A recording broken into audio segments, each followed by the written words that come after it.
I'm the greatest human ever to have lived. Fucking me. It's not Caesar. It's not Genghis Khan.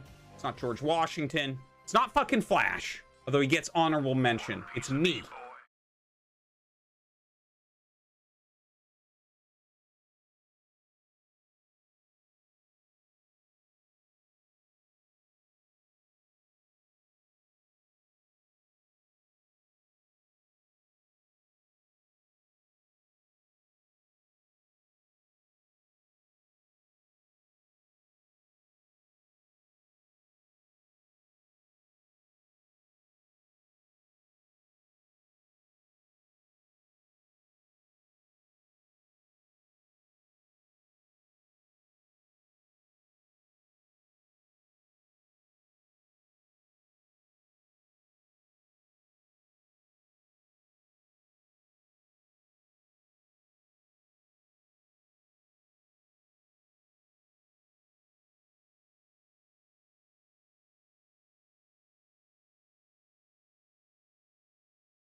How we doing, everybody? What's going on?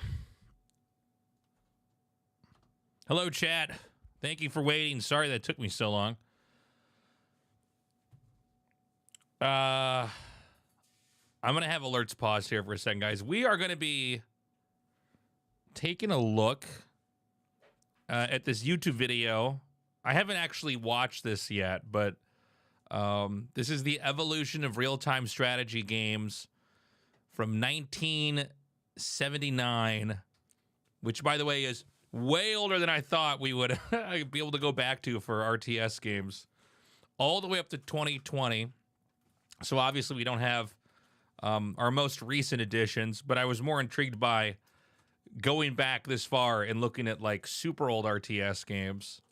Obviously we've got Zero Space and Stormgate just around the corner, so it's like a really exciting time. But yeah, I thought we'd go back and look at some of these oldies, man. And I'm sure a lot of these I don't know. Even as a guy who's like, I guess, an RTS expert or person, the reality is you mostly play just a few games. So anyways, let's unmute this and go into this. Oh my God, the sound. War of Nerves. Oh, my ears.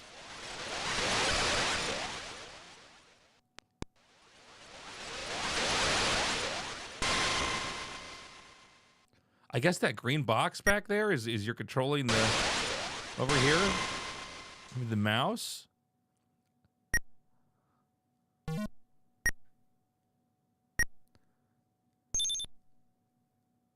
It's funny because I guess these are RTS games. I can barely make out what is happening.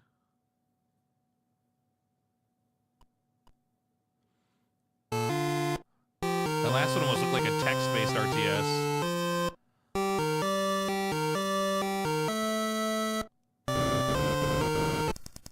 This is a year before I was born, by the way. I was born in 1984.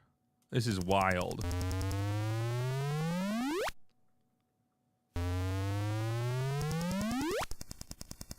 Yeah, look at that. Nether Earth.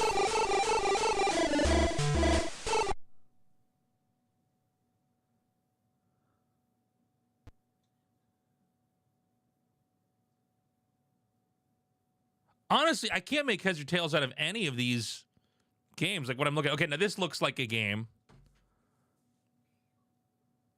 But how is this an RTS? Looks like it was on console, too. Maybe arcade?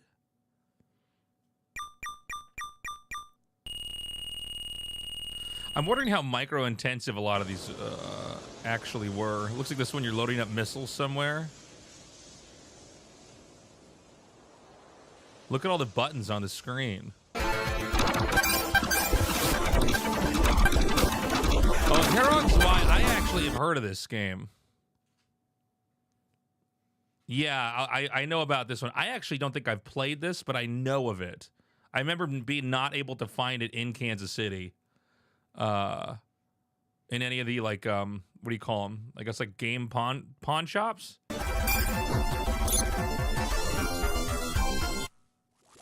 Populous, I love this game. Okay, now we're getting into a world where I actually know what I'm looking at. This was a great game. Really hard to play. I remember there were just so many levels. My brother and me would, I think we played Populous too. Or maybe it was Populous, probably Populous too. A lot of this.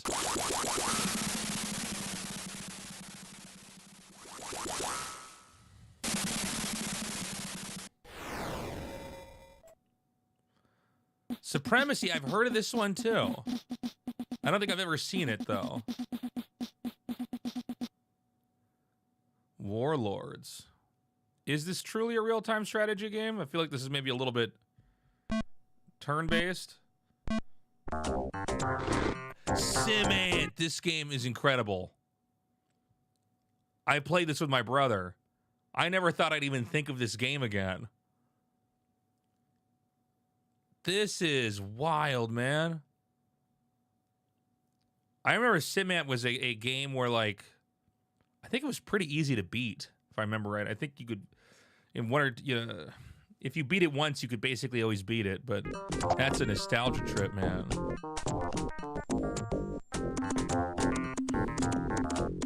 Yeah, I guess it technically is an RTS. Yeah, Megalomania. Never heard of this one.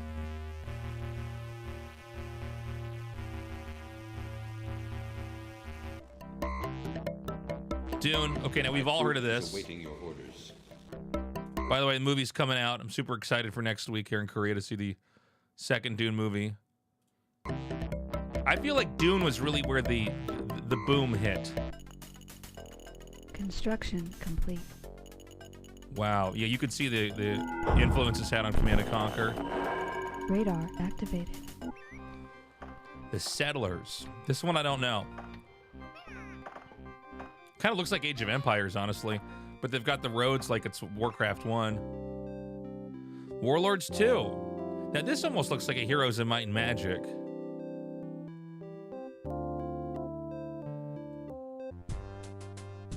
Warcraft, Orcs and Humans.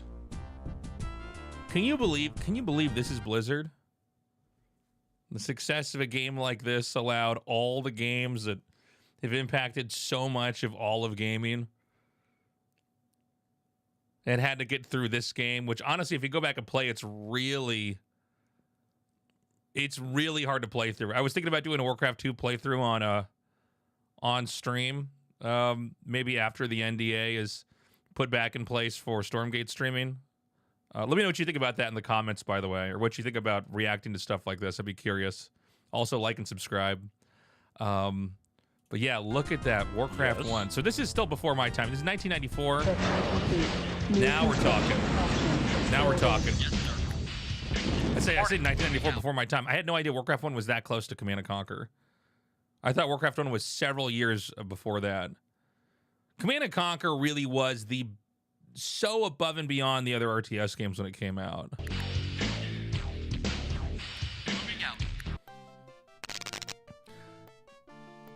What is this weird game? Oh, weird. You open the building up? Okay. God, Warcraft 2 was such an improvement from Warcraft 1. This was the first RTS game I ever saw. Affirmative. I don't know about you guys, but I actually preferred the original Command & Conquer over Red Alert. Yes. Settlers 2, there was another one they made? I feel like I don't know any of these.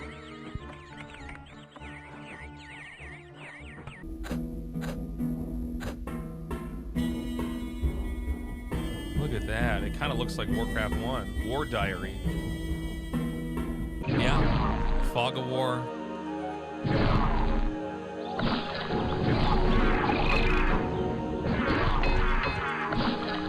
It is interesting to see the range of different art styles in these games. You know, for old games, there's a certain look that a lot of these, like, I guess these games you'd run in MS-DOS, or I guess maybe was it in this point in time? Were they in, like, Windows 3.1 or something like that?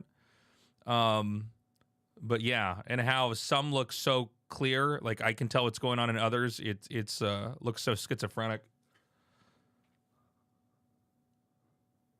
Was it Windows 95 by then?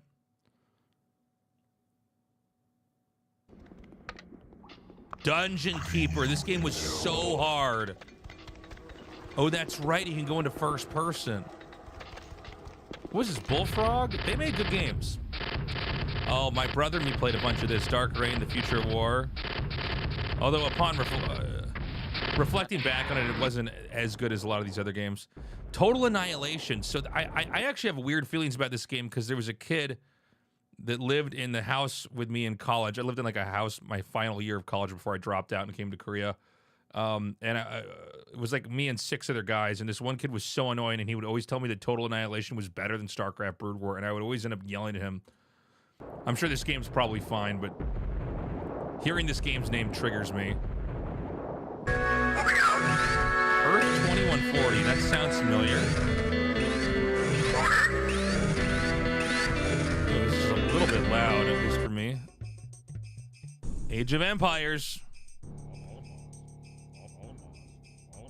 I remember playing this one with my brother.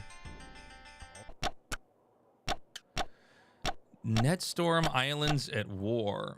Look at that. You're building like little bridges out on floating islands, I guess.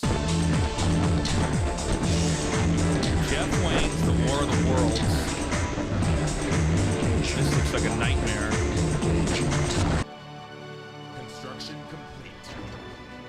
Wow, there was a Dune 2000. Yes, sir. To be honest, guys, I don't remember this game at all. I feel like this one totally missed me. Seven Kingdoms, I don't know this one either. Winning.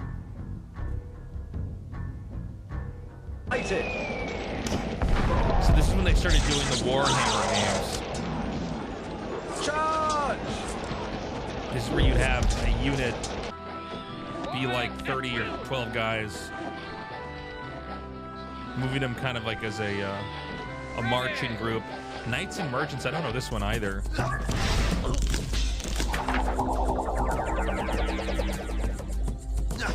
What is this? This almost looks like it's Diablo-like or something. Settlers 3, this was a bit of an eyesore.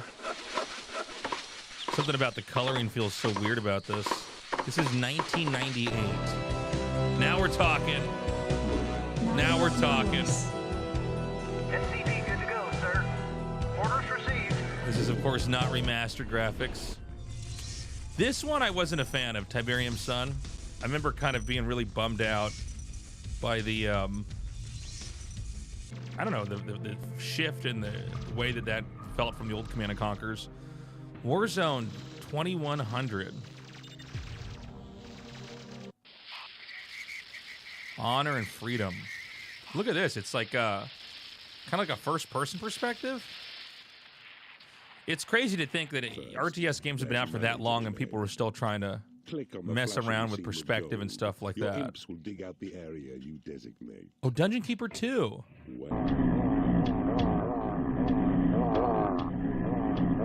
Yeah, this one wasn't made to last, was it? Oh my god.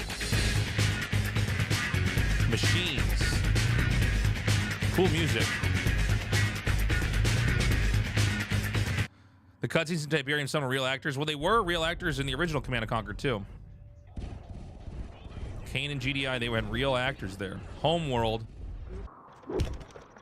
Age of Empires 2, one of the goats. 5 minutes to Saracen attack.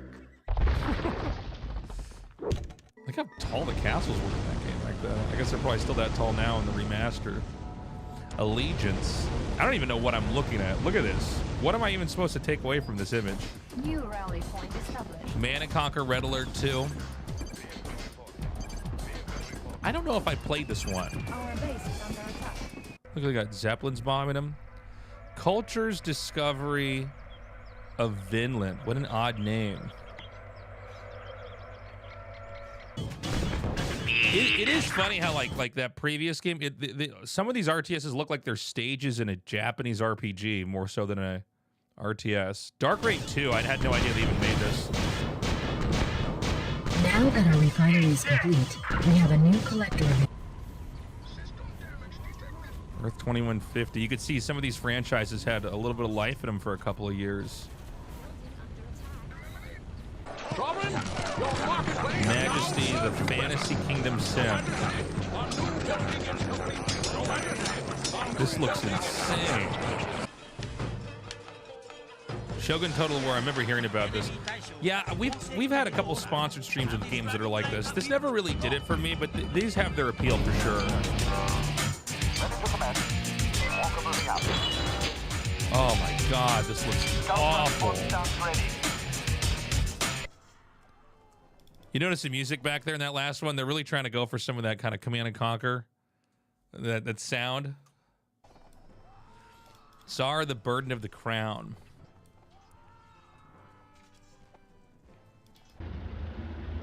Sudden Strike.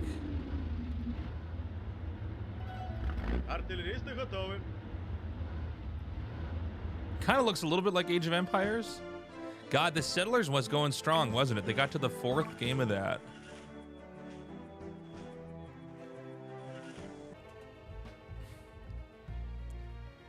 State of Warmongers. You know, when you look at how the units move, you can really see the difference in how these games were designed. Emperor Battle for Dune. God, I didn't realize they had all these other Dune games that came out. I don't know why this never showed up on my radar.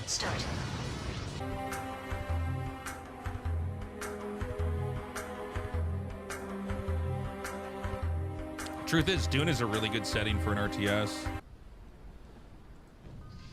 Cossacks, European Wars.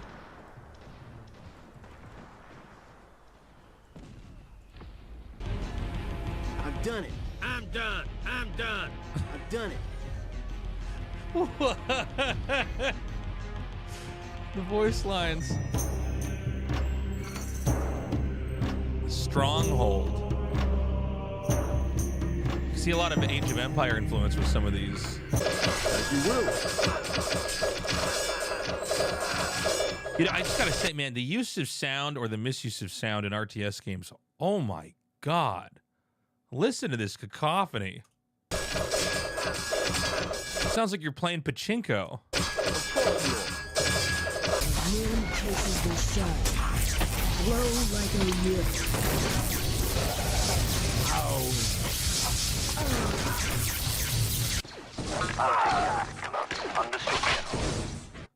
This is a Star Wars game? This is insane. This looks awful. Empire Earth, I've actually heard of this one. How is this going so fast? Is this how fast the game is? Under attack. Was Flash playing that game? What was that? Oh, Army Men. I actually remember this. Building wall. This was like a tactical RTS, right? You didn't really have resources?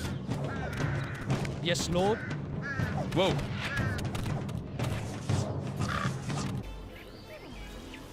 Cultures 2, The Gates of Asgard.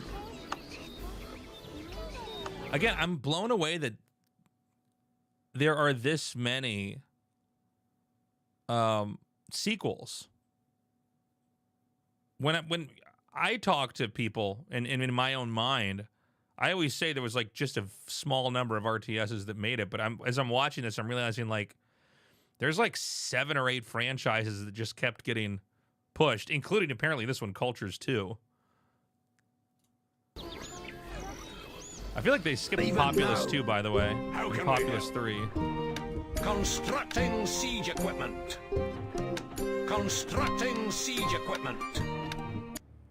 What is it, right? God, here, Warcraft 3. Now, how does this look compared to everything else we've seen? Yes, me lord. It is a little bit less janky. It's funny, you know, I'm so used to just looking at Warcraft 3, even with old graphics, same with StarCraft, that it's kind of weird to see these other games side by side. So this is what Blizzard thought was going to be the best. Yes, me lord. You know, to be honest, when you look at the bottom here and the layout, the buildings seem to be kind of the right size. They have that 3-dimensionality, but they're not taking up too much space. They're not obfuscating too much, you know, behind the structure. It is a pretty clear layout. Celtic Kings Rage of War. Oh my God. Visual vomit. Sudden Strike 2.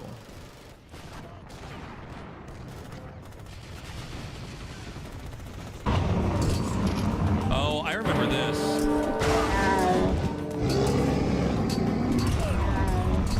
You know, I gotta say, Age of Mythology, I've actually heard good things about.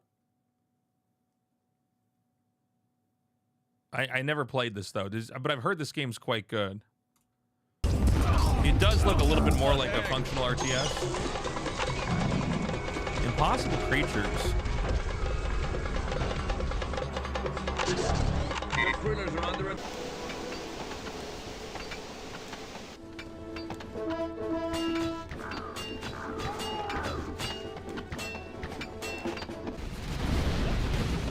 Command and Conquer Generals. I don't think I played this one either. It is interesting to see the decision in some titles to go from sort of the isometric, like 2.5D to 3D. Like Command and Conquer just looks bizarre in 3D to me. Upgrade complete. For Rome! Attack! It's another one I've never heard of. They did not stand this test of time. Blitzkrieg. I don't think I know this one. This appears to be where we get more of these kind of military games. I don't know if there's resources in this, but Homeworld 2, look at this. Capital ship locked in. Blitzkrieg is good. Yes, my liege. Dawn of the Modern Warrior. This one actually looks pretty clean. We're under attack.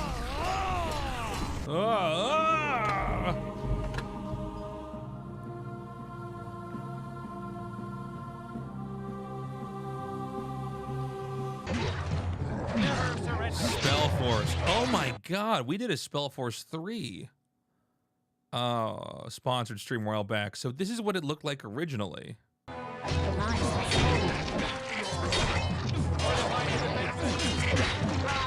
I'm sorry, this looks like a first-person combat game. Is it an RTS? Soldiers, Heroes of World War II. By the way, you know, one thing we're seeing in a lot of these games, some of these games seem to run really smoothly, and some seem to be really, how do I say this? It's just jerky, or like when there's a lot of units on screen, it just feels very chaotic and hard to follow, probably hard to play. Eighth Wonder of the World. This is a really good looking one. Under attack. Energy core ready. Squad ready. That depends on the hardware, doesn't it? I don't know. I think in some cases it depended on... I'm sure, I mean, no matter what, a game is somewhat hardware dependent, but I mean, this was like not a period where like you had to have a certain graphics card, right? Some of it was just how well the game was coded.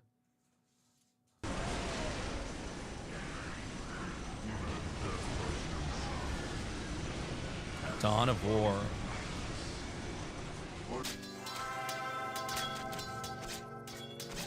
It is wild to see how many of these RTSs are totally inspired by Age of Empires, just looking at it. Rome Total War. So this is the original one. We did a sponsored stream for these guys too. To battle! We got wait! Look at those horses go! Run faster! Run. The Settlers, Heritage of Kings. I wouldn't like... Armies of Exego. I had a... This was apparently supposed to be really, really good. And people thought this was going to be like the next big RTS. I never actually played it, but people were like, oh no, this is like... like I remember people on Team Liquid were like, this is really, really good. This feels like StarCraft or Warcraft 3. I never played it. This is actually my first time even seeing what it looks like.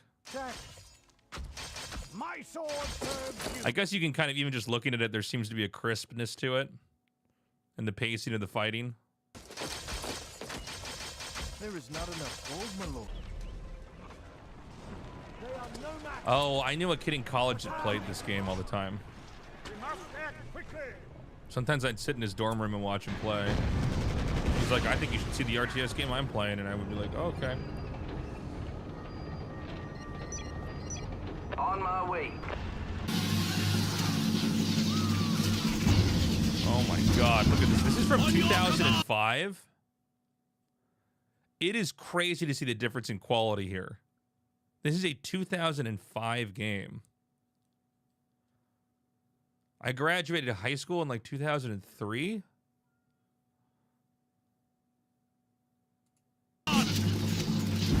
Waiting for orders.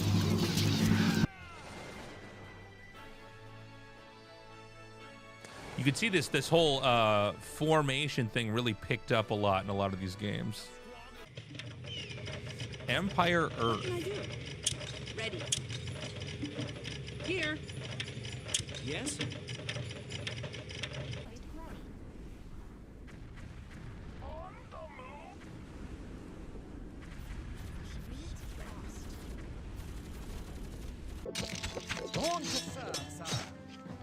Look at this game. This almost looks like something on Super Nintendo. Blitzkrieg 2. You guys said Blitzkrieg 1 was good. I don't even know this game, but the chat swears by it. Age of Empires 3. This is the black sheep of the Age of Empires games.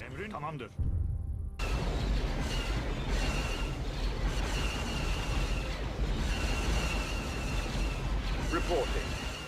Acknowledged. Another Lord of the Rings game. Thank you for the sub, Spectre. My alert should be turned on after we're done making this video. Balanced Annihilation. Not according to Artosis. Guess no sound for that one. Spellforce 2. So that was in 2006.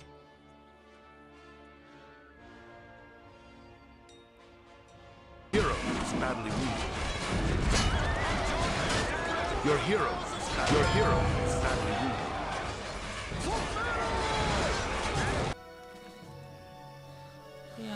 wounded. Glory of the Roman Empire. Yeah. Oh, look at this. The Settlers, they must have done well for themselves. I wonder if we should check this game out. Settlers 2 10-year anniversary. I guess people were still playing it, man. I guess there was a market for it, or they wouldn't be doing remastered. Some of the people in chat are saying some stuff has been skipped. Yeah, I think you're right. There's RTS games that are missing in here. This is a pretty comprehensive list, though. There's a lot of games in here. Faces of War. It's actually a pretty good-looking game. It's always tricky to get a game that looks really visually appealing, but then is like really playable. So this is Company of Heroes. That was in 2006. That's one of the big franchises now.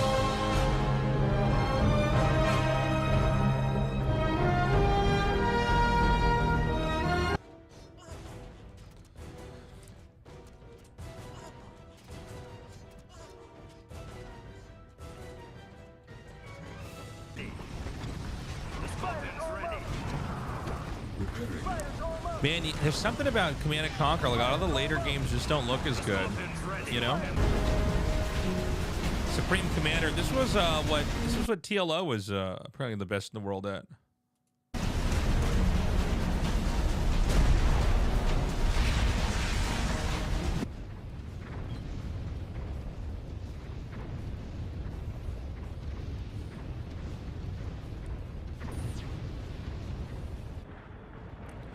World in Conflict.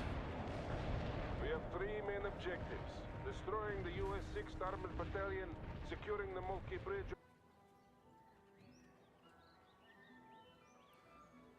Here's another one of the Settlers games. I've lost count of how many of those there are.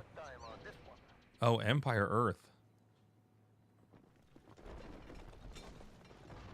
Could this wait till later, perhaps? I'm government issue. Hero under attack.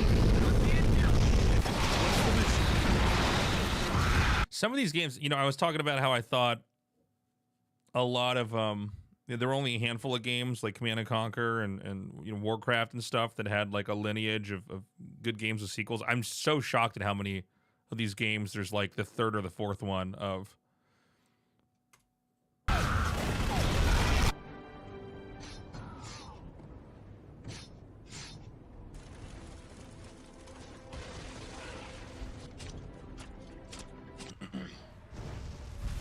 Sins of the Solar Empire. I don't even understand how some of these games are played. Any of these things where there's just spaceships and you're literally zooming around like this, I have no idea what's going on. See, like even here, Sudden Strike, they got a sequel. Enemy units detected. A unit is under attack.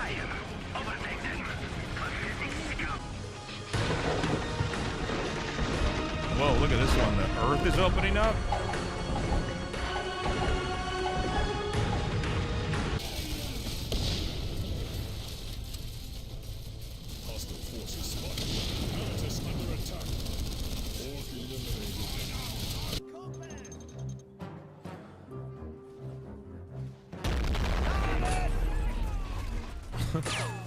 This one looks pretty cool, actually.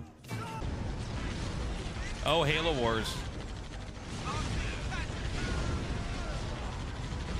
Did anybody actually play this one? Is this one any good?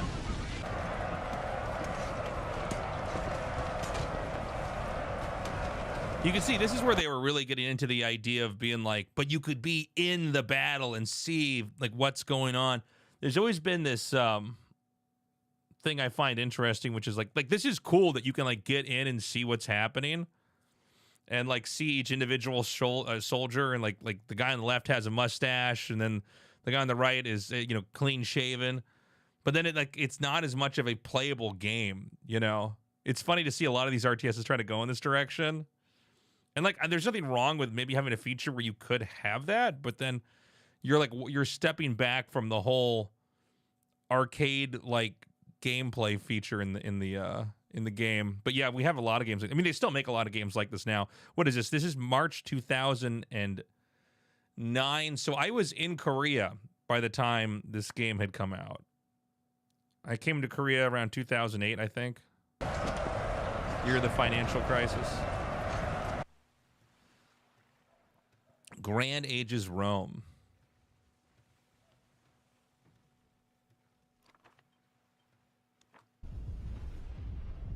Oh man, look at this. There's something I really like about having huge creatures on screen or big machines, but then it makes the whole micro thing so much clunkier. Again, another issue with like, how epic do you want to make it look to the casual observer or player, then how much of a game do you actually want to make out of this?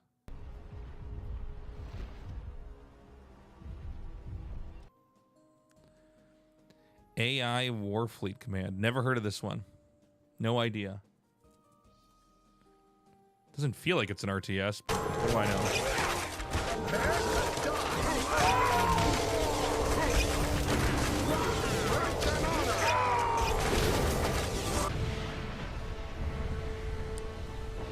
Wait, did that say 2019? No. We're in 2010 right now. Supreme Commander 2.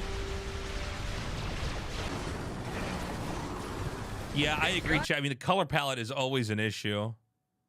Even like here, the kind of color palette they picked for like, what is this, Command & Conquer? I never even heard of this Command & Conquer. This shows you like how long ago I walked away from the Command & Conquer franchise. Like Tiberium Twilight. There's sort of this weird like green, purple. Yeah, anyways. Sorry.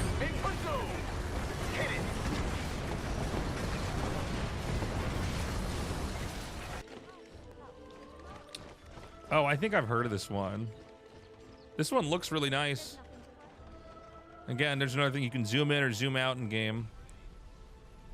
Look at this is the worst shot they could have had for StarCraft 2. We're gonna go back. Watch as the Thors and the tanks just stuck behind a command center. Hold on. By the way, StarCraft 2 looks very good compared to this other stuff. Hold on. It's like the worst shot ever. It's just the worst shot for our game, guys. Play. The Thors and the tanks stuck. By the way, it's so clear. I mean, besides this awful, like, this stuff stuck over here, you can really see what's going on.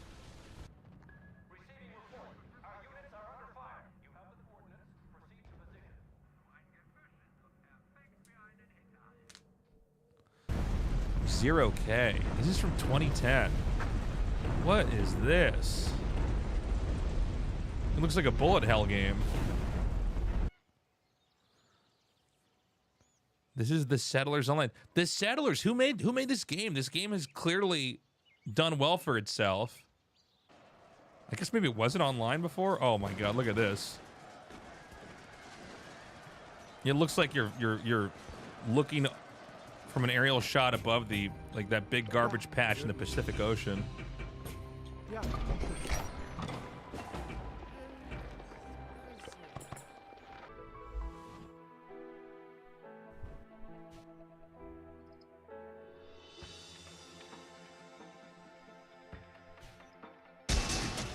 Dawn of Fantasy.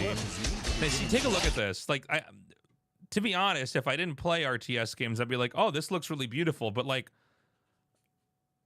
there's no way you can like in my mind at least, I haven't played the game. You can like control an army in micro and have the kind of engagements that are rewarding. I mean, this like looks good. The walls and the castles, but it's like, yeah, what about the gameplay part? Some of my workers need to be given jobs. Troops are engaging the enemy, sire.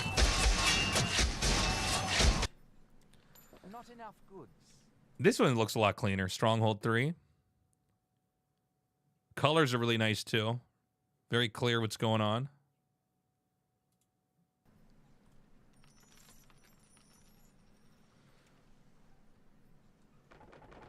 Quieter game. War game European escalation. Whoa. Yeah, this is another thing that's kind of toying with like, let's zoom all the way out. Let's go all the way back in. Wait, can you zoom all the way out in Age of Empires? You can, right?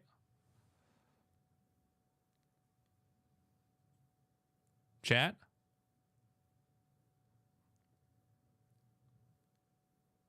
Someone says yes, someone says no. Not all the yeah, not like what we saw there. Well, maybe you should have picked Protoss if they're so broken.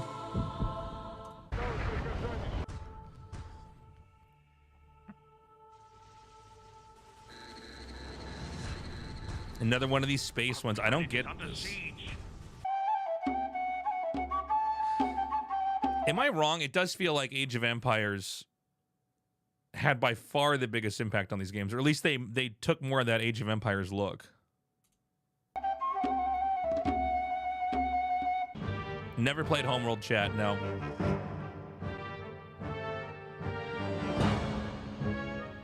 Here's a Stronghold remake. We were looking at this one earlier.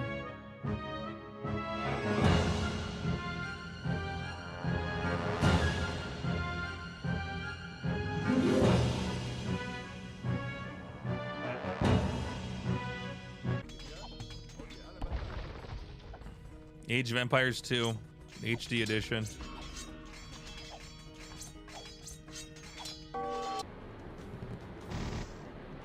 War game, air-land battle. This is an RTS? It's an interesting looking one. Company of Heroes is looking pretty good in 2013.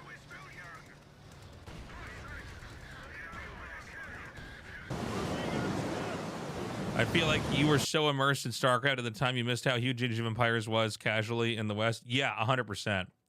100%. I'm playing catch up with that. Here's Total War Rome 2. This looks great. This looks really good, honestly.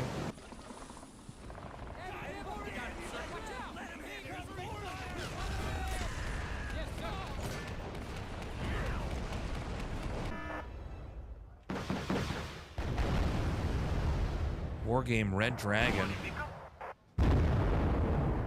So now we're up into 2014. So StarCraft 2 had already been out and was huge. So let's keep this in mind. StarCraft 2 was blowing up by now, but this is what people are choosing to make as far as what looks when. It does seem like StarCraft, for whatever reason, does not have anywhere near the influence on these RTS games that Age of Empires does. Would you guys agree with that? I feel like that's the case.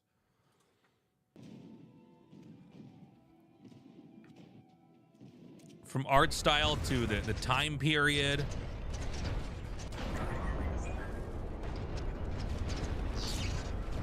Planetary annihilation. Rangers, on those walls.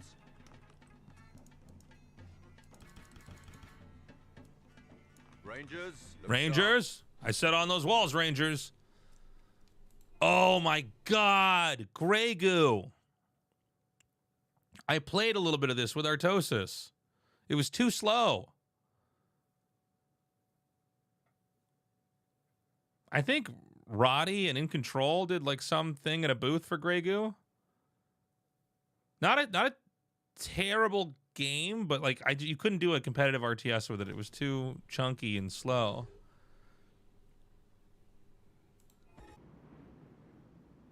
Executive Assault.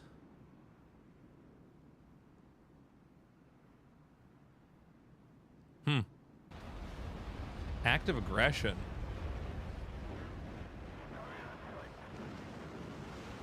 Yeah, aggression against that building. Light attack vehicle destroyed. Go for artillery. Hostile armor eliminated. Warning, carrier remains in overheat. I just find it so crazy that StarCraft 2 is thank you, Drip King. It's crazy when StarCraft 2 came out, but then they were making games that kind of still look like this. I don't know. Ashes of the Singularity. Enemy dreadnought destroyed.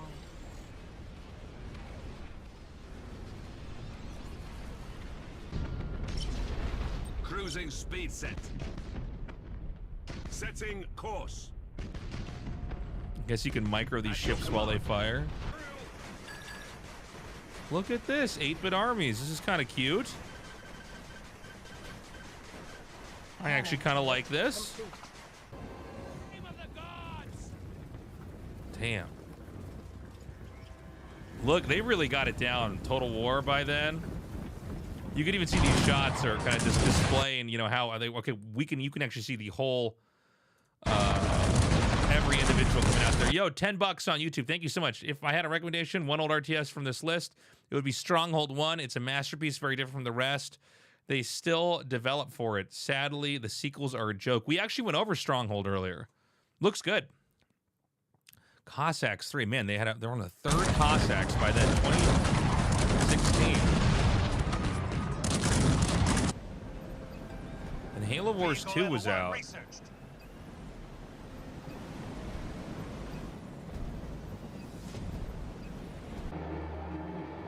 Halo Wars Definitive Edition. So, I gotta say, another thing that shocks me, so many of these games got a remaster or like a director's cut or whatever you want to call it. I feel like I have been so misinformed about RTS games in that I thought that all the other RTS franchises were failures where they did not have sequels. We're seeing so many sequels here, it's insane. And even like Populous, which they went over briefly, they skipped Populous 2. That was an RTS, like that got a sequel. These things were going strong for a while. Maybe not the best multiplayer experiences probably for most of these, but I mean, I'm just stunned. Like, StarCraft doesn't even have a StarCraft 3. There are so many other RTS games that are on their 3rd or 4th iteration, and we only got the StarCraft 2. That's crazy to me. Station. Yeah, Black and White was one that was skipped as well, chat. Even Dawn of War 3, here we are, 2017 sequel. Even Blitzkrieg got a 3, guys. Are you seeing this?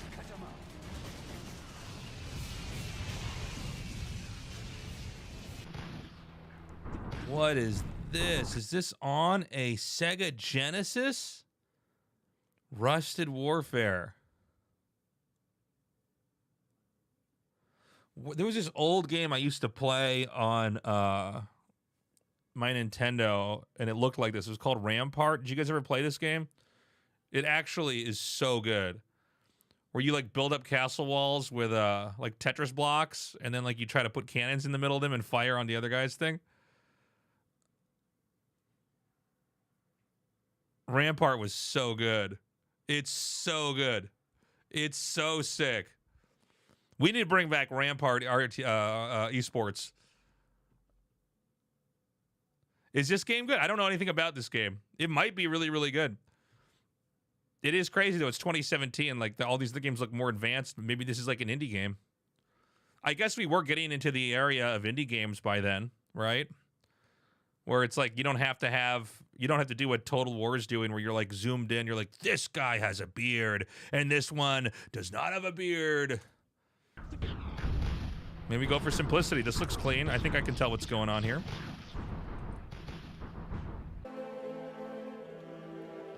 Kingdoms and Castles. Look at the little squares running around. What are they doing? 0 AD. We just killed Jesus. Let's start building a base. Right away, sir. StarCraft Remastered, looking good. I read you. Job's finished. I read you. I Look at how good remastered looks.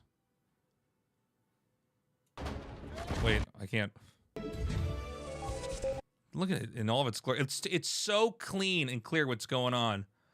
Although, you know, there is a chunkiness that all these... When I see StarCraft, it's so crisp. But when I see it next to all these games, there is a kind of a difficulty in visual clarity for all these games. It just at a glance, you know? I read you. There's also this clear distinction between the RTS games where things can kind of like layer on top of each other, and then ones where each unit has like its own space and you can't stand too close to it.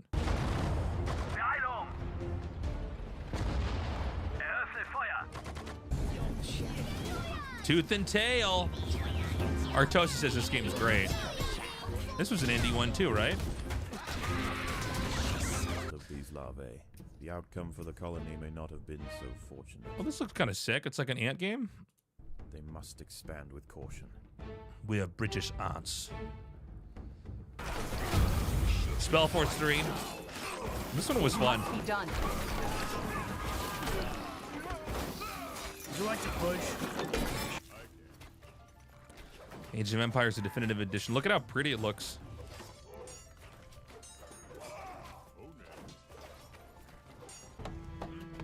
Northgard. I don't know this one.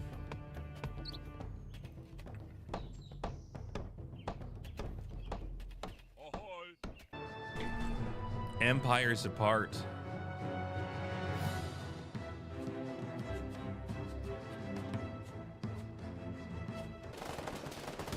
Call to arms. I like these guys in the ghillie suits next to these other guys in armor.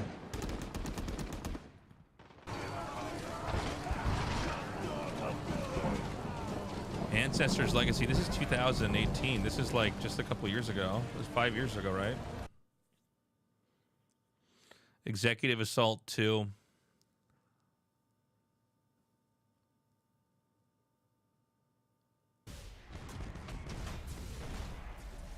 Battlefleet Gothic even Battlefleet Gothic Armada got a sequel, chat.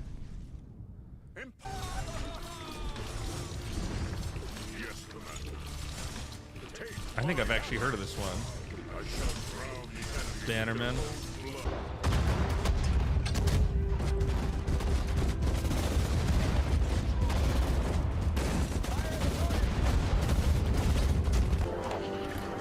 They Are Billions. This one is so good, dude. If you guys haven't played They Are Billions, it's so fun. It's like the best. Yo, Party, thank you for the raid, man. Welcome, viewers. We're just going over a history of RTS video. But this one was good. They Are Billions was fun. It's like probably the best RTS single player experience I've ever had. Thank you again for the stream, Party. Or the raid, Party. I'm sorry. Can't talk. So it's a little bit of a combination of Warhammer Total War and... Wait, let's go back. For some reason in this one, we get to hear this kid who's clearly likes the game explaining to us. This is where he got this clip. You could tell he's a nerd too. All right, let's get ready. Hold on. So it's a little bit of a combination of Warhammer Total War and...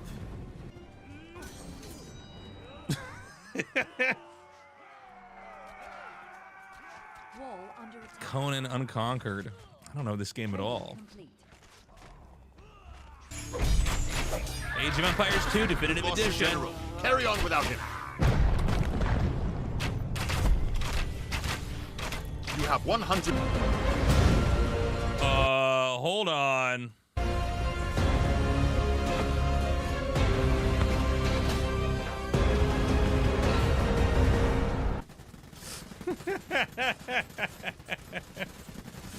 Iron Harvest, we did a sponsor stream for these guys. Did they ever fix Warcraft 3? I don't think so.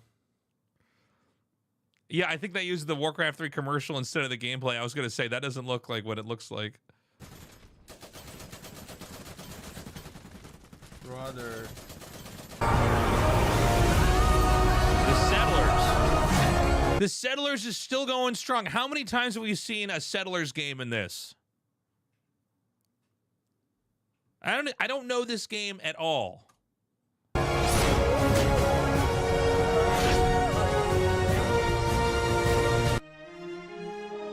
Stronghold Warlords. I know about this one. Never played it though.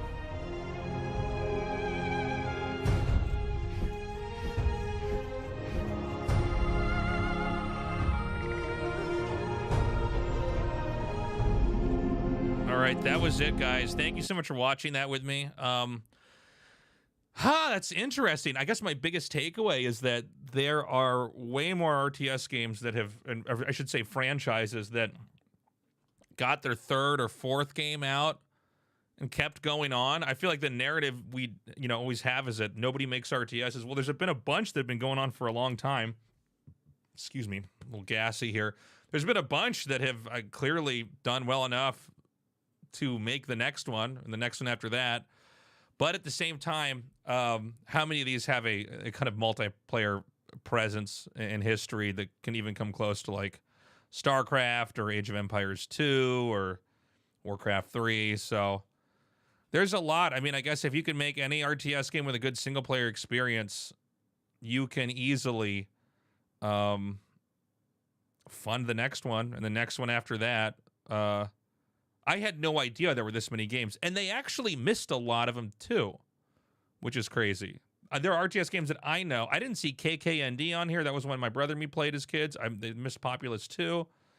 But check out this YouTube channel. It's a small channel. It just randomly showed up in my algorithm. The name of the video is Evolution of Real-Time Strategy Games from 1979 to 2020. It's about 4 years old. Yeah. And if you like this kind of content, please like and subscribe. Go to my merch shop. That's tastelessthreads.com. We got a lot of RTS-related merch I think you would enjoy. Check that out. And have a good day. Hope to see you in a future video. Bye-bye.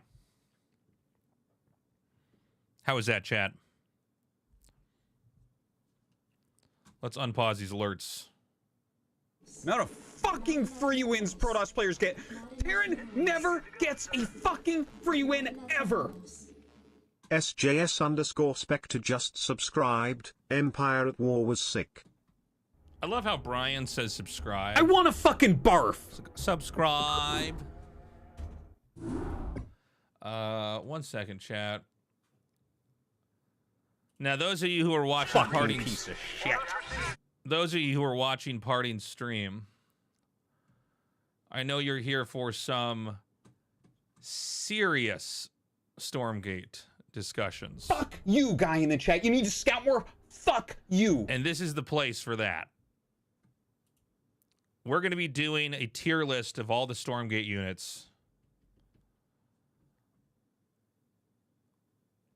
Where is this thing? Okay, hold on.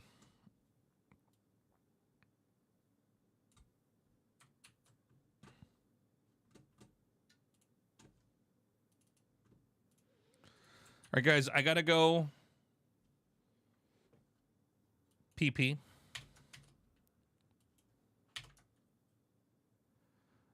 SA.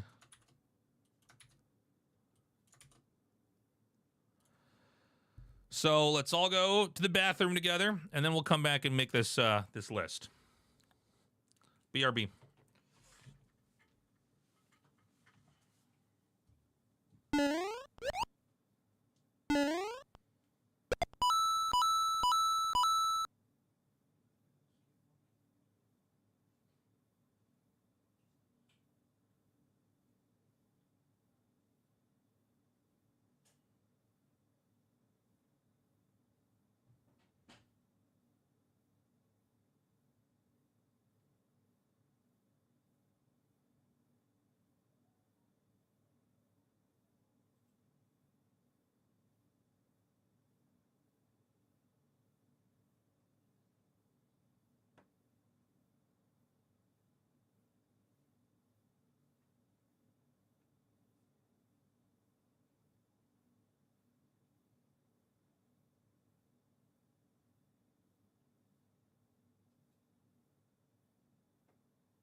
Okay.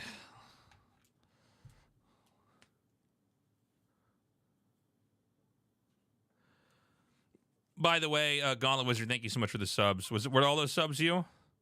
Oh, SJS Spectre in here? Yeah, you subbed earlier. Thank you so much. And Gauntlet Wizard with a couple subs. Thank you so much. Did I wrinkle the snake? I always do. I always do.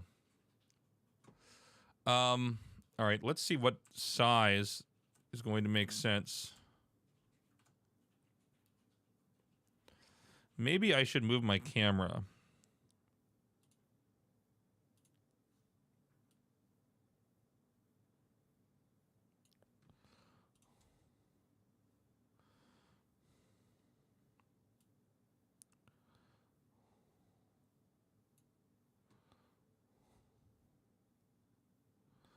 Okay, this seems to be about a good size.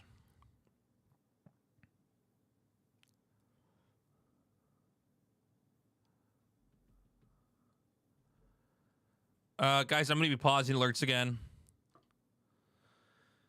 We're going to be going into our video. All right, so we've had the first major Stormgate tournament just now happen. Parting is the champion. People have been grinding on the ladder for, what, maybe like 2.5 weeks now.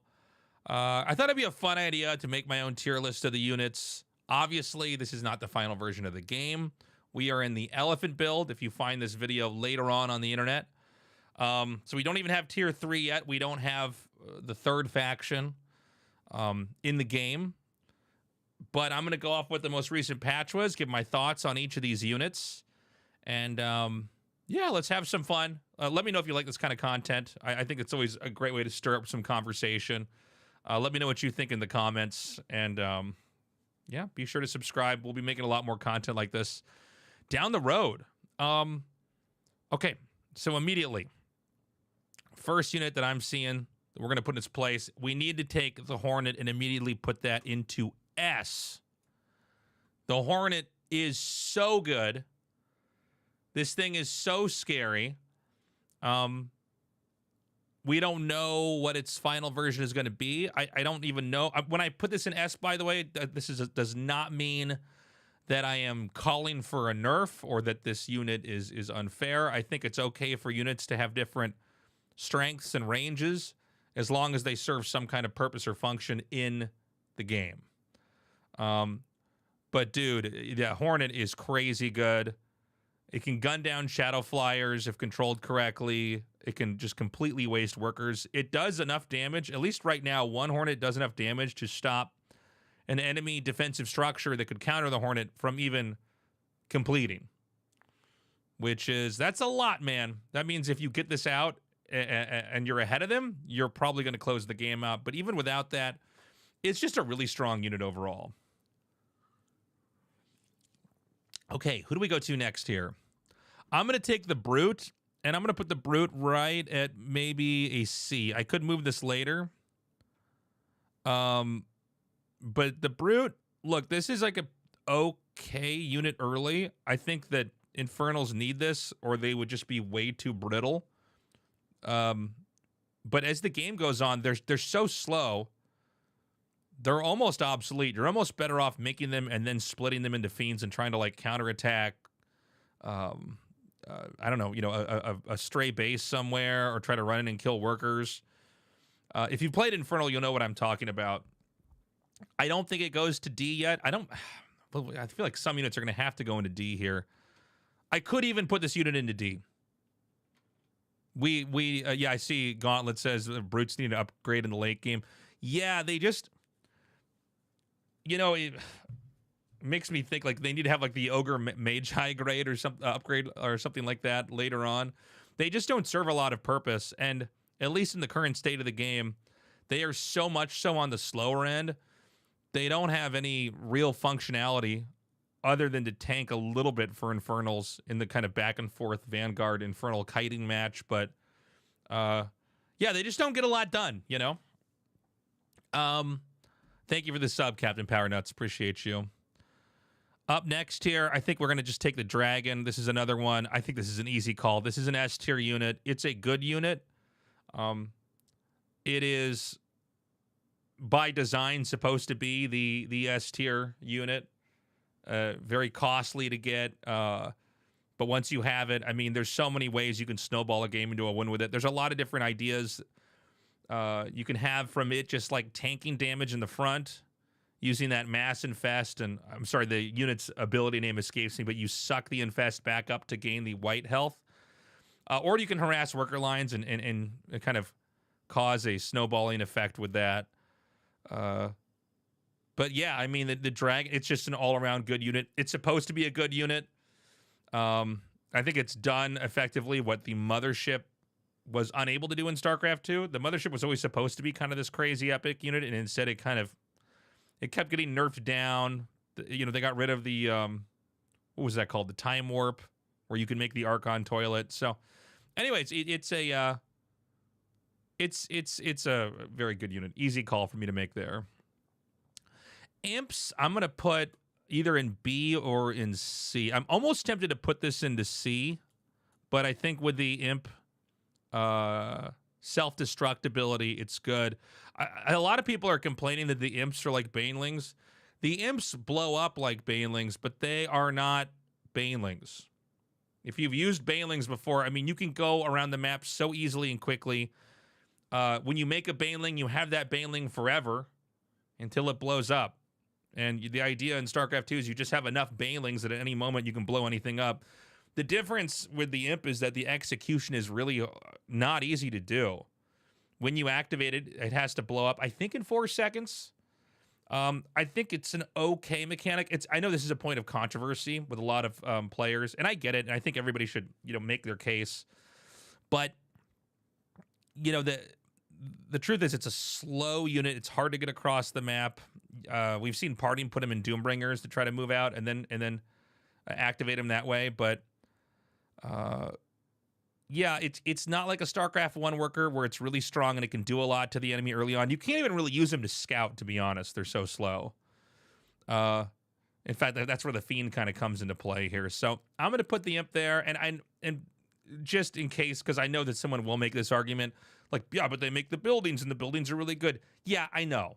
I mean, but that's what a worker has to do. I mean, beyond just being able to make the buildings that make all the tech and stuff, I'm coming at this as like a standalone unit and the things it can do and the power it has in a battlefield or in a situation. I think this is like right in the middle. We're going to go to the Lancer next. And I would have thought this was like a C tier unit, but I think this is really like a B tier unit. I'm almost tempted to put this in A, but I think B is where this belongs. It seems like in the last week, especially seeing what Kemian was doing, it's got a lot of potential, but it's kind of that backbone unit. Yeah, no, I agree, Chess. No way it's as bad as Brute. The question would be, would I put Brute down to D and Lancer over here at S? Or at C, excuse me. We might have to rebalance this a little bit later.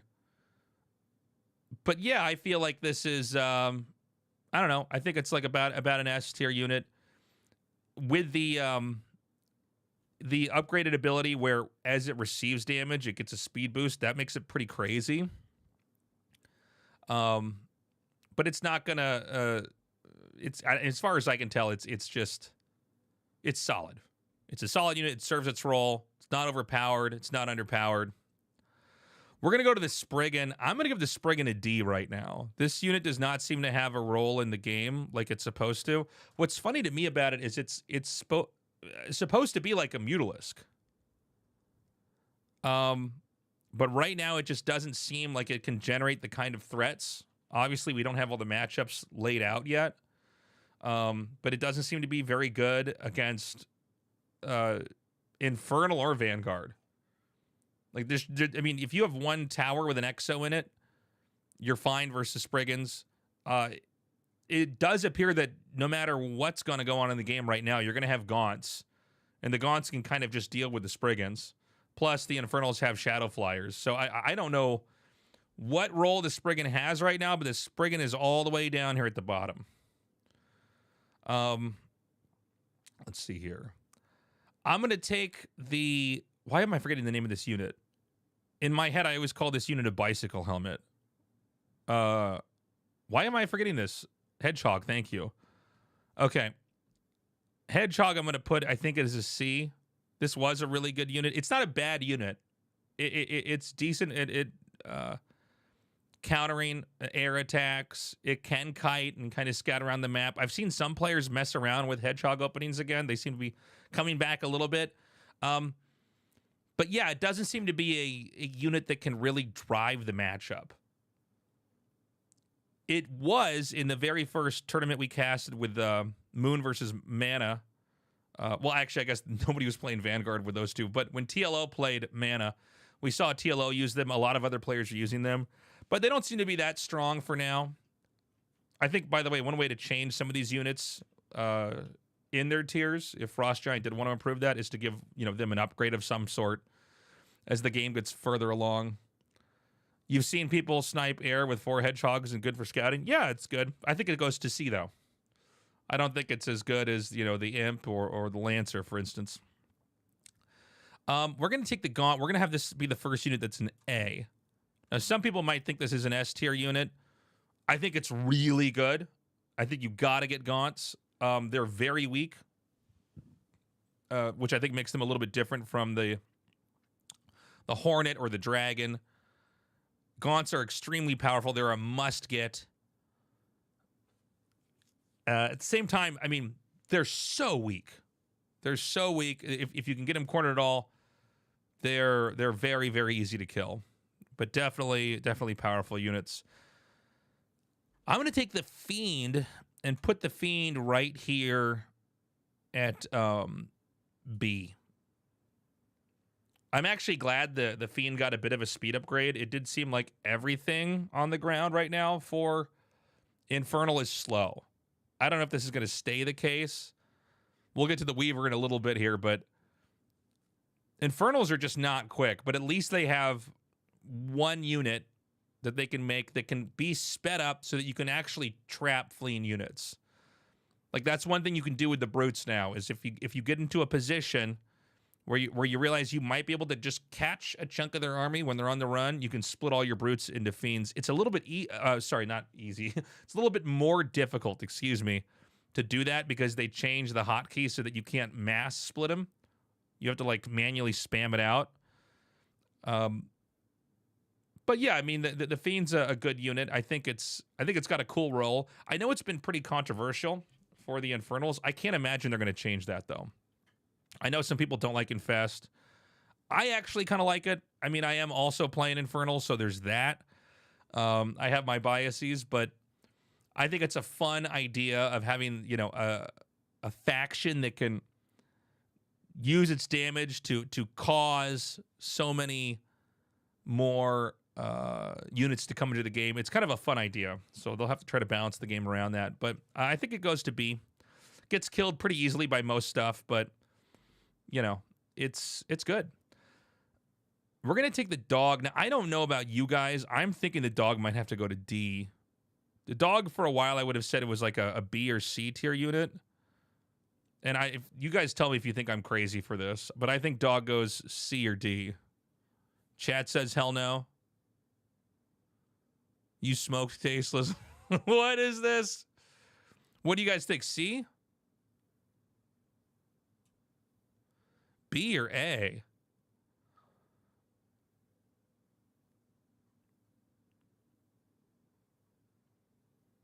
I'm talking about after the nerf.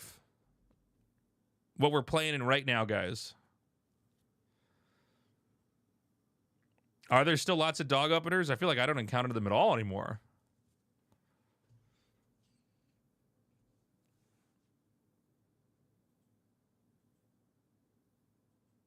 Oh, you guys didn't get to play after the nerf. Okay, I think the Dog still goes into C. I would have put the Dog into B earlier, but I think with the nerf, I think the Dog is not quite as insanely powerful. Maybe I'll put it in B. I don't know. B or C? Look, for me, it feels like C. I feel like it's not that hard to deal with the Dog openers anymore. Maybe it's more of a factor in Vanguard versus Vanguard. Yeah, in Vanguard versus Vanguard's the meta. Okay, maybe then I should put it into B. Maybe I'm too biased from my own position. As Vanguard, it's annoying. Yeah, as Infernal, I'm just not afraid. I'm only afraid of Lancers now. I think we take the... Why am I forgetting the name of this unit? MedTech? Is that what this is called? Not Medic, right? MedTech? I think this goes into A. I mean, it's really good. It gives you a lot of sustain. I don't think it's as insane as like the Dragon or the Hornet, but it's really good. It's crazy good. And I don't think that needs much explanation. I mean, this is the unit that lets you buff. I've talked to a lot of good players. I was actually talking to Artosis, during the semifinals. We were both on Discord watching. And we were both talking about, like, Vanguard does seem to be really good. Once people can figure out how to tech into these really sustainable armies that can just soak damage and keep pushing, it's crazy, man. It's just not that easy to get there.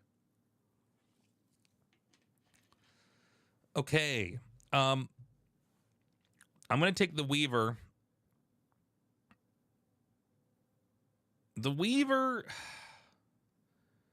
It is good. I'm going to put it at C because it is so slow. It is the slowest thing in the whole game. It is good. But it's slow. It's huge. I think that... You think it's B tier? No, I feel like, these units above are a little bit more handy. If you're going to tell me that you think the Weaver is just as good as the Flame Imp, I would have to disagree. Yeah, just the fact that it takes so long to move it around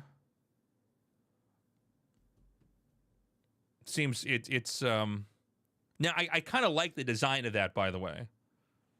I mean, I think if it was fast, that would be insane. But the fact that it's a sluggish, clunky unit, even due to its slow speed, even trying to get it to harpoon the right units sometimes, that doesn't work out as well as it should, because it can't even get into the range where it's going to get the catch and punish the same way. I think it's much easier to just try to stay out of Weaver range for as long as possible with Vanguard. We're going to take let's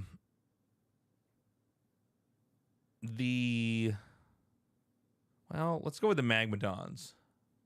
I think this was a B.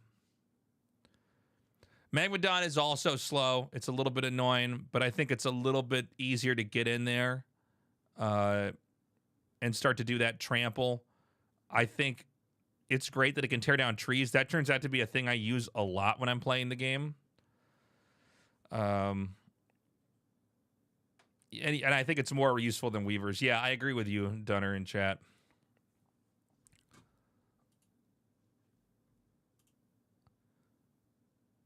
There's a couple here that I'm a little bit uneasy ranking, but we're going to try.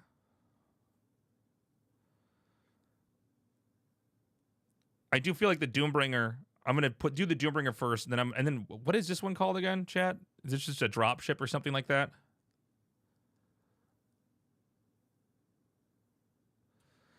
This, I think we got to put up here.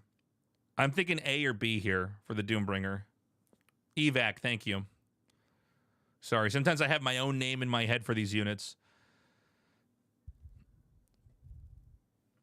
What do we think? Doombringer A or B?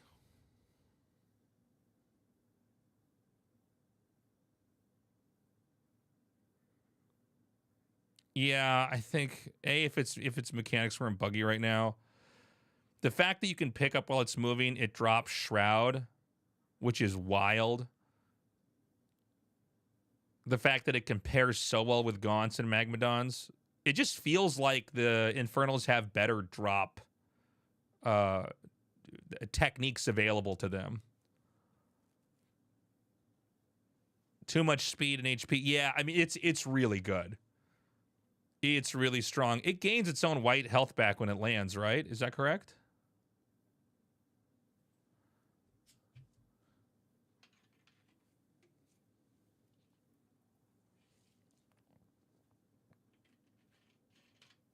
So we're going to put that up here, and I'm going to put the evac just over here at B. It's just not as good as the Doombringer. Is there anything I'm missing with the evac that it can do things that maybe the Doombringer can't, chat? Do we know? I know it pairs well with the Atlas. But I mean, I don't know if that... I mean, I just think that the Doombringer's a lot stronger.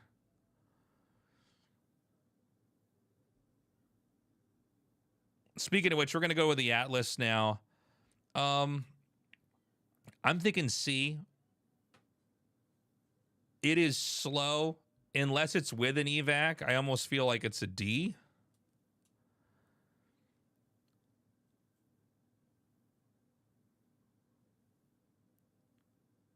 But again, I don't feel like it's as bad as a Spriggan. But yeah, the thing about the Atlas is it just doesn't feel like it's a fast unit compared to like a lot. You know, Vanguard's a pretty nimble race.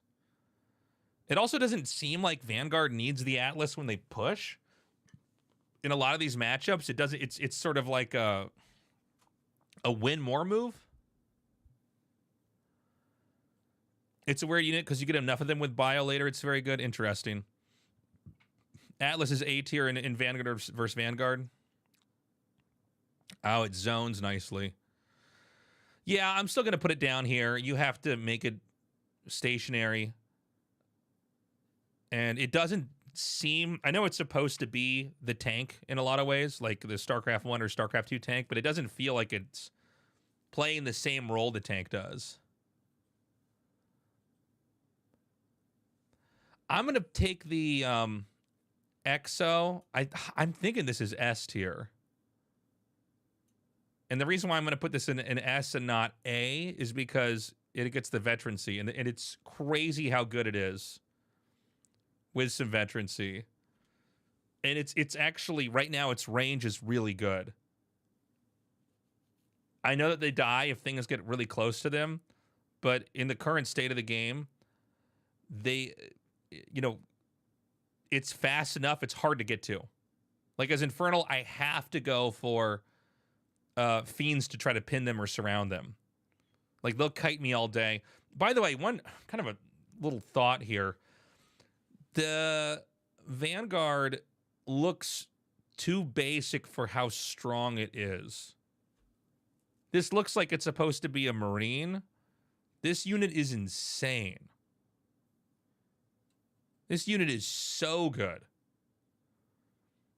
I mean, it's wild. It's a Stalker, not a Marine. I think it's way better than a Stalker. It's like a Stalker if you could never catch it. And it actually does more damage. So that's my take there. It's a Ghost with abilities. Well, no, because the Ghost attack was bad. Well, I'm thinking of StarCraft 1 Ghost. Maybe you're thinking of StarCraft 2.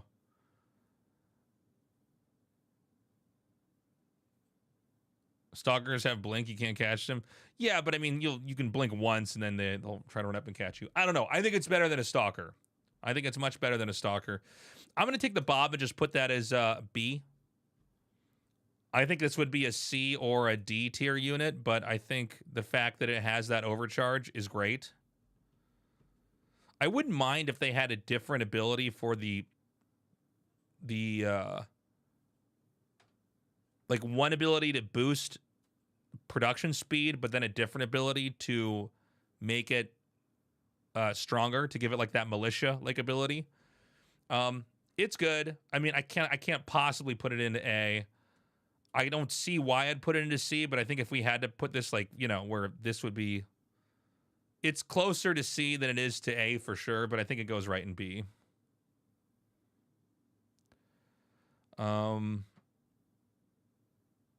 Another unit I think goes to B, honestly, is the Hellborn. The weird thing with Infernal is that they have 3 units that are painfully slow. They're so slow. Like the Magmadon is actually faster, is fast compared to the Weaver and the Hellborn. So it's hard for me to put the Hellborn higher up. I'm not saying they're bad units, but... And by the way, I know this is looking like we got a decent amount of Vanguard up here at the top. But I think the reality is a lot of what makes Infernal good is just the infest.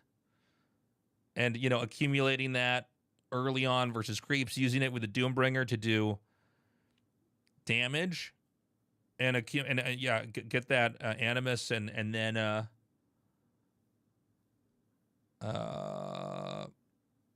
get the dragon, basically. Hellburn attack, wind up in their speed. Yeah, you know what? Maybe we should actually put this as C. I forgot about that. You can't, like... The wind up is crazy, and if it's canceled, it's gone. He has to, like, do that whole thing all over again.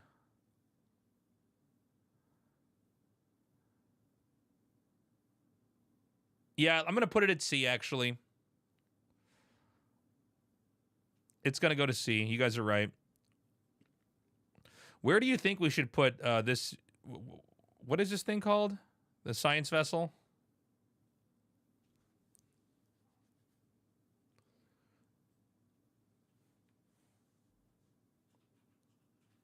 Sentinel, thank you. I think it's a D. I have not had any experiences that have wowed me with it. Again, I'm not really playing Vanguard in my games. I don't feel like I need to get it. I am okay being wrong. If someone does something incredible with this later, but, you know, I don't feel like we saw a lot of this in the tournament. Maybe it's supposed to be a C or a B, but the players don't seem to think so. Shadow Flyers, I can't tell if I'm just bad at using them. I feel like they're C or B.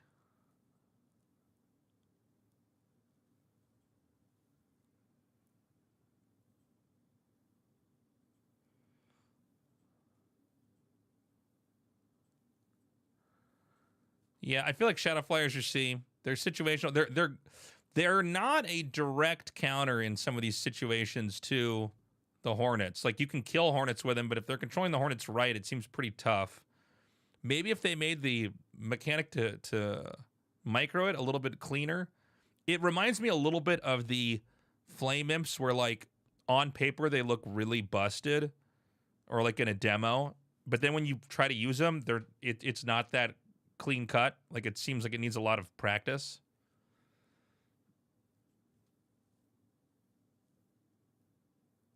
You think B because they do scouting? I don't know anybody who's scouting with these things. Maybe in the late game people get them. Is anybody else having that experience in the chat, scouting with Shadow Flyers? I feel like you scout with Brute Fiends, or you poke with your Fiend-generated army from killing creeps.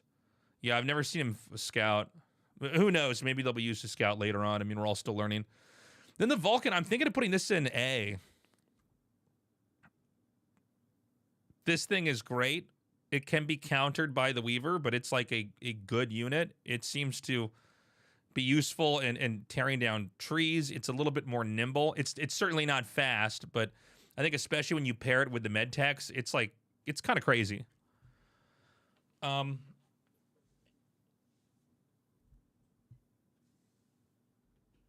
So yeah, guys, that's gonna be it. You guys think Lancer A tier?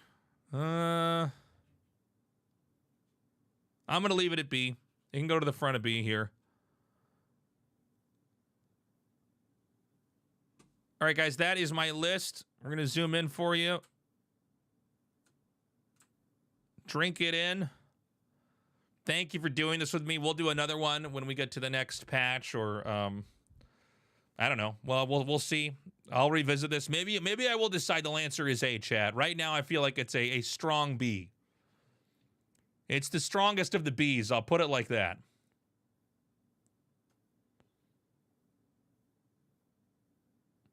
But I appreciate you guys. Be sure to like and subscribe. Leave me a comment. Let me know if you think I'm crazy for that Lancer being in B. Yeah, and what do you think is OP or not OP? Can the Spriggan be saved? Was I wrong about the EXO going all the way to S? Am I too biased? That's, you know, it's hard for me to get outside of myself, right? I've been playing Infernal. I certainly have your whole I've got my whole perspective just grinding on that, so maybe I have my own biases against Vanguard as well. Yeah, and you're always welcome to join me on my Twitch stream where I record these things live with my community. And go to tastelessthreads.com where you can find my merch. We've got a lot of cool stuff. I think you'll find something you will enjoy there. Have a good day, stay safe out there, and I will see you in a future video. All right, chat. I'm going to load up Stormgate. Oh, Stormgate's actually loaded up.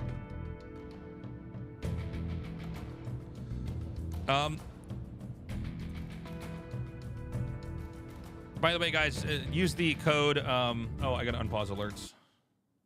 Fucking asshole. I can't wait for him to just rally units at me!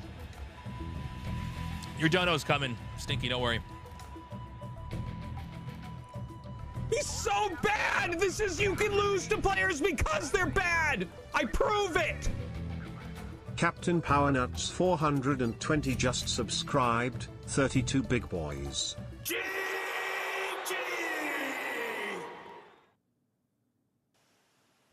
ST4 Unkai Hanglo just cheered X300, literally nobody cares about Stormgate, Nick. I know you and your friends are pushing it. Nobody cares. Sorry, pal. Anyway, show us your feet, you prude. You want to see my Hobbit feet? I'll be right back, guys. I'm gonna do a quick leg stretch, and then I got a replay of a one base drop. We're gonna take a look at, or yeah, one base drop. Someone told me this is pretty busted.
Okay, I'm here. When does this game come out? Yeah, I think chat's got you covered there on that one.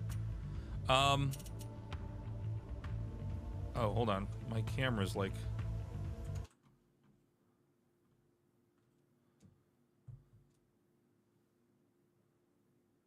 One sec, guys.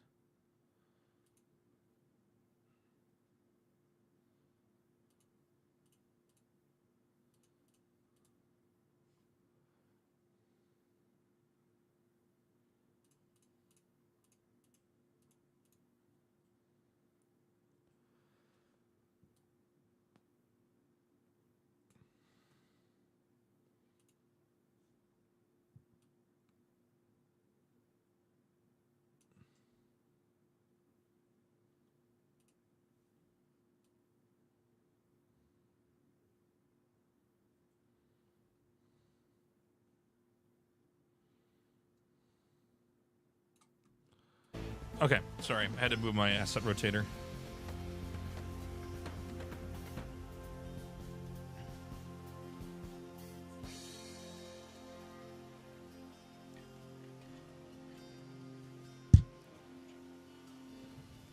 So this is a one base drop that apparently people are doing that's really hard to deal with. Although this looks like it's just that rush? Oh no, they just do the wall in. Okay, got it. So they go with the wall in at the front. This is what I was doing. Although I would expand when I did this. What do they do? One onto ore. Back onto luminite.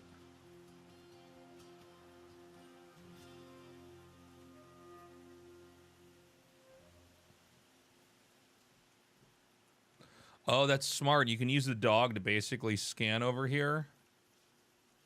But I guess if it's placed right, you wouldn't be able to see this. Because only Vanguard players are likely to put their structure here. Because they can put the other building that lets them mine the ore up here. Anyways. 2 on ore. Just to check in. This is not command post first.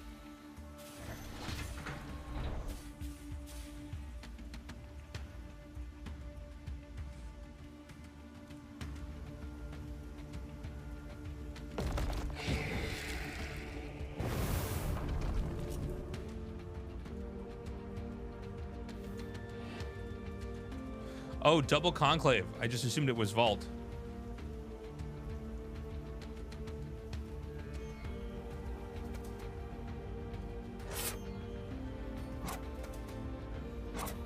So he opens this.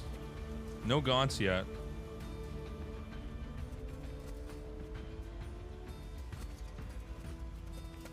Maybe he expands with this.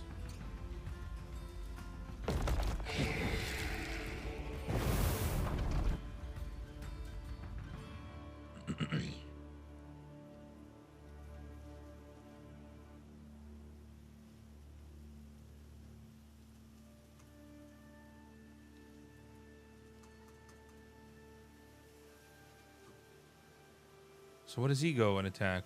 Just goes for the speed camps? Meanwhile, there's 2 lancers and a dog out here.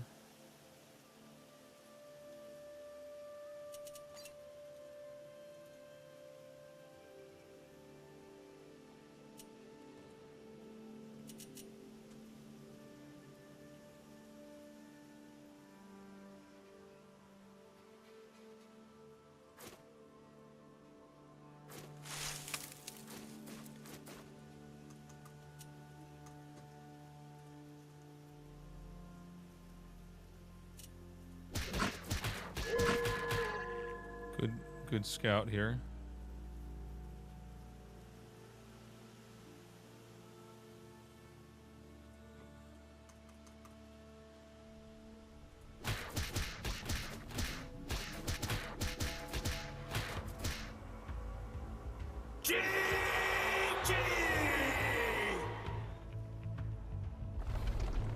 ST4 and Kai Anglo just cheered X300. I like this game because I didn't play it 20 years ago and have no goddamned clue what's going on, and I can't be bothered to watch a Twitch stream that doesn't carefully teach me everything while showing me sausage toes with yellow nails. I'm sorry, I'm trying here.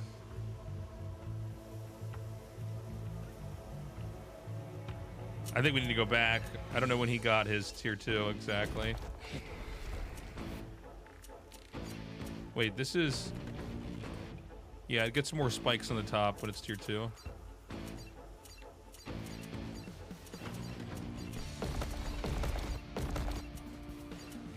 Wait, am I crazy?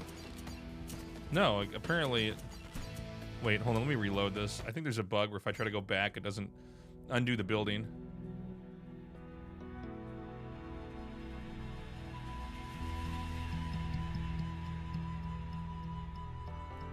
He's doing a new mining optimization that was posted.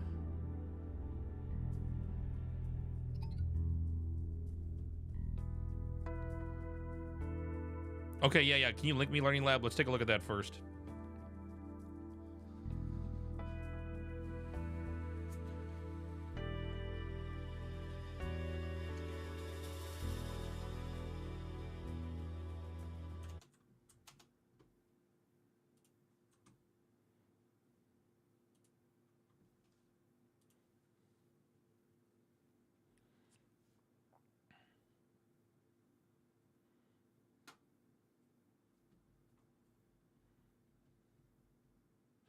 Ready whenever you are. Learning Lab.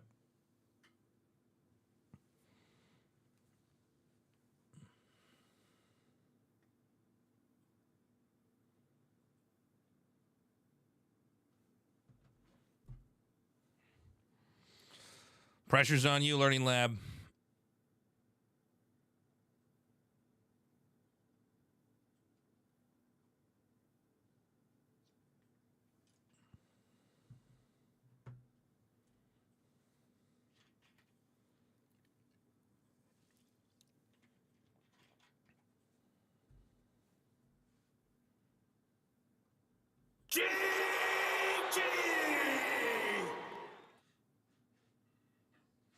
ST4 and Kai Anglo just cheered X300. Nick, you ever do that thing where your ex-wife Celia is living in your house with her new boyfriend Greg and you're trying to explain why you're spending money on Twitch donos because it's become a big conversation in front of the judge and you're thinking it might affect your visitation rights?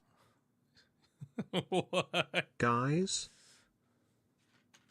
Nick, you ever do that one? Man, fuck you guys, I'm trying to see my kids. Thank you, Stanky. We're going to go to this video now. One sec, guys.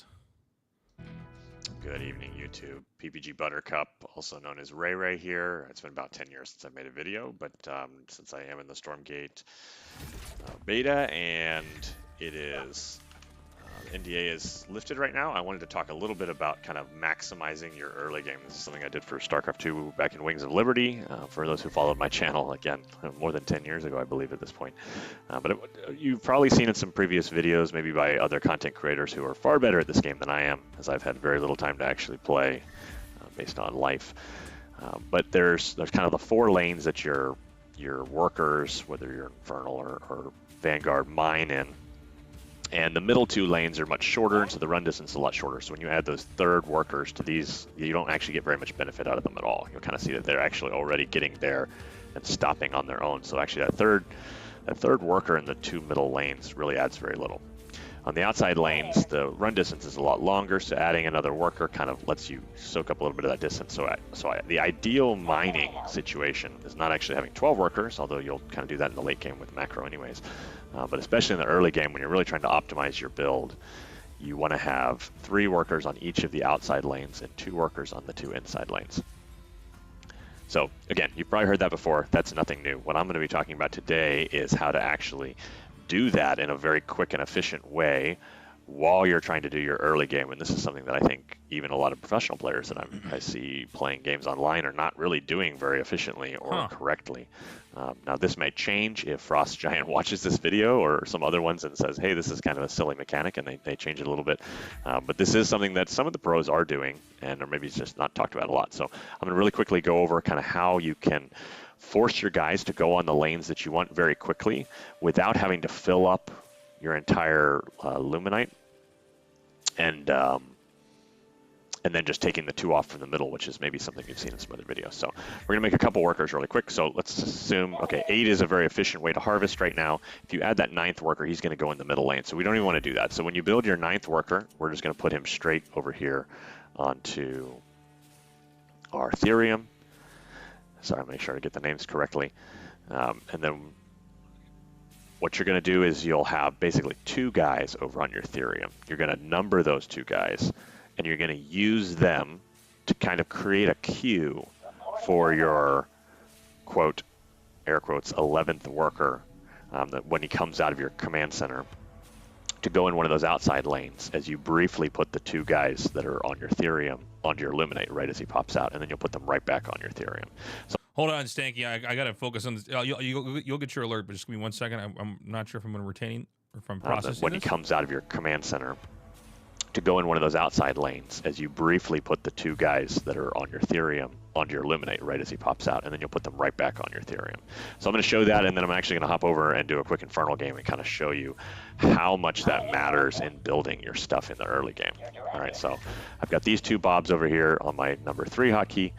I'm going to build this one and kind of cue it over here. You can actually watch the little bar as it gets close. So as he's just about to pop out, I can hit 3. I can right-click on the Luminite mine. He'll pop out. He'll queue into one of the outside lanes, and then I can put him right back. And you'll see, I put him here in the bottom lane. And you can do it again. So the next guy that's coming out, and I only lost 1/10 of a second maybe on my Luminite mining, or my Therium mining. So yeah, so this guy's coming out. He's about to hit the, when he gets about here, maybe 95% or so, I will grab my 2 Bobs that I have already ready for this little purpose. I'll right-click the mine. They will queue up, and then I'll put them right back on. Oh my God. What? On Therium, and he went straight to that top lane. Now, this is way more efficient because what happens is instead of these 2 guys sitting in the middle lane getting almost no minerals until I can finally get out my 12th worker and then pulling 2 of them, I'm collecting Therium with them the whole time. So you're giving up a very, very insignificant and small amount of Luminite to get Therium, and you're effectively getting the same saturation goal that you would do as if you were to put 12 on there and then take 2 of the middle guys off. So, okay, we're going to hop into another game real quick. I'm going to show you kind of what that looks like. This is wild, man. We'll do a real quick, because I was showing you Vanguard. Vanguard, you kind of can watch that bar and do it that way, but I'll show you really quick as Infernal, because that's actually the race that I play. If you can even say that I play a race, I think I've actually only played a few ladder games so far. All right, so I'll try not to keep this video short.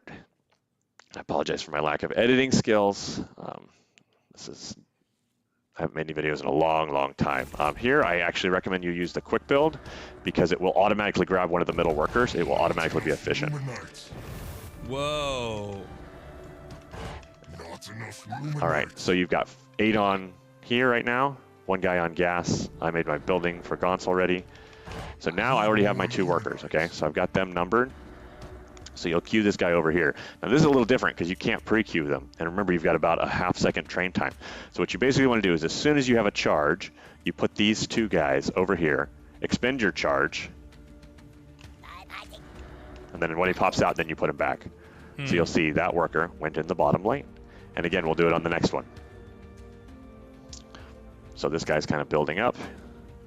And as soon as he's just about ready, I'll grab my 2 dudes, put them over here, and put them right back. 3 on the top lane, 3 on the bottom lane, 2 in each in the middle lane, and I've been mining Therium the whole time. Now I have enough Therium for when my Conclave is done to build my Gaunt. And actually, if you were doing this in a backwards way, you would be short about 30 Therium right now, and you might have an extra maybe 10 Luminite tops. So this is actually something Parting does if you watch his build that he does to hit that really quick drop timing. And he uses his next imp, I think, actually to expand and do a couple other different things. But this is the most efficient way to saturate your base in the early game in this current version. Because yes, you do sacrifice a very small amount of Luminite doing it this way, but you end up with quite a bit more extra Therium. And you can even do the same thing in your expansion as part of your build, kind of do the 10 things and utilize gas. So anyways, I hope this video was helpful, even if it is kind of a silly mechanic, and I hope if Frost Giant is watching that you guys maybe just change the way that workers queue onto buildings. It would be great if the first 4 go in the 2 middle lanes, and then the next 6 go on the outside lanes, and the last 2 go in the middle lanes just by default, so we don't have to do silly little games like this of shuffle. But again, for those who are looking to maximize their early game right now in Stormgate, this is a great way to do it. It actually gives you way better returns than you realize. You can get your build sometimes 5 to 10 seconds faster pulling things out just doing this as if you were to be just rallying them straight into your Luminite and then pulling 2 guys off after you hit 12. So, all right, thanks everyone. I hope this was helpful. Have a great day. This is PPG Buttercup 300. Only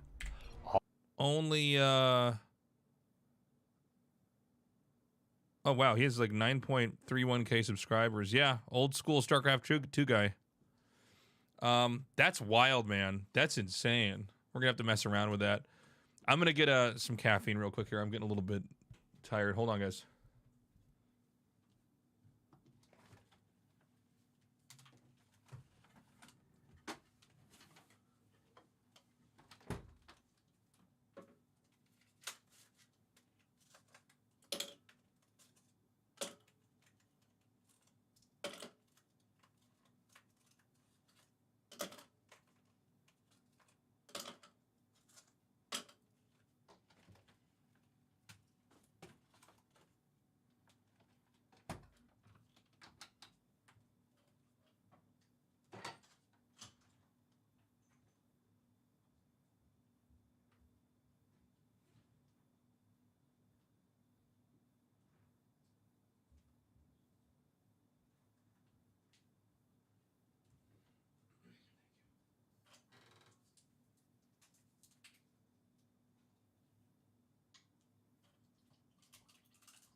ST4 and Kai Anglo just cheered X300. Hey guys, what's going on? It's Stanky but at it again with another live commentary over a live commentary that someone on Twitch, I think his name is Nick and he might not have any friends. Anyway, he's literally playing a recording of another person talking about what the hell we're watching, which is a pretty interesting strat. We're seeing a lot of gamers trying this late game strat, so let's see how it works for Tasteless. Anyway, let's check in with our sponsor Skillshare. Oh, okay. Did I make a mistake back there, guys? I'm sorry. Hold on. Oh, and then I go to somebody else's page. Toasted Waffles _ just cheered X300. Tasteless, have you checked out Beyond All Reason at all? I feel like it's worth covering as it has a thriving 1v1 scene with prize pools. It's in free open alpha and has call that other artises should take note of emo. Artises. I don't think I even know about it. Beyond All Reason. Second. So, sorry, that guy was PPG Buttercup. Yeah, you're right. Only 16 subscribers. Whoops, wrong button. Sorry.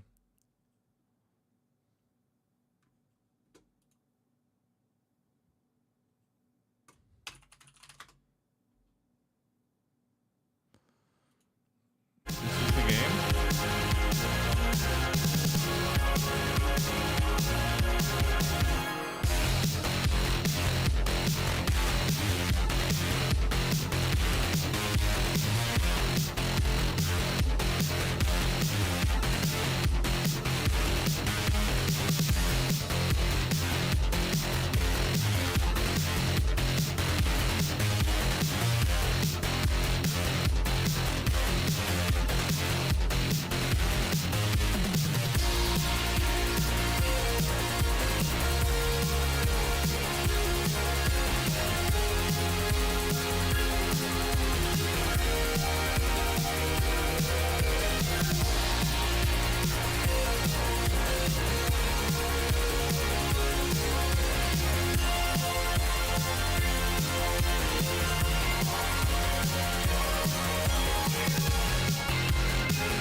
ST4 and Kai Anglo just cheered X300. You guys ever do that thing where you have your balls ultrasounded and they tell you that the right testis measures 4.0 by 2.0 by 3.1 centimeters?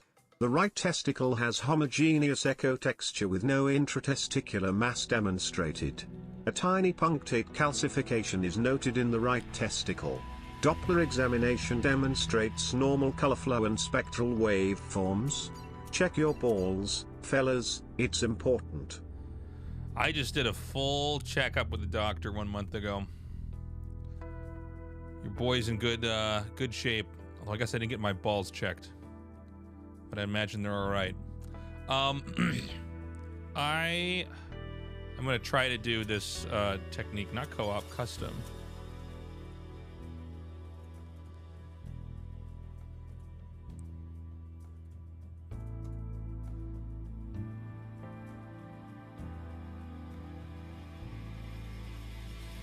Infernal's ready.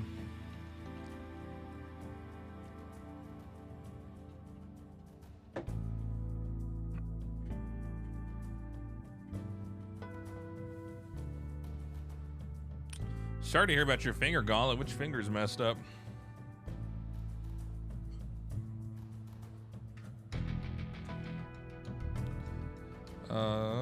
Start game.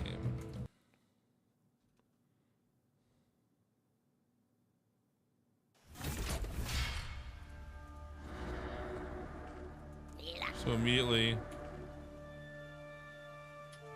Q, F.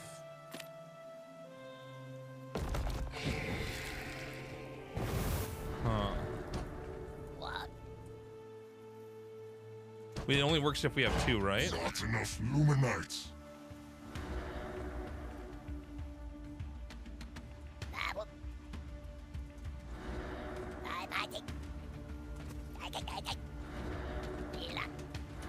No. Okay, we did it. Am I doing this right?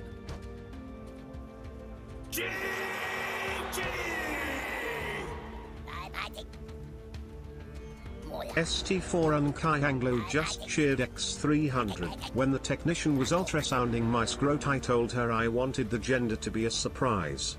She was mildly amused.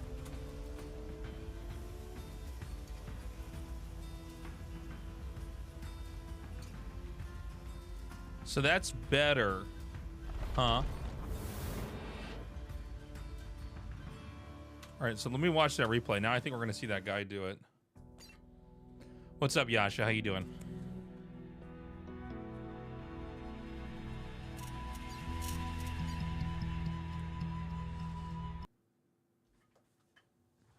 Oh, my back itches.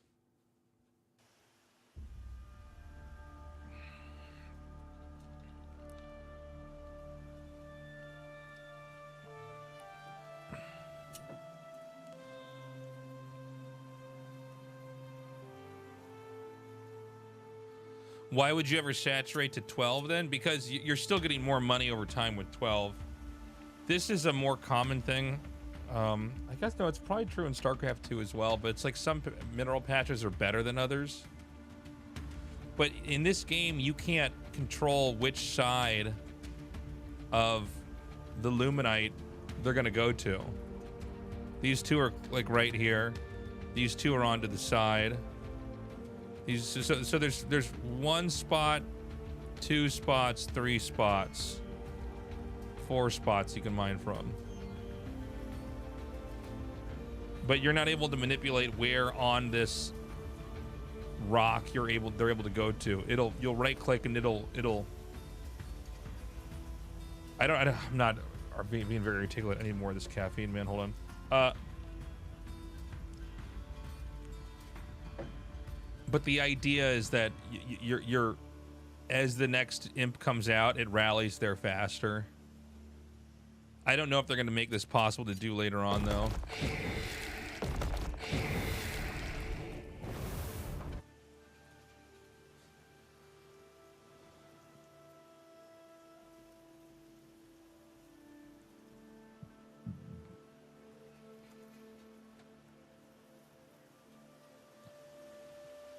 So do you need to have 2 mining here to make this work, right? So like right now,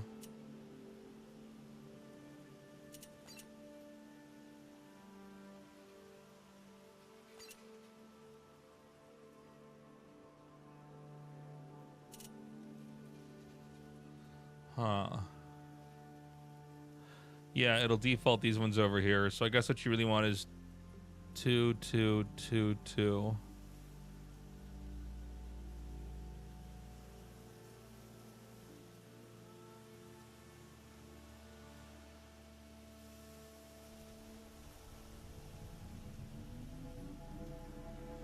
Yeah, no, I think I got it, Drip King. It's just,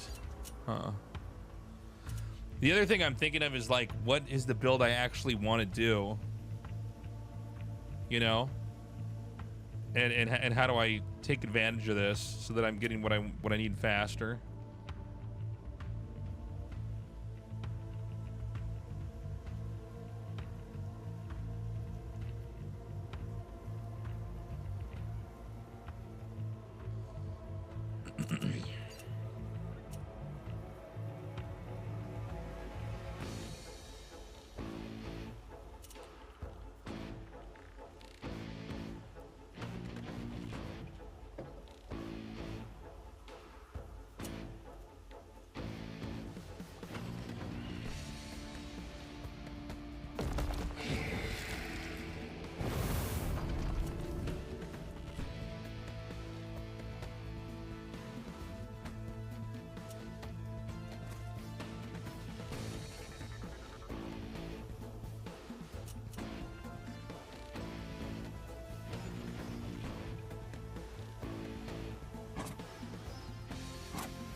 Good morning, K-Dog.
So it's 10 at 12 after he does that.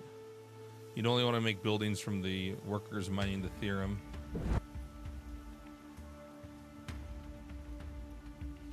This is when he gets the upgrade, probably around when he gets that creep over here.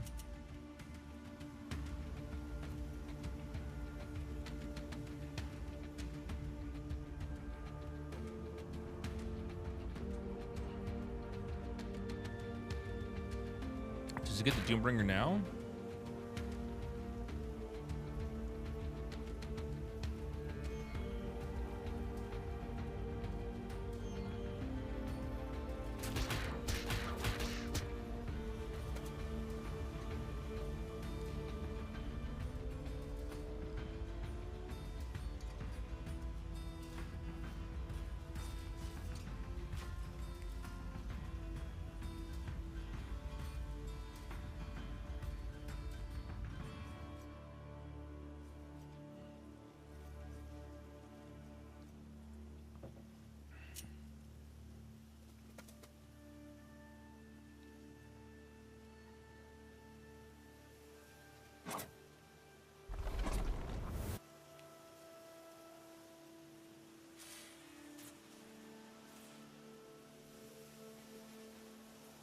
I like this here.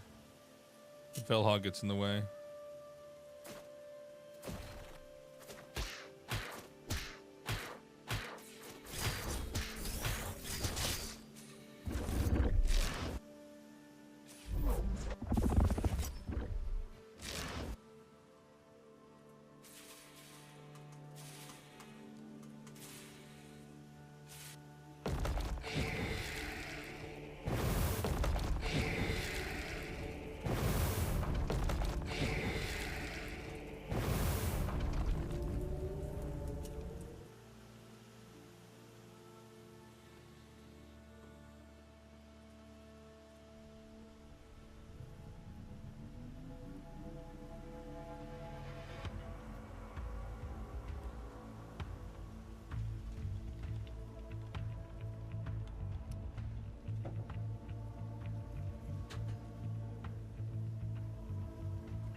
think I might try to run a Lancer rush after this. After seeing Kiwian do that, it was like, looks so simple but good. I want to see if I can get a feel for that.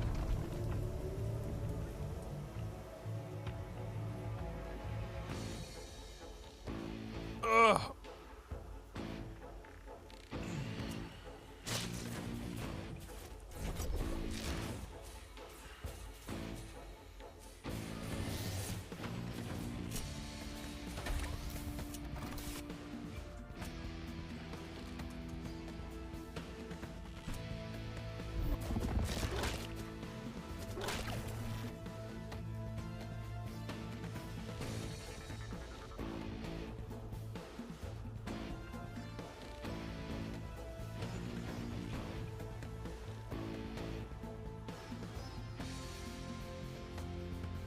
Yeah, just the bare minimum number of brutes here, just something to get in the way.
So I want to try running that build we saw Kiwian do earlier.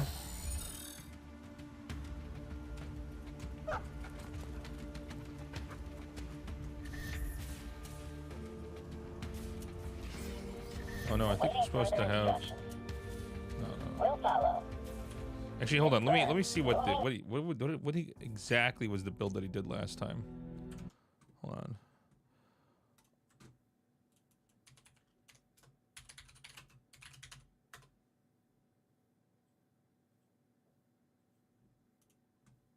We're broken.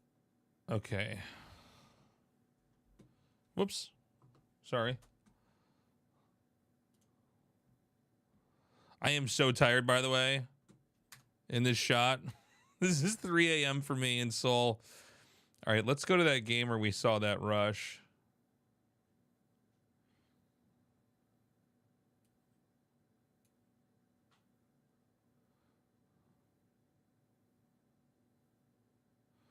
No, this is not the right video. 1 second. This is the finals. That's Stormgate. Partin versus Kiwian.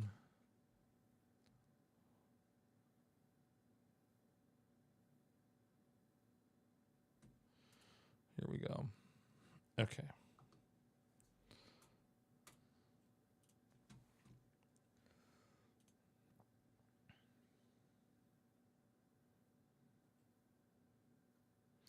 So it wasn't this game.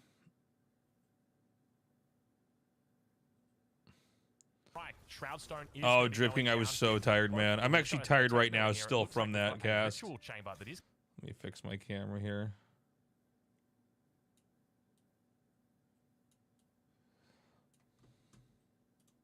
Coming up, but the question's going to be for how long.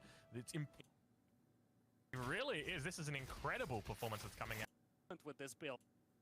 The line by just attacking the command. No, not Jagged Maw. To intercept the reinforcement. Harding gets a small victory here. Keep in mind this whole time we're working down that siege camp as well behind. He's very sneaky with it, but he took Parting by surprise. He actually loves to play into Weave. They've got more than them to. Weaver, you could just have a million Weave. This is the game we want.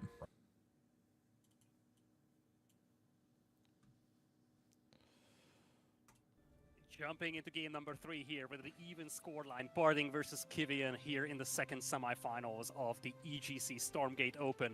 With the color red, we have Parting playing as the Red Infernals in the top right. And to the bottom left, the last hope of the Human Vanguard, Kivian with the color blue. How exciting to see. So it looks like we're going to have ourselves a good old-fashioned macro Okay, game. so he sends right, the worker out Parting says about that. Of pretty course, fast and notorious goes for the trees first. How do we call it? Aggressive timing, the drops in particular. Kiwian's found a way through, but is it going to be successful this time? Is he going to be looking for the same strategy this game? Both games, in fact, with a large influence on or through the Lancer. The Lancer has been the hero so far of this series for Kiwian. So we'll have to wait and see, but it looks like we do already have 2 Bobs out on that Ethereum already. Yeah, now, one of the big things here for Kivian is that as much as his double Rax Lancer build worked in game number 1, we have seen adjustments from Parting. Now, that game was played on Jagged Maw, which is historically a very good map for the Infernals, but I feel like this game could be the make or break for Kivian. He looks like he's going to play, once again, this double Rex into Lancer build, but if it kind of falls flat here, it's going to be problematic for him going deeper into the series. We've seen a good strategy from him to counter what Parting is doing, but he cannot just rinse and repeat the same thing because Parting himself is making adjustments.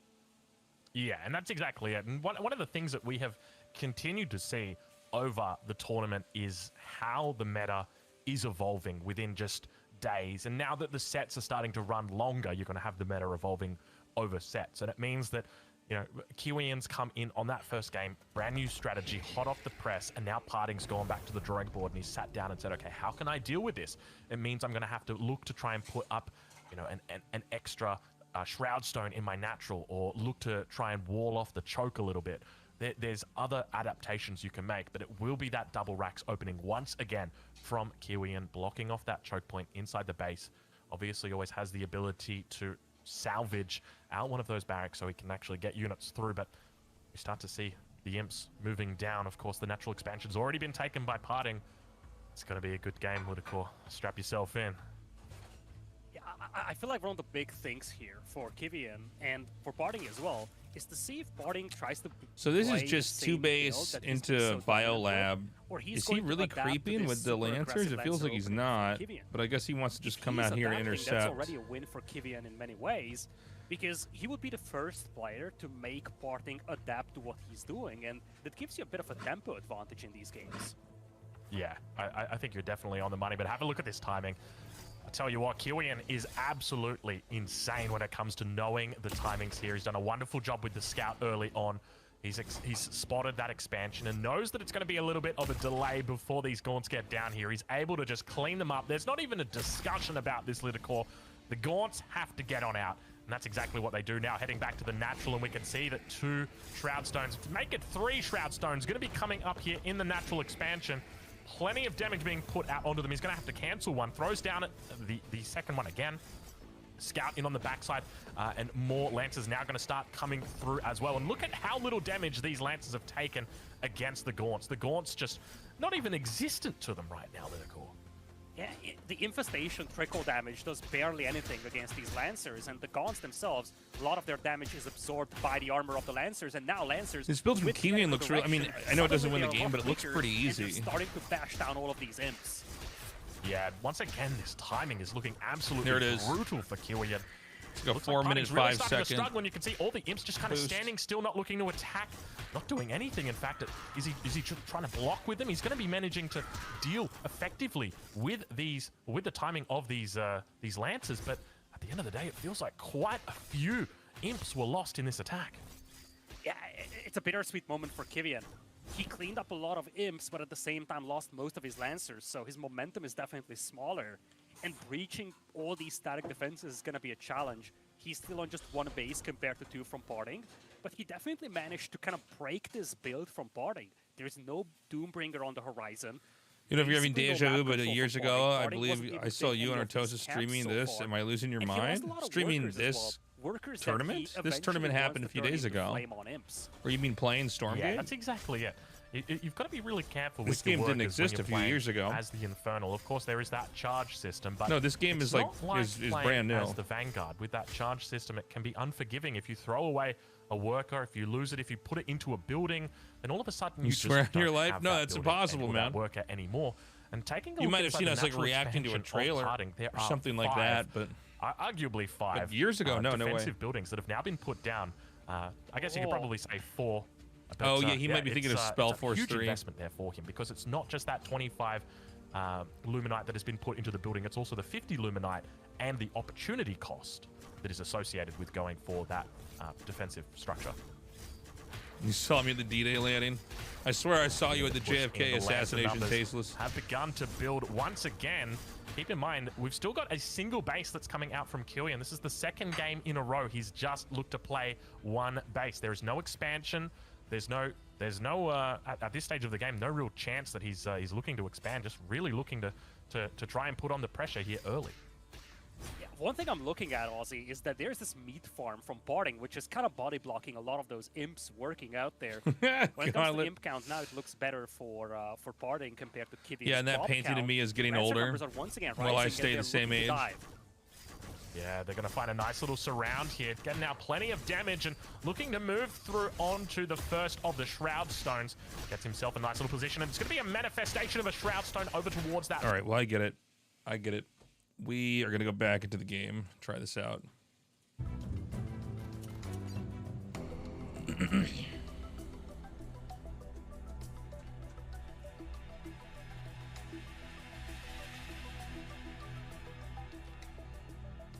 We're going to mess around with this opening, this Lancer opening. This seems like so basic.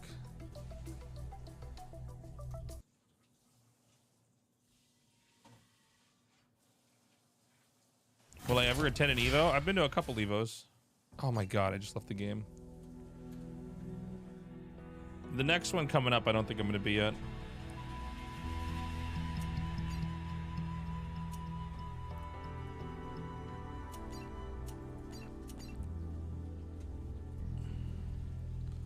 Yeah, the last Evo I was at was in Tokyo.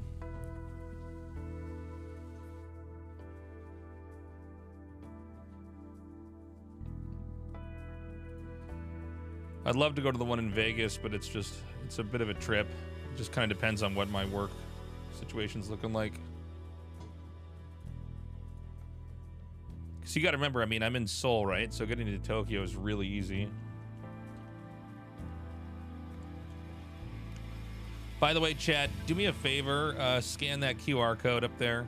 Get to level 5 in Ant Legion. We're going to be doing an Ant Legion stream later on.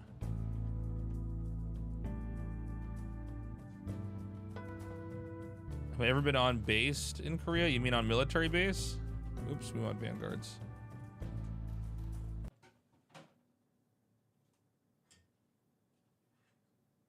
I think it's a bug roll. Yeah, I've been on base. I've had friends that are in the military.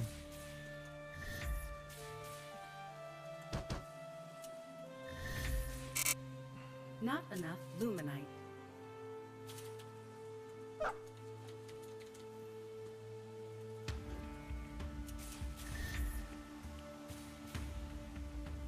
I'm here to assist. Weapons ready. Okay, this already doesn't feel right. How soon did he send that out?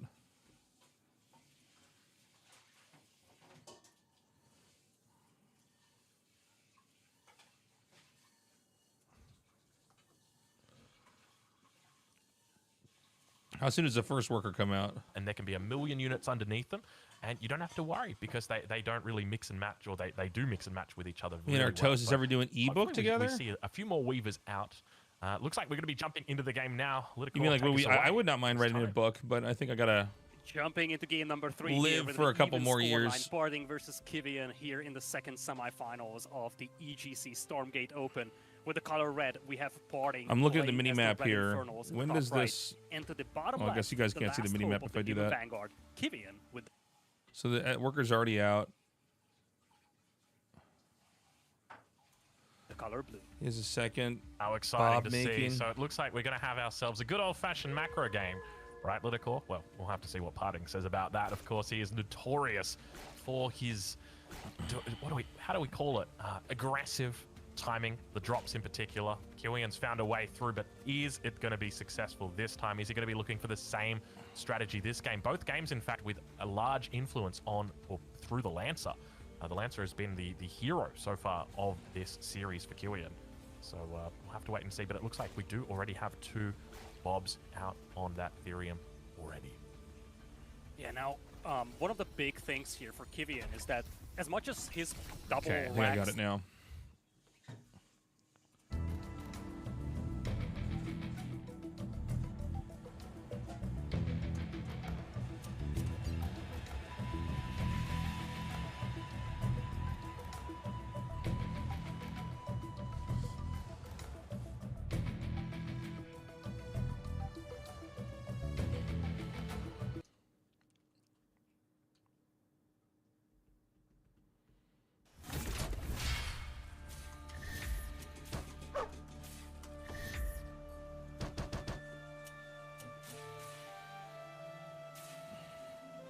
Still here.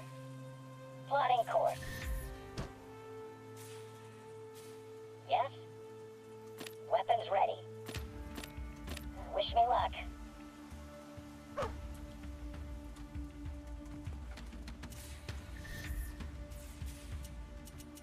Awaiting further What is this instructions. shit? At your disposal. Ready. Not enough Constructing. Ready to work. Oh, a barracks is 150. Okay.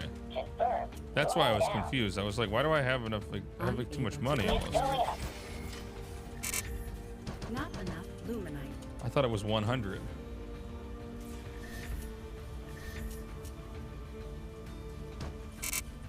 Not enough luminite.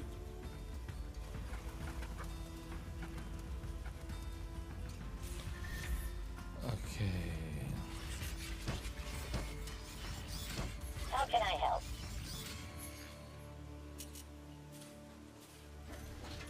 Constructing.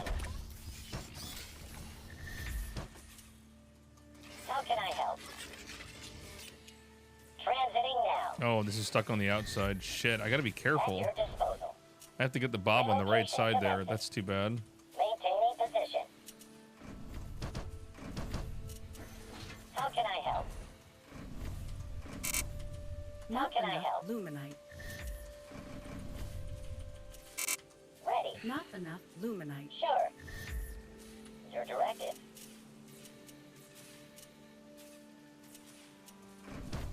Nope. S. Not enough luminite. How Not can I enough help? luminite. Ready to fight. Kill order confirmed. What you got? Awaiting further instructions. Still here. Still here. Not enough luminite. My blade is ready. For the homeland. Not enough luminite. How much do I need for that kinetics upgrade? Not enough luminite. I would actually just kill for those replays from the tournament. Are they up anywhere? Do we know? Just to see exactly what he does, so I don't have to like guess. What's next? Try to feel it out. Ready or not? Ready or not? Flow like water. Answer here.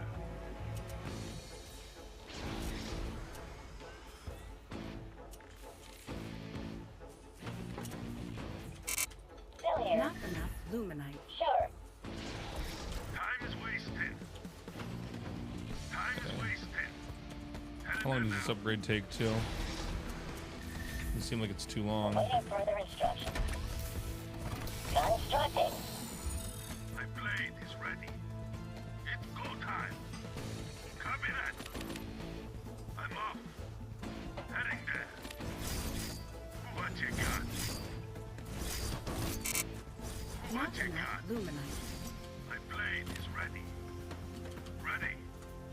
Yes, Commander.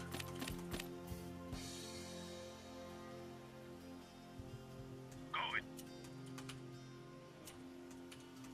What's next? Not enough My soul luminite. is ready. Coordinates locked. Fear is for the enemy. How long is this thing gonna take? I'm here. So it's a pretty basic ability. It's almost like you're going for like 2 Gate Dragoon with range or something, only it's Zealots, which is the unit that you're getting. So by now you have them. Not enough luminite. On the hunt. On my way. Seeking targets. Relocating. Hey guys, give me 1 sec. All right, so we got an idea of the build. I'm gonna open the door. It's getting like really hot in this room. I gotta cool off the room.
I'm not sure how much I'm going to mess with these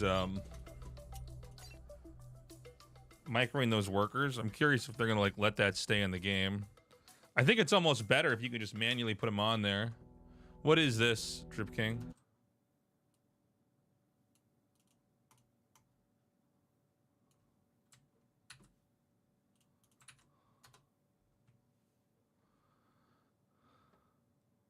Are you fucking serious? Yo, Boomer, thank you so much. Appreciate the Prime sub.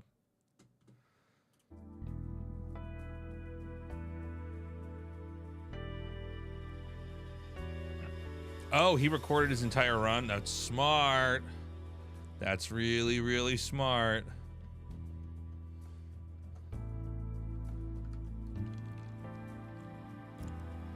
Can you send that to me on Discord, Drip King? Maybe we'll have a day where we review his play from first person. He won't go. He won't go. He won't go. He won't go. He won't get out of the fucking mineral line. Come on. Yo, Wabachaw, thank you, man. 2 months. Glad you're enjoying the history stuff.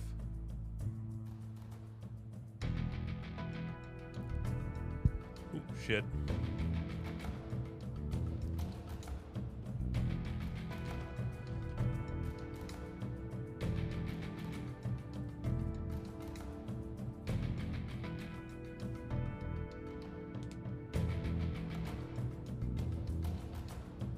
And he won't go and is the best. Yeah, well, we've all had that experience where the worker will just get stuck in the mineral line. I'm very proud of the Artosis quotes we pulled here. How are you using the global hotkeys? I struggle with Quirt because those are my C actions. It just feels like a bad ability. Bad position for abilities, excuse me. Yeah, we're almost to the hype train, guys. If we get a few more subs or bits, we'll be there. We got 3 minutes on that. Here's what you want to do. If you can't use the global hotkeys, just play against the computer, and every time you hit the wrong button, you just restart. Do that for an afternoon.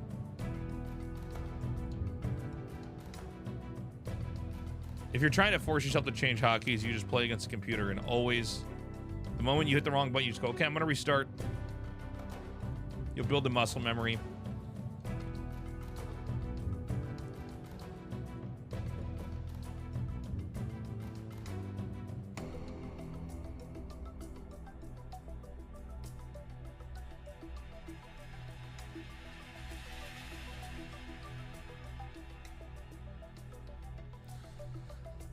We got Pickle sleeping up in here, man. He's out.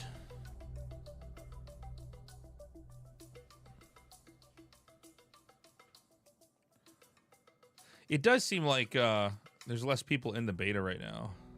It's hard to get games.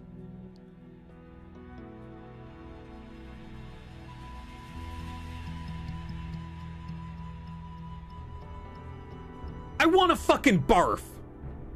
Oh my God, Arthur Valentine, what's up, buddy? How you doing, man? What game are you playing?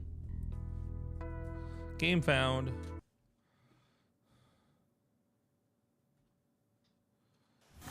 Oh shit.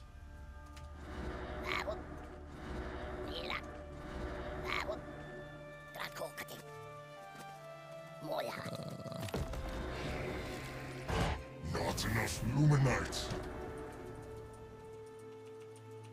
Not enough Luminites.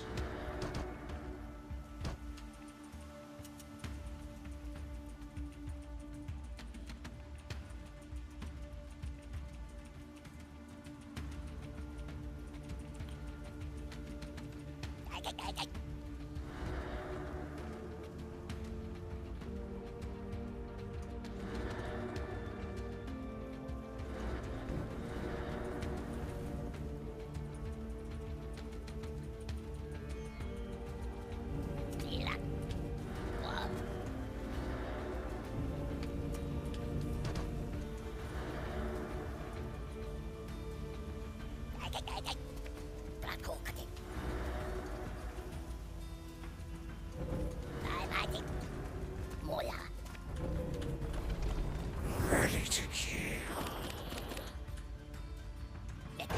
Not enough Luminites. With haste. Need more Luminites. Lost. So little.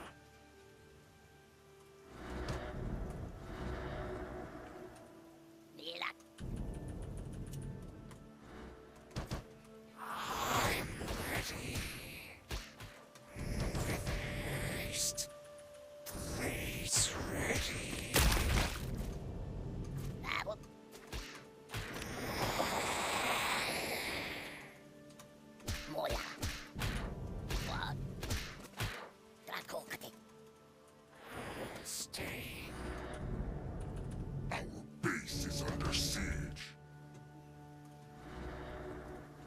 Oh my god, we didn't get the fucking farm. Shit, I'm so rusty. I haven't played in a couple days, chat. Damn it. Oh my god. What the fuck, man?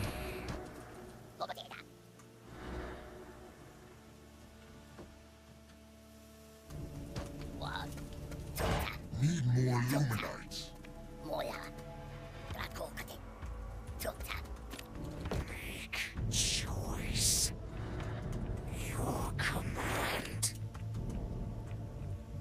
I'm ready. So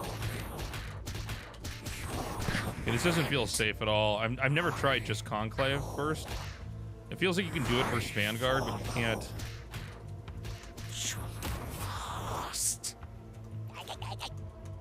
Alright, I'm gonna tap out here. I actually can't protect myself.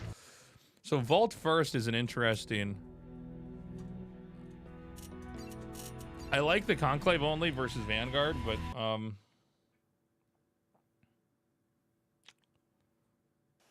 the Vault at least lets you figure out what kind of game you're in. Let's see what he does.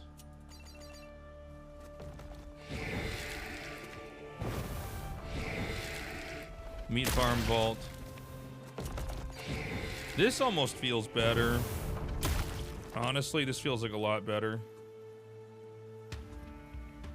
Because then you know if you're going to get cheesed or not. Okay, let's try that.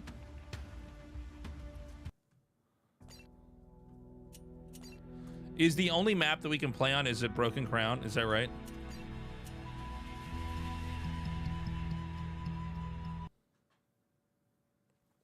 Is this the guy I just played? I think I just played this dude. Oh my god, someone got to level 5. Queen level 5. Good job, chat. Thank you.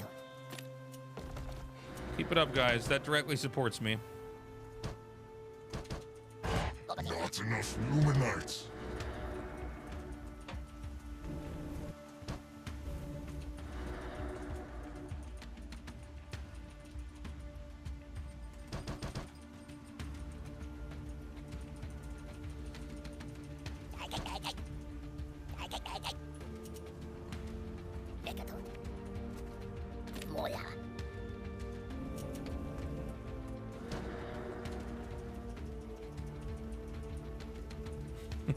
Thank you, Sid. Appreciate that.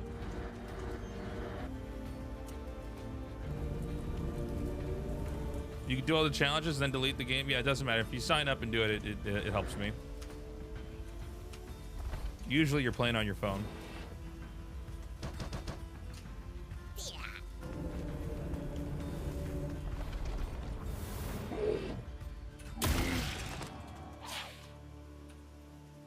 Okay, I said this too soon. Not enough Luminites. No, I probably shouldn't open this up yet. I should just had that stay back there.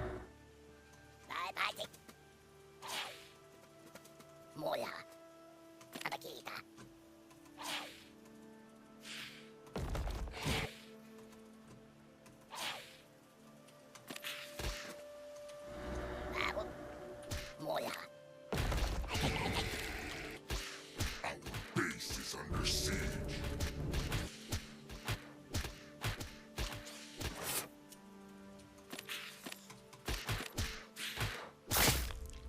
Our base is under siege.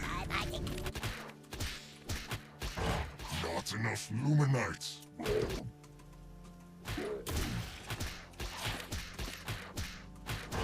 Not enough Luminites.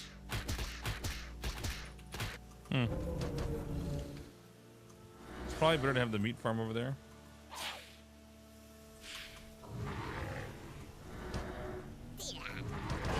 Not enough Luminites. Not enough Luminites.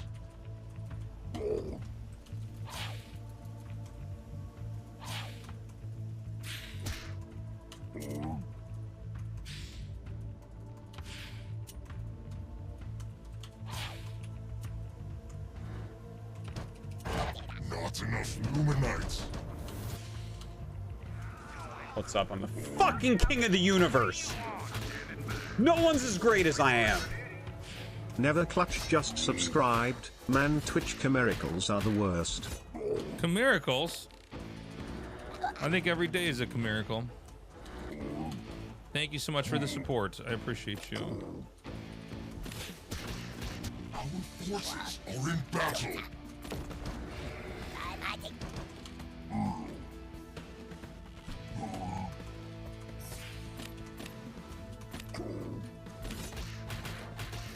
Shit, I'm gonna lose the fiend. Oh no, he's attacking. He just looks like he's attacking backwards. Our forces are in battle.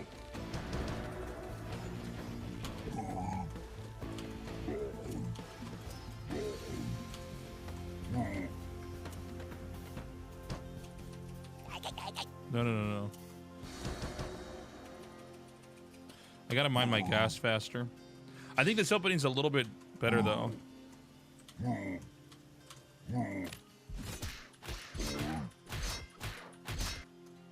Our forces are in battle.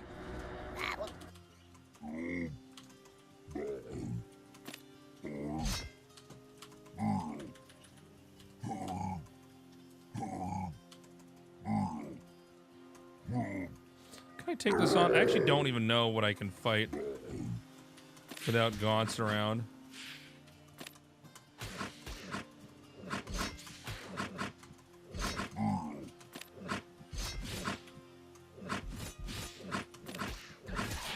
Base is under siege.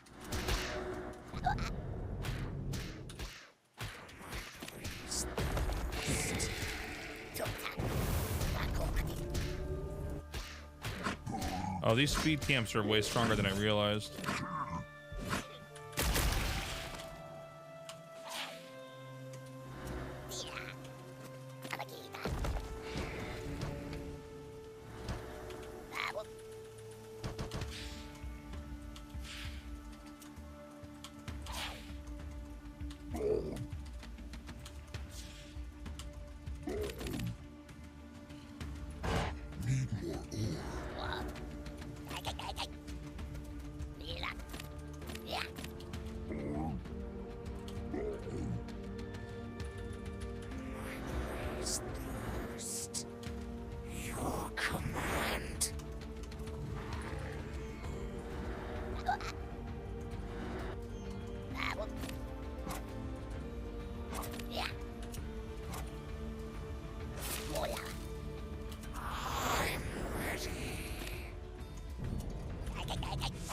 Forces are in battle.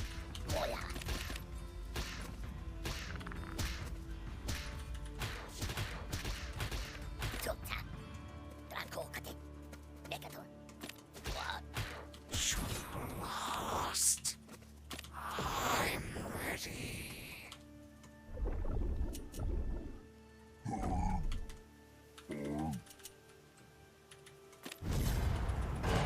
Ready to illuminate. Our forces are in battle. Need more illuminates. Not enough illuminates.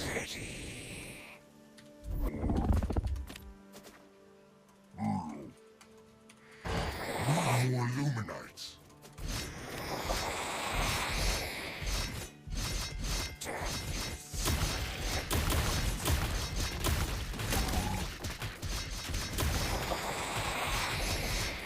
I'm winning this, right?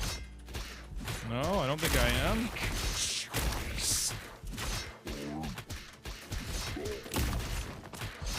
All right.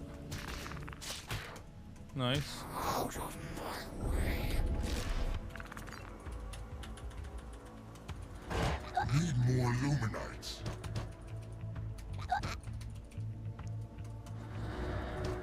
Need more illuminates.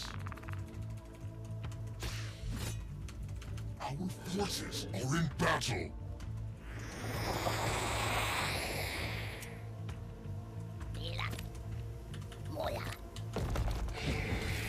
Choice. Oops, what are you guys doing? We actually have way too much ore. This is insane. I don't need this shit. Are in battle. fucking clown race. Clown race. Thank you, Baby Superman. What's up, buddy? Baby Superman just subscribed. Snap their next tassels. I'm on it. Forces are in battle.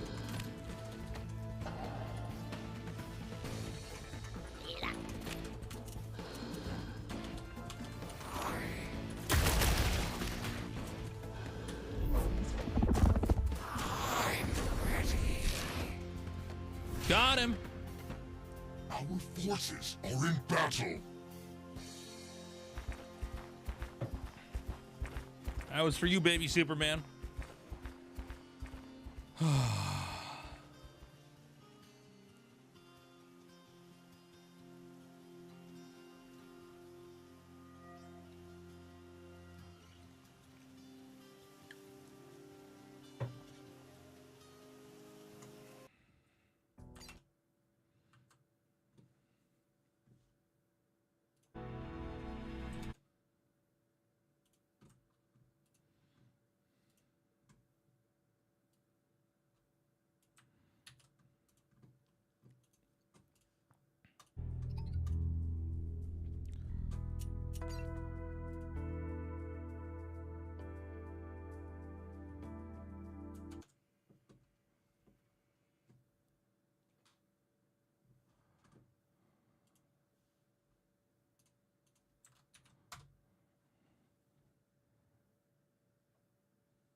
Oh, this is all of his games. This is wild.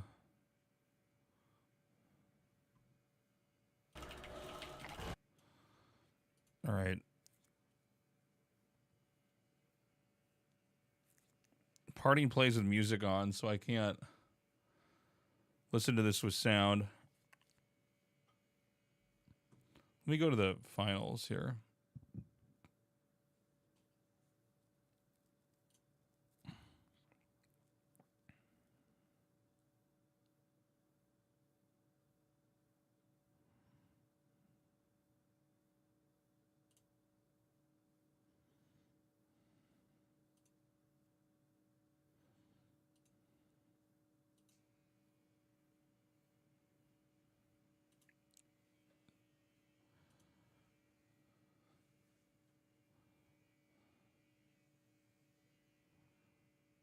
Is this, where does the finals actually start?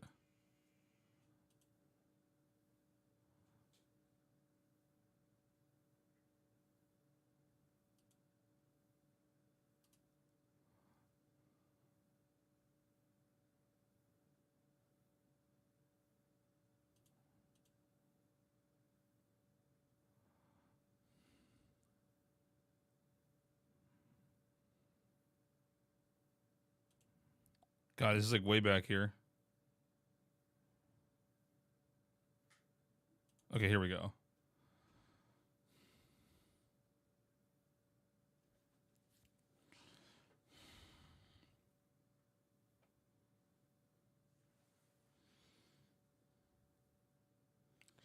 So in Infernal versus Infernal, he goes Vault Conclave first.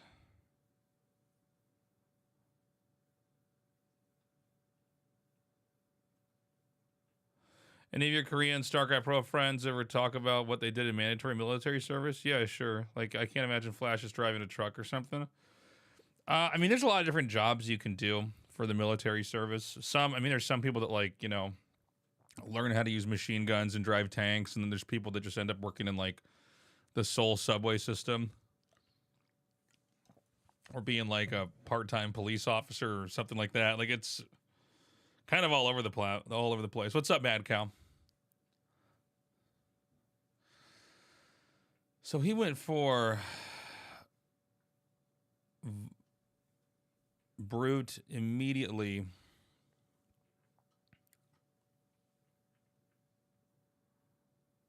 Immediately into Fiend's over here to check if the other player's going to do this shit. Okay, so he sees that. This is way better to watch this from his perspective.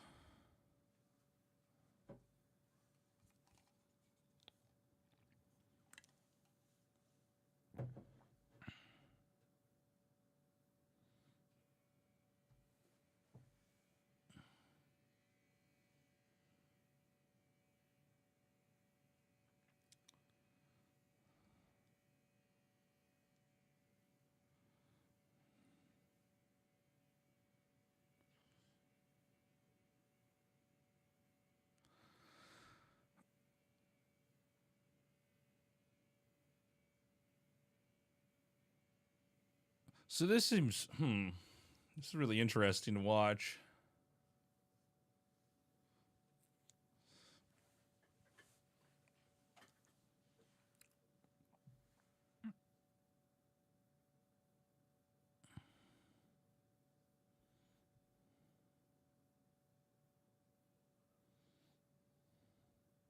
I'm sorry it's quiet in here, by the way, guys. Parting plays with music on, so I can't. His music will demonetize this video because we're on YouTube too.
No, the stream is not muted. We just have his video muted.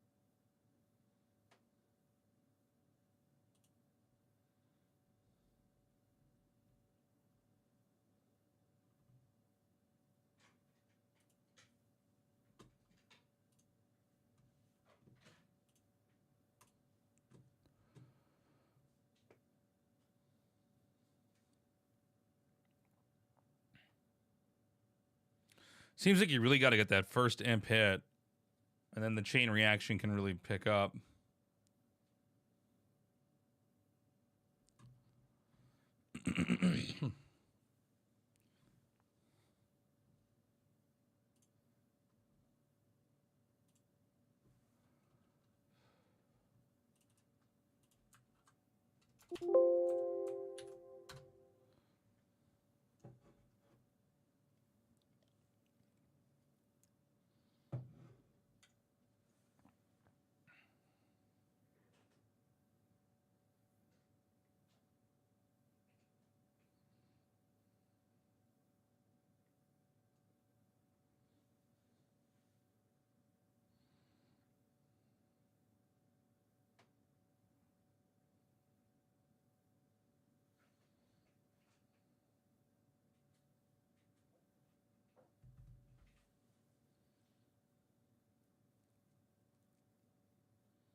Do the Magmadons stun each other? Or do they have... Does that only impact smaller units? Like, what happens if there's Magmadons on each side smacking the ground? Yeah, it looks like they stun each other.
God damn, Magmadon drops are so good. How much more Theorem do you get when it's glowing? I'm actually not sure. Does anybody know? Does anybody know the exact number?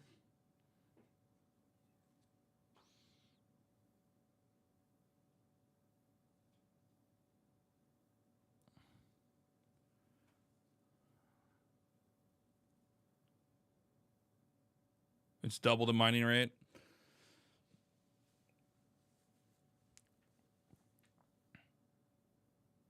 See this thing on the right? Why does my game not have this when we play?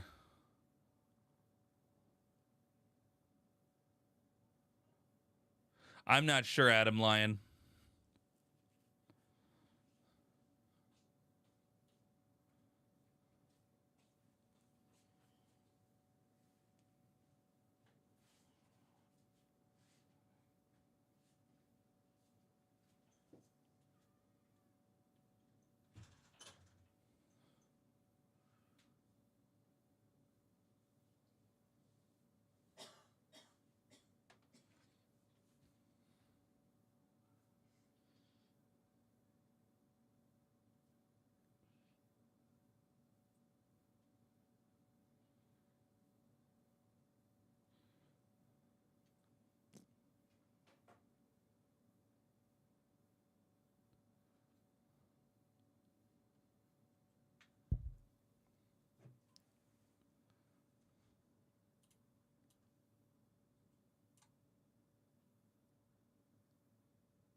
Maybe we could do some videos later on with a breakdown of some of the moments from these games from Parting's perspective.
Here comes that dragon.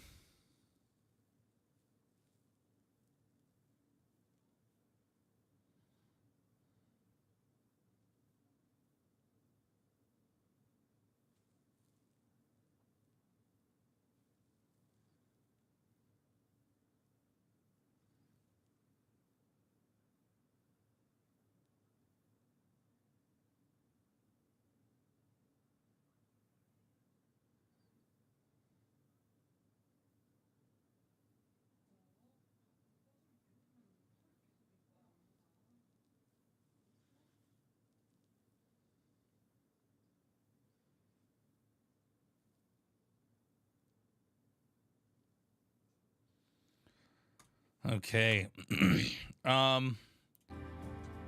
can do one more game over here. Sorry, I know that's like really quiet. I have to have the volume off on that because Parting plays music when he's making those videos.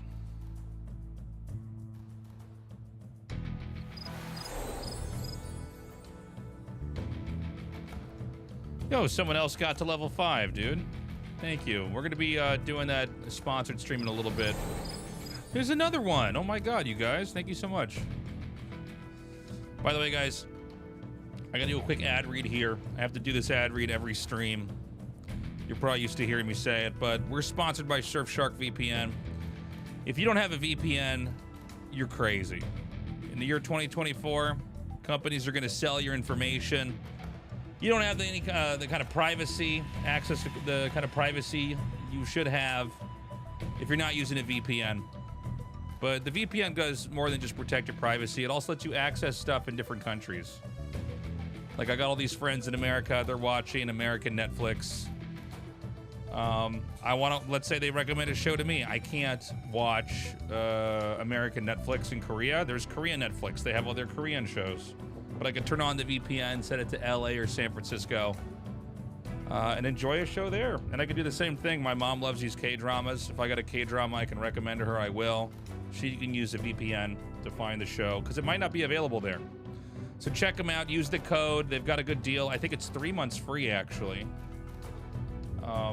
So yeah, if you haven't used a VPN yet and you're thinking about getting one, or you're thinking about changing your VPN,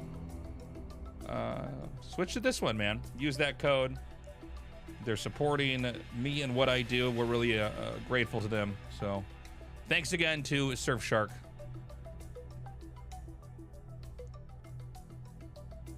Never Clutch, you got to your level 5. Things to do in Seoul for a month. Are you going to be in Seoul the whole time? Are you going to go to Busan or Jeju or anywhere else in Korea? I mean, there's tons of great places to eat and drink at in Seoul. A lot of cultural stuff. There's lots of temples, music events. If the weather should be better by next month, you can go to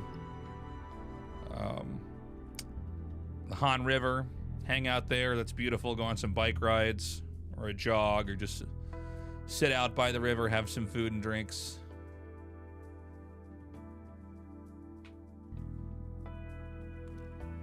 You're gonna go to Chicken Hoffs. There's a lot of good Chicken Hoffs out here. There's so many Chicken Hoffs in Korea. That's a good, nice, cheap night of food and drinks.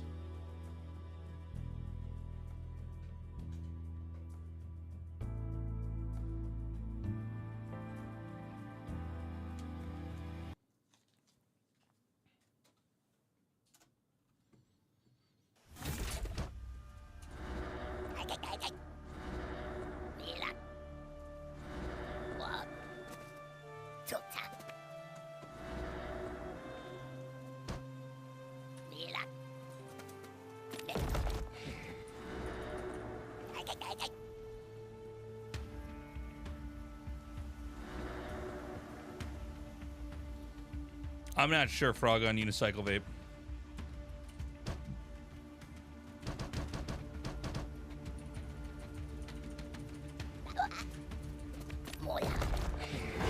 Need more Illuminates.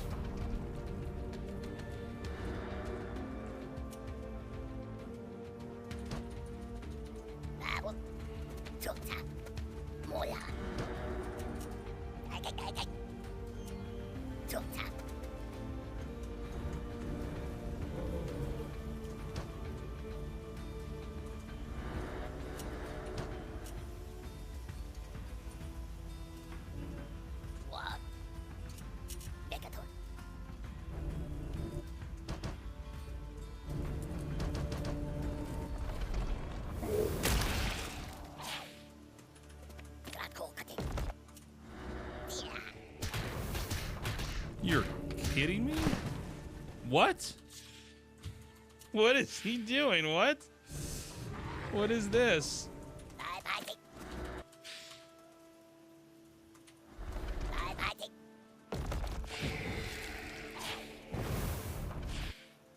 Our forces are in battle.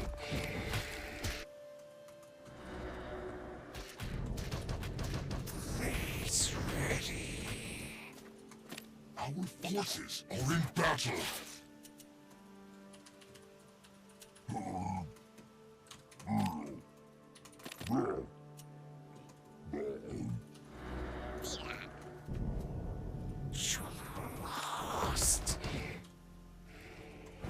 I need way more practice out of this build. Death is imminent.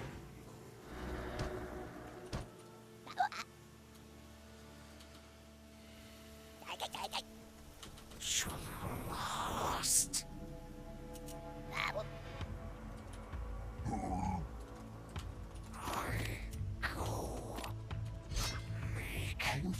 This seems to be the new trendy build, by the way. I sent this out too soon. Your command. With haste. Our forces are in battle. Alright, I have already fucked this up too much. I tap out. Why does he send that in the middle of the map? I'm not used to this at all. I guess we're both kind of doing the same thing. It seems like a lot of people are doing... Actually, we're not doing the same thing because he's going just vault. I tried to copy what Parting did where he makes the tower in the middle of the map. Then it totally blew up in my face. So we both go for Iron Vault. We both split.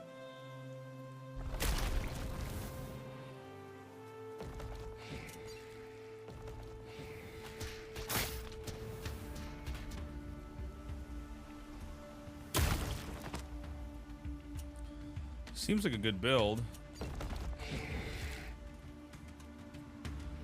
When you split them into fiends, do they, does the supply go down? Is a fiend one supply?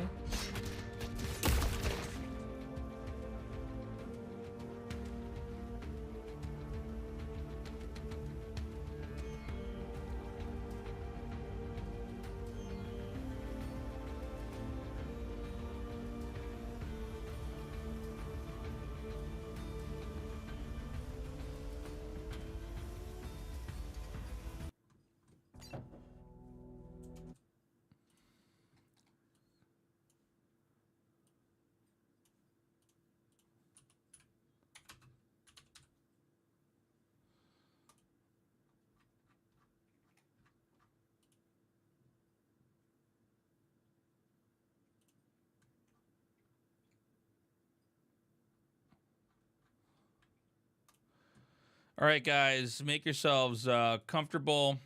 We're going to be doing Ant Legion. Scan that QR code on screen with your phone or use the command in the chat to get to the link. If you could, get to level 5 for me. That supports me. I know, look, this stream is mostly hardcore RTS, but besides doing that and a couple scary games or point-and-click adventure games, we do these sponsored streams, which help the actual RTS portion of the stream actually happen. So if you would help me with that, I would very much appreciate it. Get to level 5. There's other goals below. It would mean a lot to me.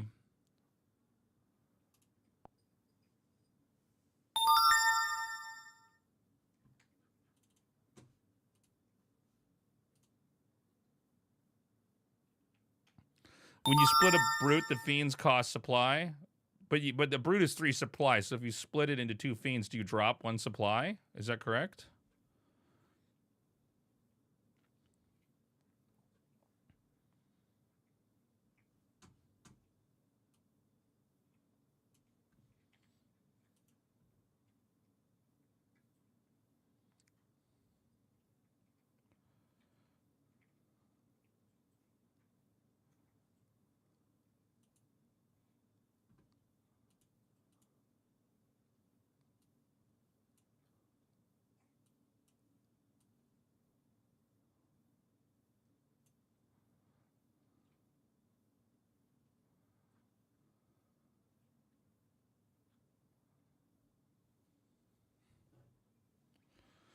What are we doing? We're going to be doing a sponsored stream, The Thick Pigeon.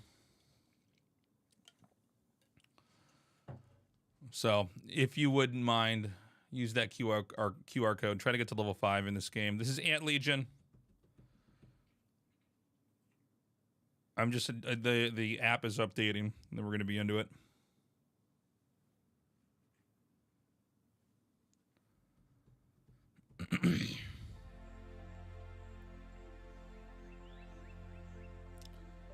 Okay, so feel free to chill. It all began with a hovering wedding party under the bathe of the moonlight. How's the volume? A queen ant landed and started a new colony soon after she mated with a few passing men. However, as dawn approached, lurking predators began to stalk their prey. The queen ant was forced to build a new... This is Artosis, the queen ant versus Protoss. Whoop. Get in there. Chameleons take no skill. She is safe for the time being, but there's still work to be done on the nest. After all, the nest needs to be placed 30 centimeters underground to lay eggs. With that much in mind, there's still more digging to be done. The queen finally finished building the nest, in which she will lay her first This is eggs. edutainment, son. First batch of workers. Okay. The queen is metabolizing her own energy to form a cocoon. This process won't end until the larvae turn into pupae. She is growing weaker and weaker by the day. She is at real risk of dying from starvation. The queen will need workers to forage for food.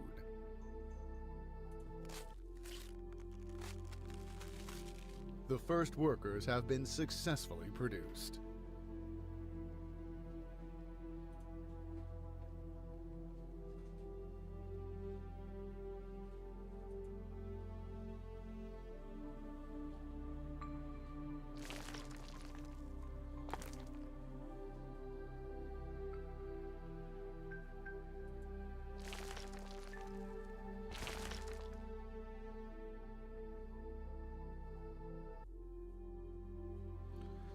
A roly-poly habitat has been located, although we might need to fatten them up a little to provide the swarm with some adequate food.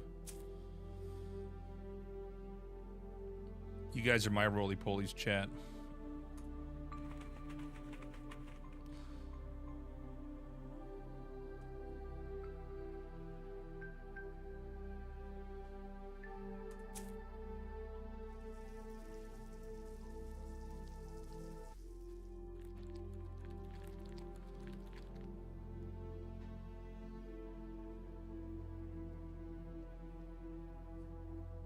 Oh, we're getting bigger.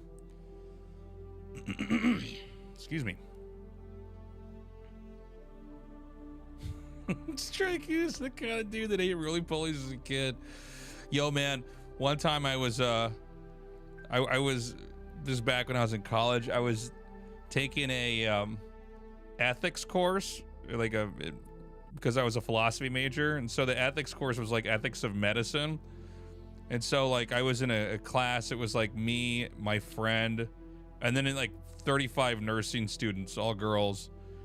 And at some point in time, like, one of the professor during a lecture was talking about about sociopaths, and how, like, a normal sign of a sociopath is if you tortured bugs or animals as a kid. And then I turned to my friend, I went, oh my God, I used to melt ants with a magnifying glass when I was a kid with my brother. And then she goes, what'd you say?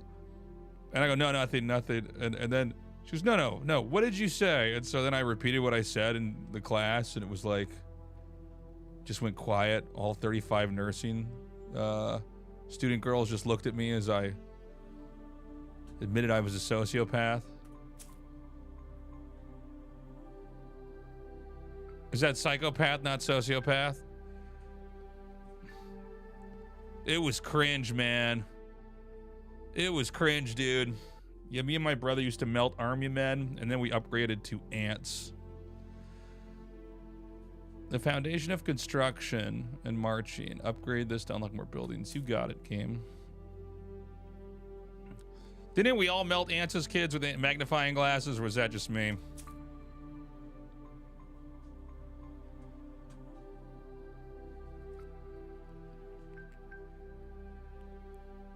Yeah. I'm like, you guys ever light cats on fire? You know what I'm talking about. No, I wasn't serious about that last part, chat, but...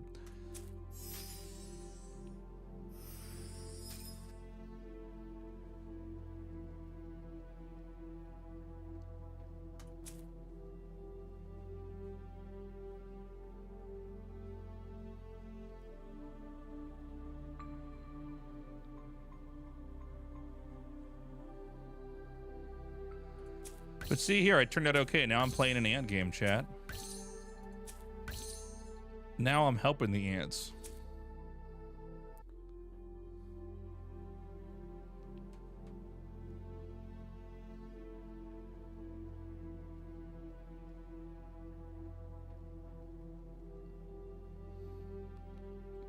Get an ant farm for full redemption. This is where vital resources which are crucial to the development of the nest, such as food, are stored. This is good ant music, by the way.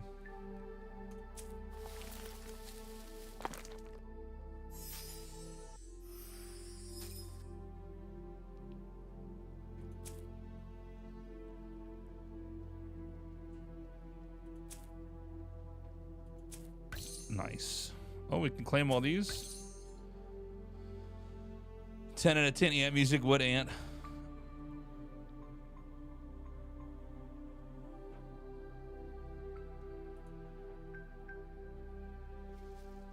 Uh-oh.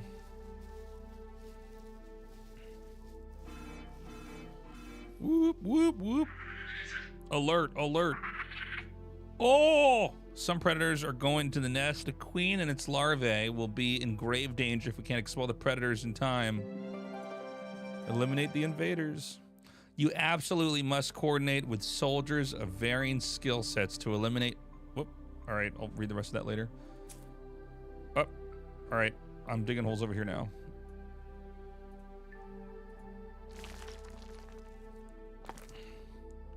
We need Psystorm. This is where my chat goes, but Tasus, could you get Reavers here? I go, no chat, not if I'm getting a Citadel and trying to get a Templar Archives. How much gas can I possibly have on 2 bases? It might as well... it might be as well to build a melee soldier habitat, not least since melee soldiers are born fighters who take pride in fighting on the front lines.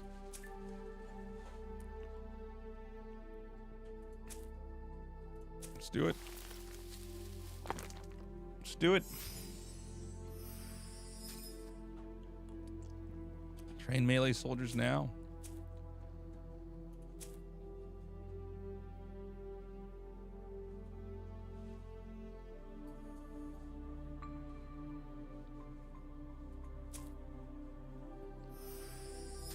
Oh, Sylvester Stallone. I just watched a documentary about him on Netflix like 2 weeks ago.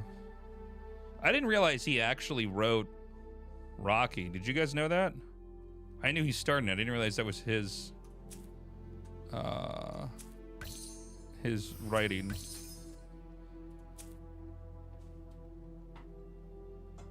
Yeah, he wrote it all. Yeah, I don't think I've ever watched Rocky, actually. I think I might, like, I don't know, like been young as a kid and it was like on TV and I watched it for 10 minutes.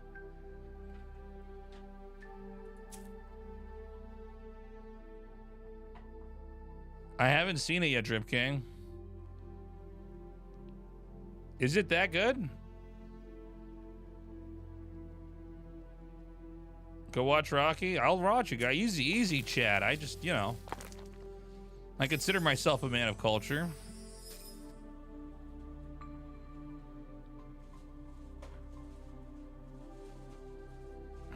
I've seen Rambo.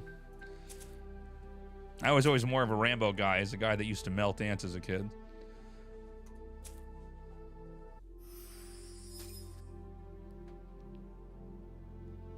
So it's actually that good. Okay, cool.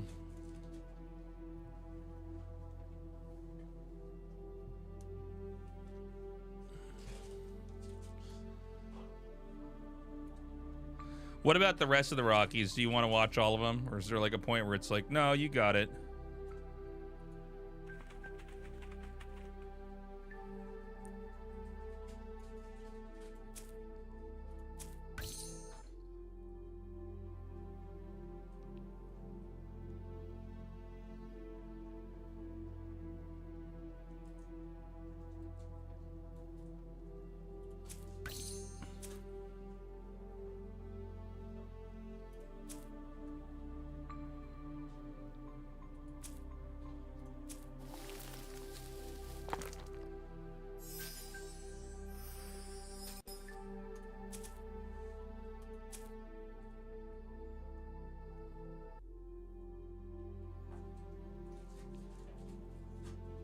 critically acclaimed film Ants.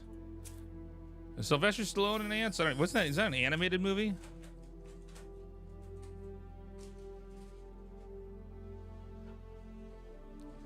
While setting up my ant farm so I can atone for those ants I melted. Oh, look at the moves. Oh, get out. One Ultralisk against all that? I don't think so.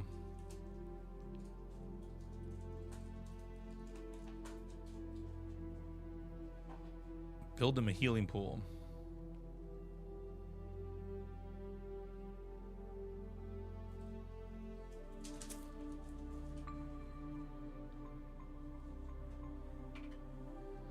Wounded soldiers will be healed here. Healing pod. Heal it up, 3 seconds. Bagoo.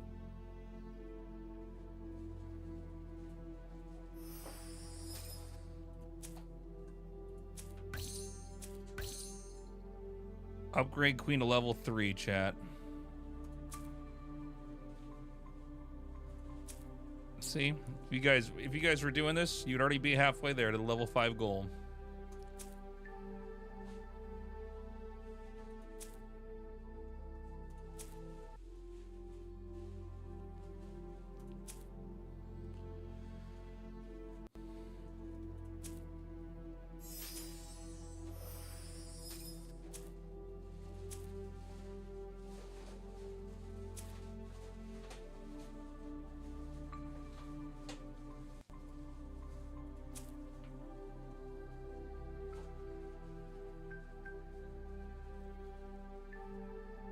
I think I'll save it.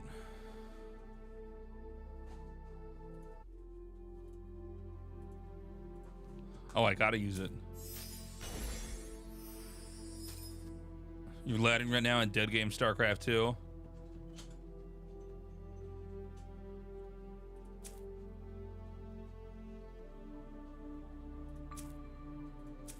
The game's so old and dead, man, you might as well be a necrophiliac.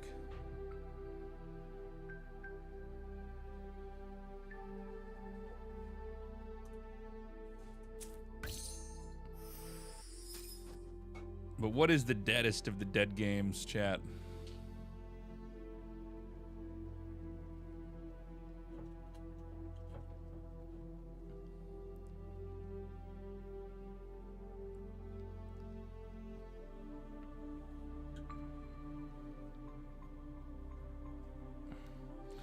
Fallout. I've not been happy with the last couple Fallouts. I was actually a hardcore Fallout guy. Okay, cautious expansion. Hold on. There are predators everywhere you look, so we... Oh, all right. Can't read any of these fast enough, apparently.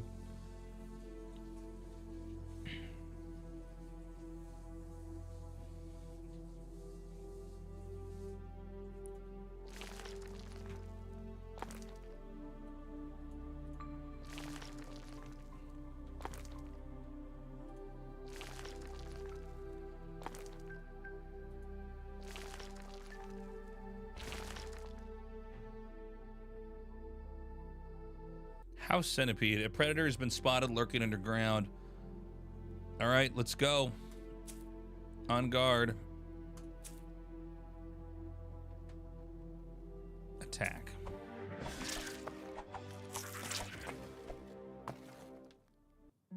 But yeah, to what I was saying earlier, I was a big Fallout 1 and 2 guy. I was like so hyped when Fallout 3 came out. That came out when I was in Korea. I think my first year here. I remember like I woke up super early and went to the video game store, whatever you want to call it, and picked up Fallout 3. I had a good time with Fallout 3, although it's clearly they had to finish it before they were done. And then New Vegas was really good, but then I don't know, Fallout 4, like I just put it down. I got like maybe 30 hours in. I'm like, I'm bored. Not into this. I'm not feeling it. You're telling me the same story over and over. Fallout 1 is good. It's really hard. I don't know how janky it is compared to what we're used to playing today. Although, you know what it's like? It's like Baldur's Gate 3. Just, you know, it's not as cinematic. Hey, Opticals, thank you so much. When do we unlock Kerrigan? Probably at level 5. But yeah, I was pretty disappointed with the Fallout series. I don't know. Like, those kind of Skyrim-like games, they're good, but I almost feel like Bethesda needs to, like, level up their whole model of what they're making.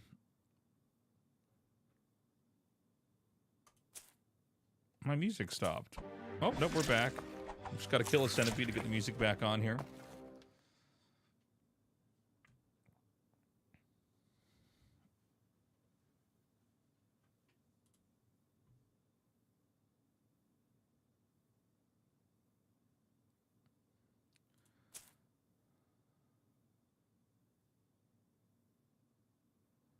Yeah, how is Helldivers, by the way? I was really thinking about downloading that. It looks pretty good.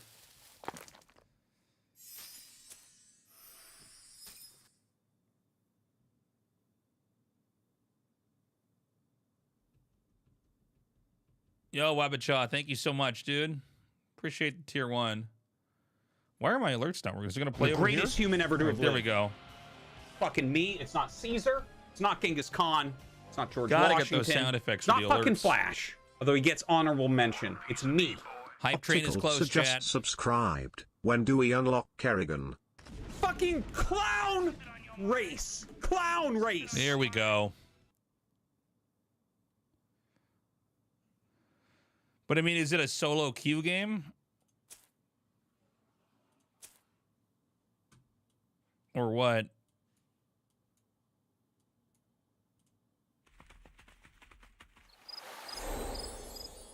Ooh, we got another level 5. Thank you, kind soul. All right, we got 40 seconds to run the clock. We get our next ant.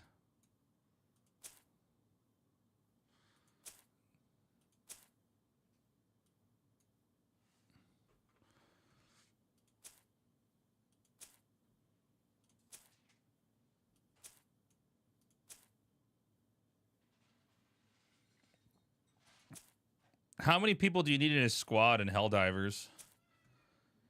And what is the appeal of it? Is it just like it looks really good and plays really smoothly? Is it like PUBG where there's a kill zone? Well, there's clearly something going on, Drip King. Everybody's playing Helldivers, man.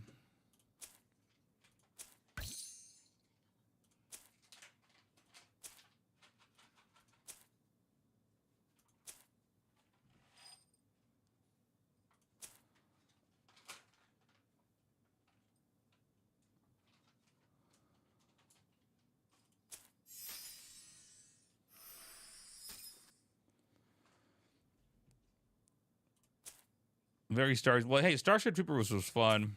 That movie was actually smarter than I remembered. I remember watching that as a kid and thinking I thought it was dumb, not realizing like so much of it was satire. And then like later on as an adult, I'm like, oh, it's actually based off a book, by the way. I never read the book, but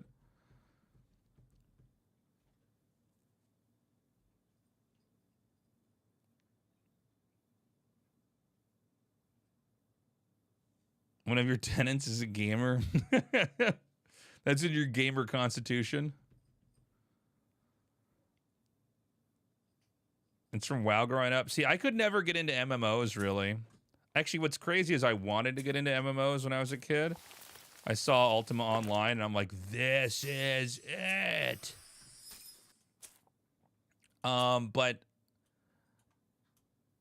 I wasn't in a household where my mom would like pay for a subscription. I was like a 6th grader or 5th grader, so there's like no way I was going to be able to pay. What was it, like $15 a month for Ultima Online or something like that?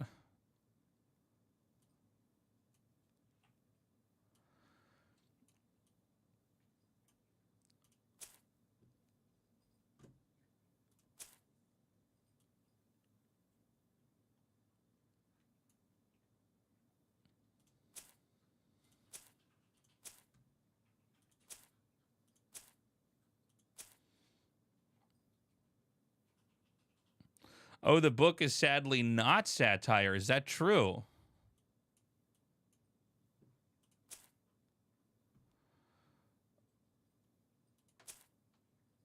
Oh, I don't have any wounded units. I'm so stupid. I'm just clicking all these buttons over here. Nice. That's what's up.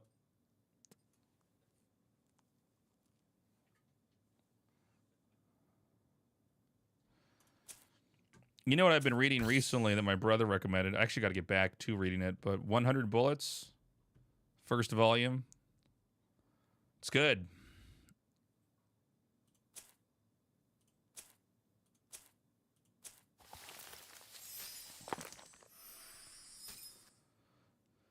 The hatchery is where rare eggs hatch into specialized ants. Gotcha.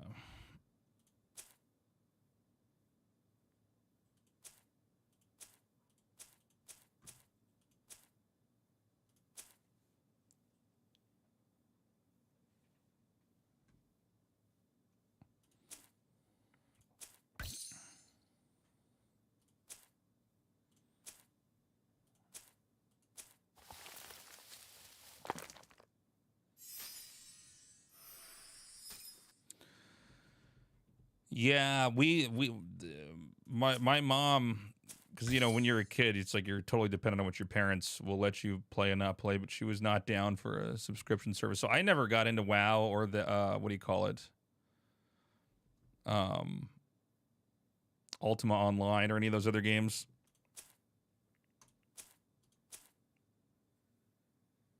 But I did mow. I mean, it's funny because I had a job as a kid, but it was like, no, I guess I was too into StarCraft. By the time I was actually making money, I was too hooked on competitive multiplayer. It no longer appealed to me to get into like that kind of more community-driven stuff. It was all competitive. Yeah, no, 100% Pilot. They were just not normalized back then. It was like, you know, you're asking your parents to buy you like a $50 video game, and then you're like, we also need, you know, $15 a month. Can I click on any of these things? Oh, we don't do this until level 6. We haven't even gotten out of the ground, chat. There's a whole world out there.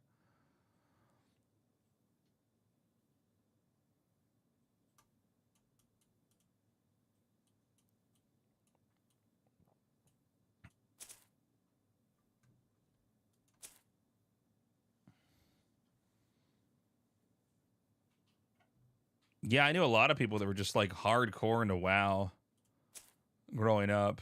It got a lot of people hooked. That's really where Blizzard actually started to make like crazy amounts of money. Is they were like one of the first companies that had a whole bunch of really big titles that were really good, and they were like banging out these games that, you know, for the first time ever, it's like everybody could just pay money to be part of this. I don't know. I mean, I think that's what allowed them to make BlizzCon and all this other stuff. Adult cynicism killed WoW for you? I don't know. You know, it's one of those things, too. Like, I think in certain ages, you like certain games. Like, I can't really go back and play Japanese RPGs. Like, I used to, like, play all of them. Like, Chrono Trigger and Final Fantasy 6 and 7. Final Fantasy 10. And now if I, like, try to play a JRPG, I'm like, what in the fuck am I doing? Like, I can't even, like, enjoy it. So I just don't. But it's like maybe there was a period in my time where that type of content appealed to me. When I first came to Korea, I used to love going to clubs. I thought clubs were like the coolest thing ever, and now like I would like never ever want to go to a club ever. So I think you go through phases in your life. Are we up? Do we level it up?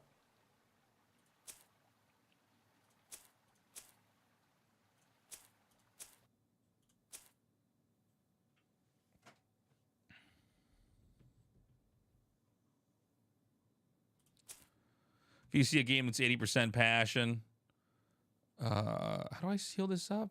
Healing pool? No, I don't need to rush this. This is 30 seconds. Yeah, Nikki, you know.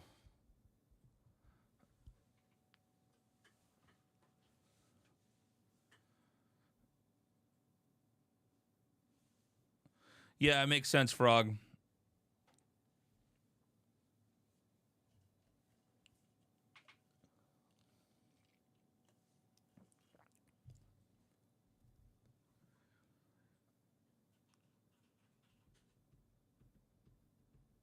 3, 2, 1, and done.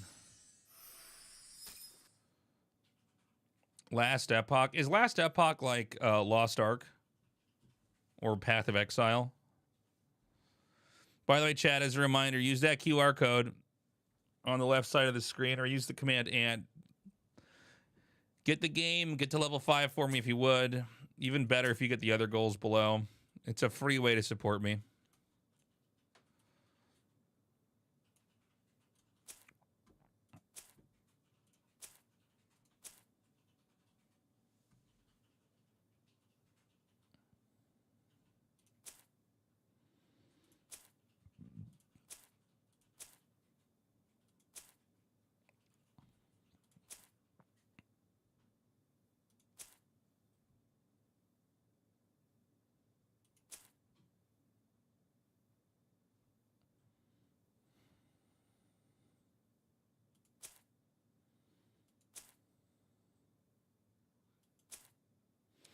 Oh, I've got several of these. Okay.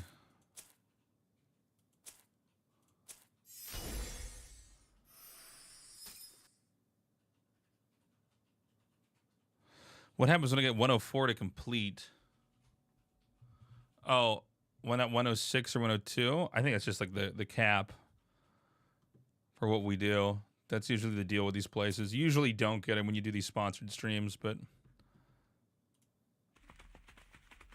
we did it. We got pretty far with Raid Shadow Legends. We did it. I think we got to the maximum people that got to the certain level that they needed to get to.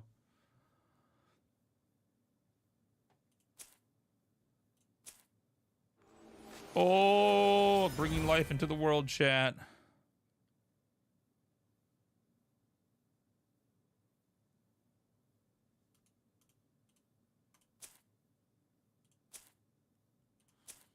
No more.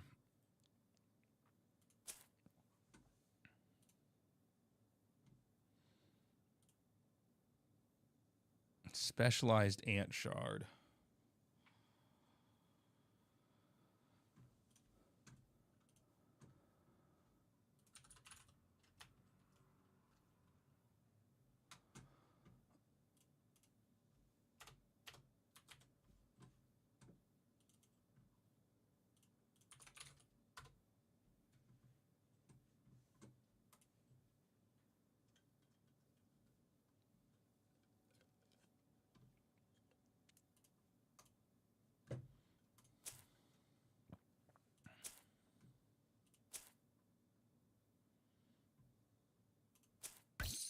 Nice.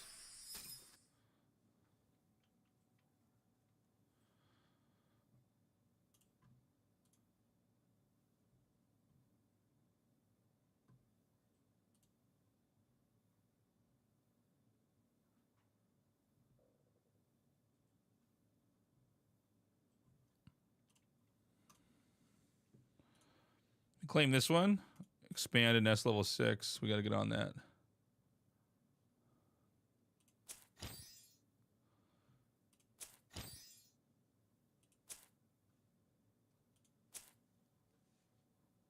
Game level 5 first and last epoch.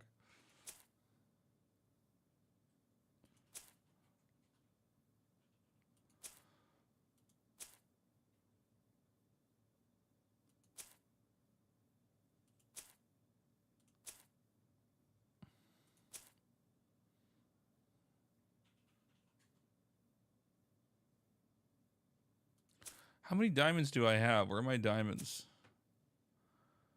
Oh, we have 300 diamonds. Let's hold off on using the diamonds yet.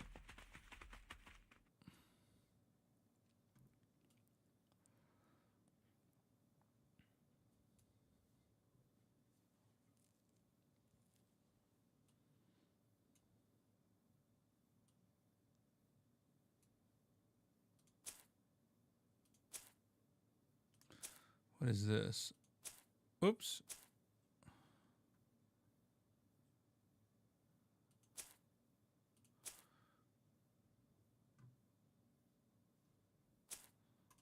Whoops, misclicked it.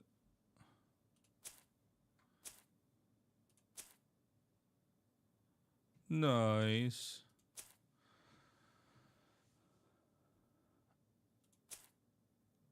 Any other free things here? No.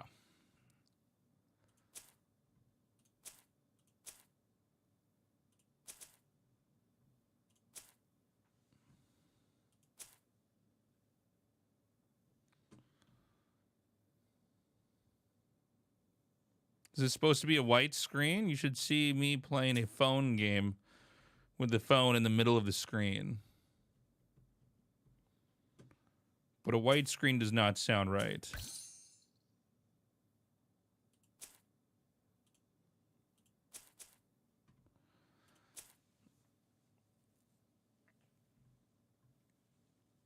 I'm just going to go refill my water cup, guys. I'll be right back.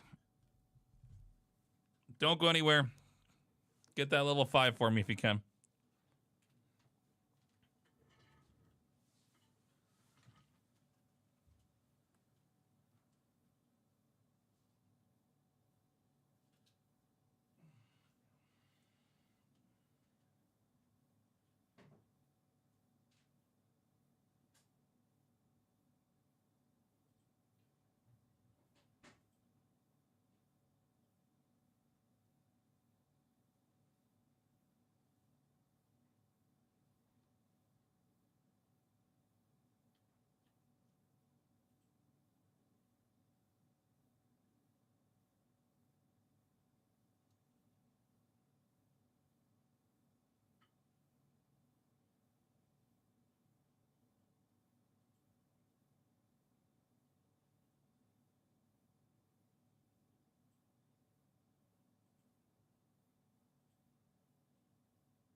All right, chat. I'm back. I've relieved myself.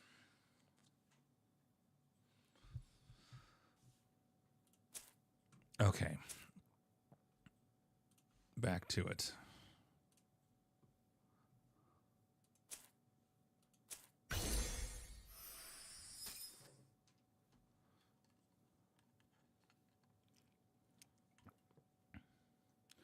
Yeah, Twitch seems to be having a lot of issues lately.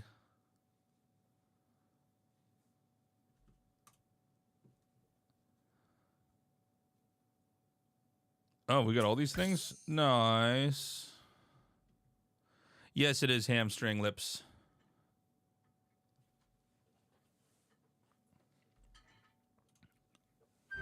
Oh my god. The answer was rich with resources, but also fraught in danger. People, or sorry, prepare for the, all right, but.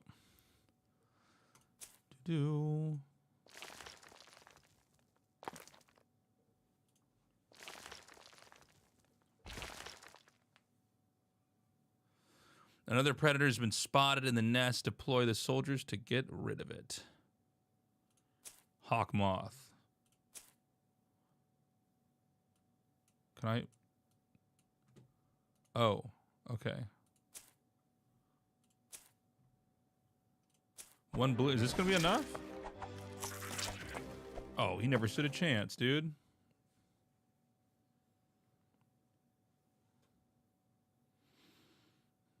Yeah, has your immersion been broken?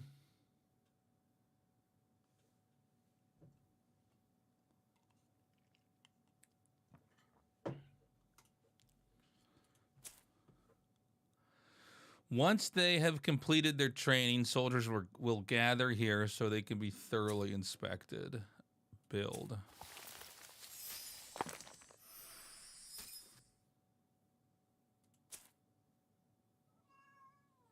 What's going on, Fuzzums? Come here. You guys hear the cat? Do you guys hear that?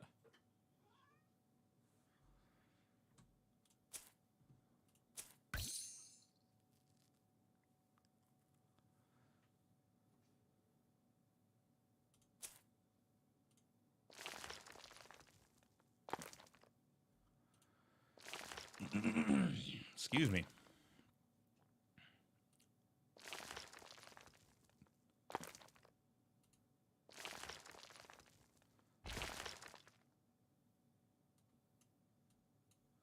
Damn, this whole place is infested, man.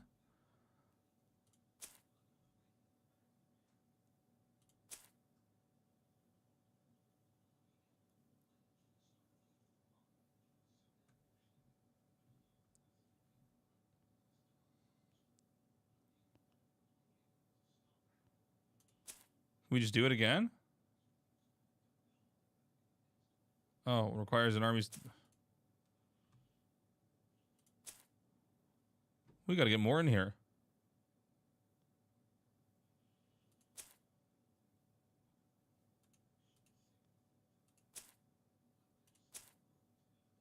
Okay, we're not tough enough to take these guys on yet.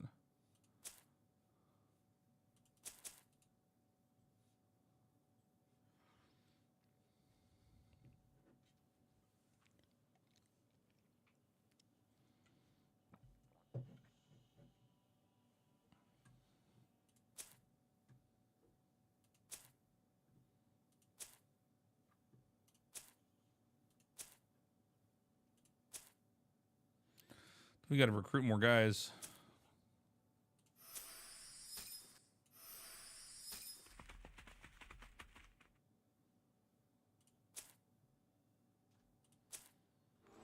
Now we're talking. Snail XP, all right.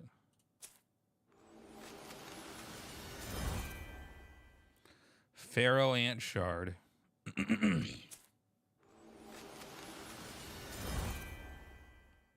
5 minutes speed up, not bad. Ooh, and a Pharaoh Ant.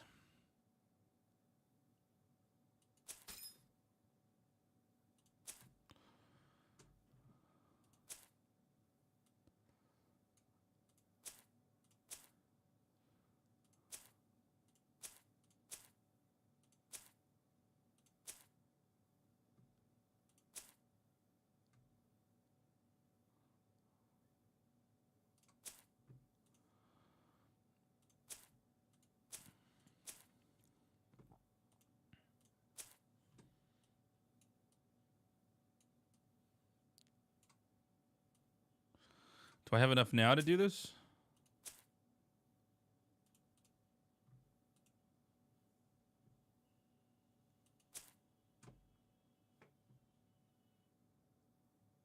We don't have enough of an army scale now. Shit.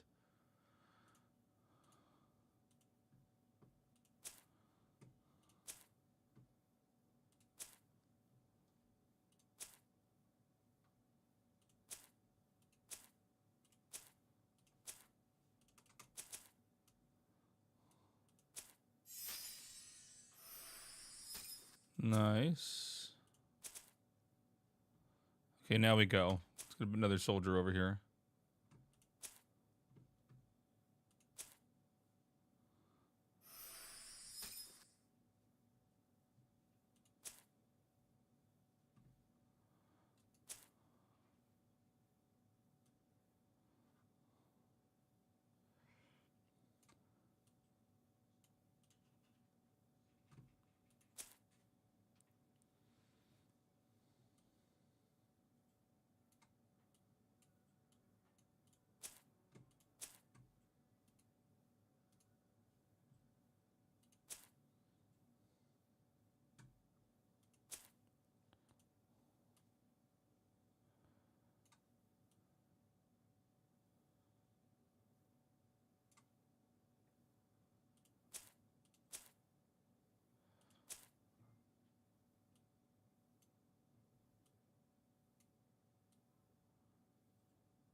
Alan Wake later. I don't think I can tonight. I think we're kind of like strapped as far as time goes.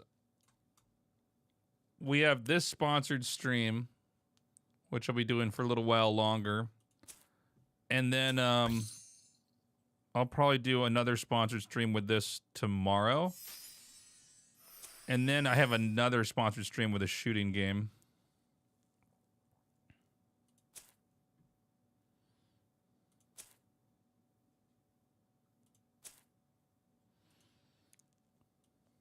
But I've been enjoying Alan Wake 2. It's good.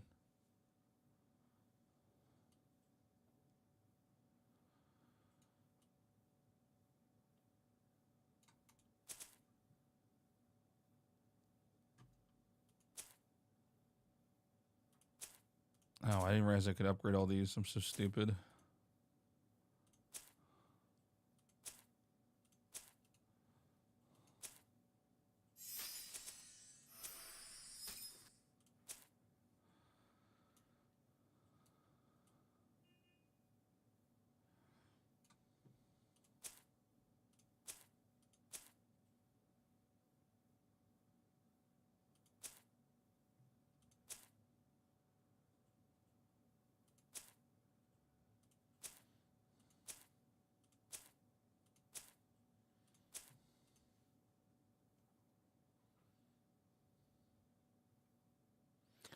I can't stream what I want because it's much. I can do whatever I want, but we monetize a stream.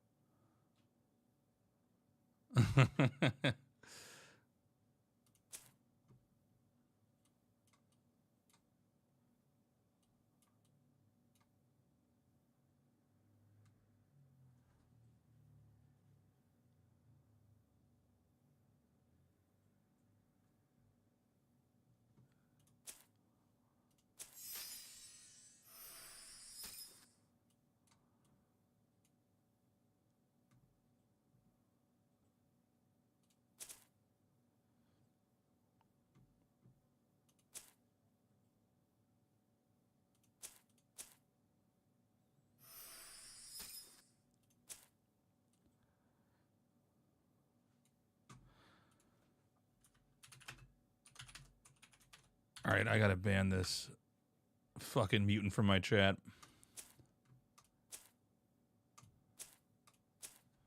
You're playing the wrong video games.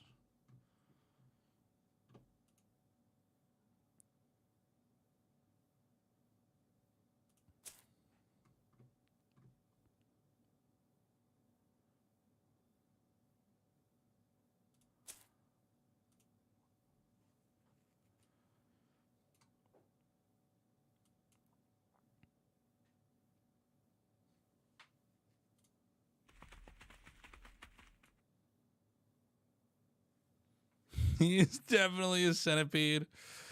That was like when we found these bugs over here, like underground. That was basically that guy in the chat. It's like, oh no. How many more things do I need to get? Upgrade Queen to level 5. We can't do that, right? Oh, we can. No, because we need to go get the vault. We need to get that. Upgrade. There we go. Thank you. It is an interesting thing. Well, you get these people that like, I don't even get it. Like, you know, in the really early days of Twitch, people were like horrified that like people had like PayPal up here to monetize a stream. It's like, well, how is it even going to do any of this if we don't make a living, guys? I remember in my early days, people were kind of shocked I charged money to cast. I'm like, well, yeah, because otherwise how am I going to keep doing it?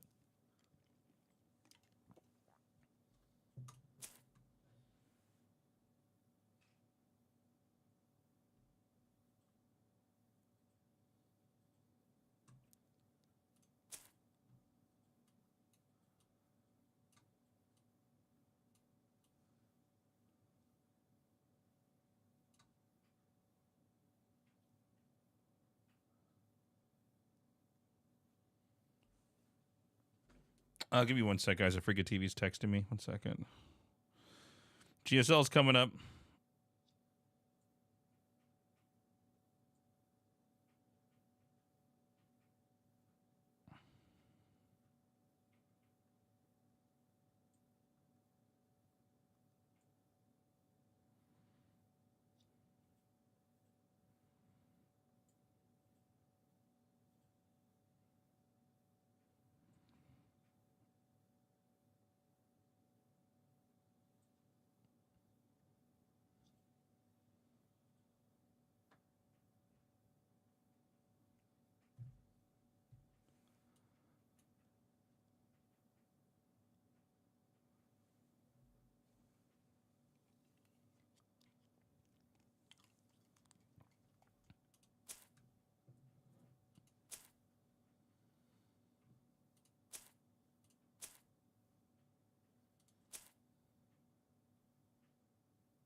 Thank you for getting to level 5.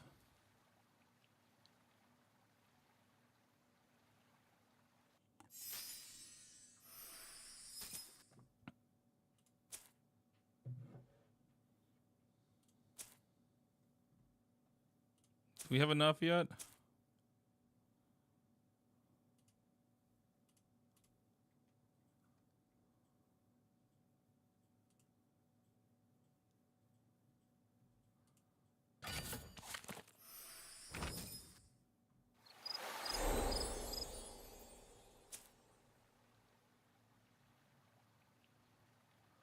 Thank you for getting level 5. Appreciate you.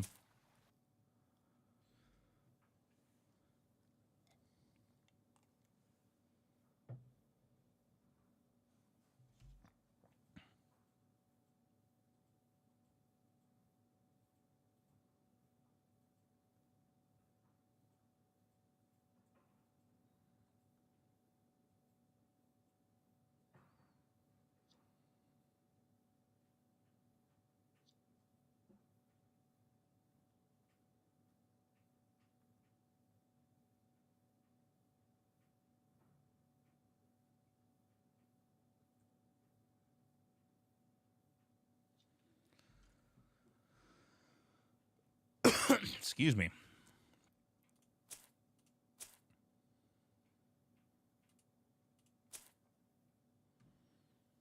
All right, finally. Too dumb to get an ant army of the right size, chat. Next. Oh, we got to get a bigger one.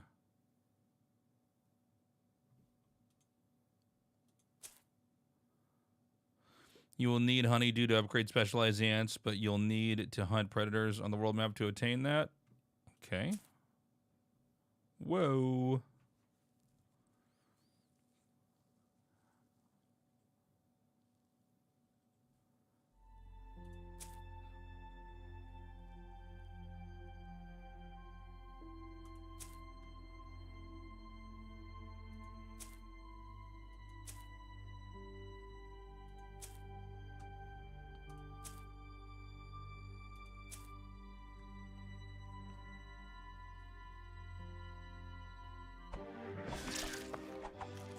Nice.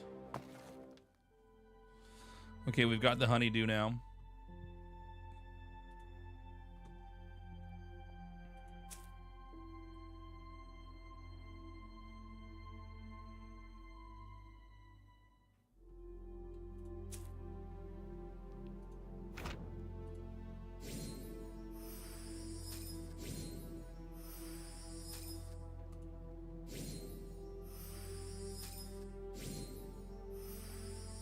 We go all the way to level... Oh, maybe I shouldn't have done that much. Oh no, we have to. Okay, it's gonna make me boost. Queen required to boost.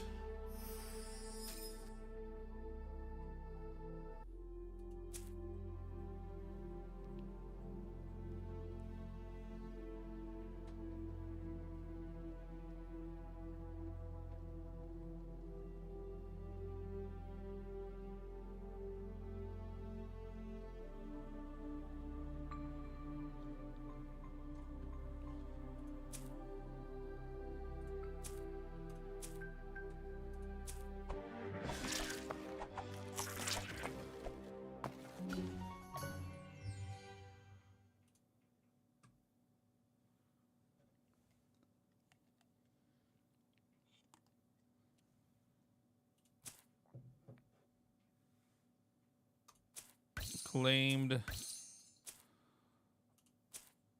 attack. We got enough, right? Yeah, we got enough. Welcome, Akame.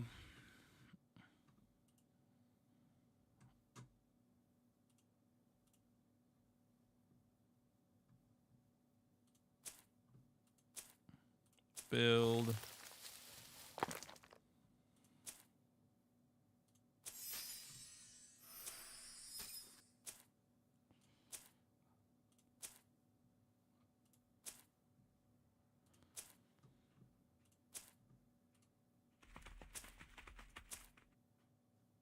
Can't do that now.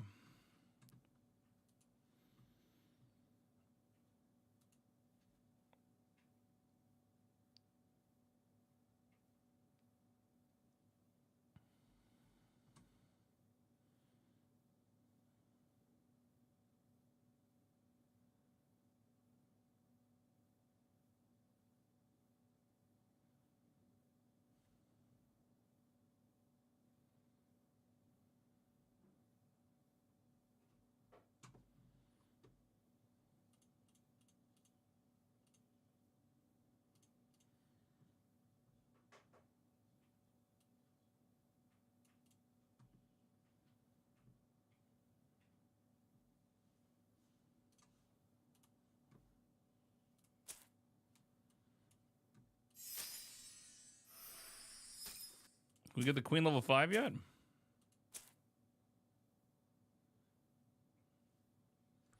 Yo, Zesty. Let me put my other Fucking hate this game. Alert over here. So stupid. I guess he's just better than me because my eBay didn't build. My alerts don't work on this overlay. Thank you, Zesty.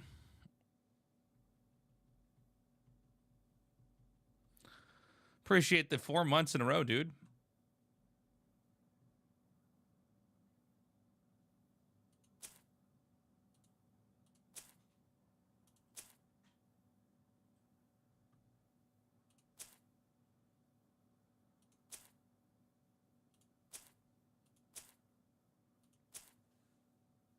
Oh, still building.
Did we do it?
And we're there. Excuse me.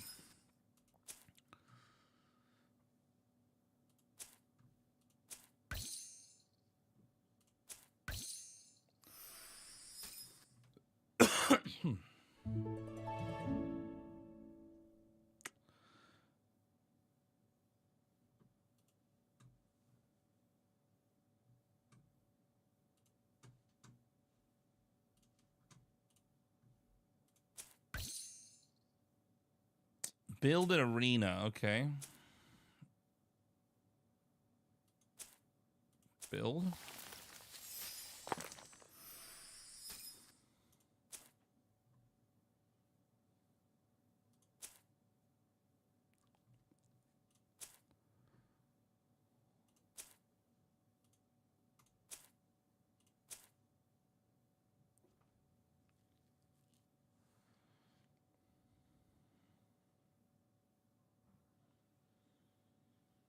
Look at this. It's like they got little butts on their heads.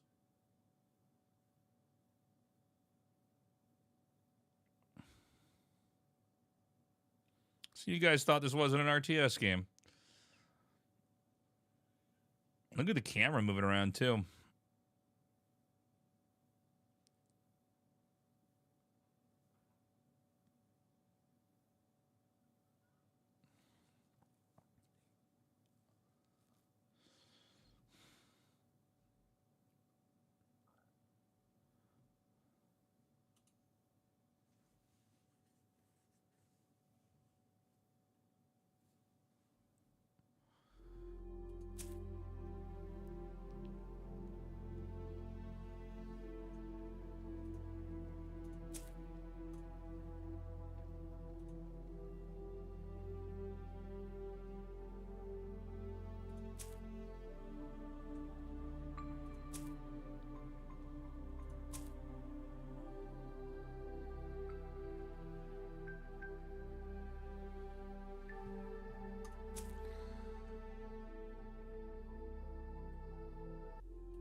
Alliance name.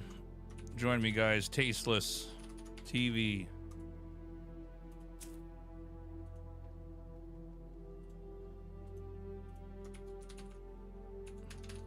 Whoa, why can I not type?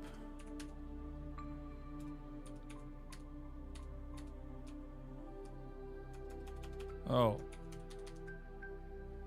Okay. Oh, we don't have enough diamonds.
They did, Zabul.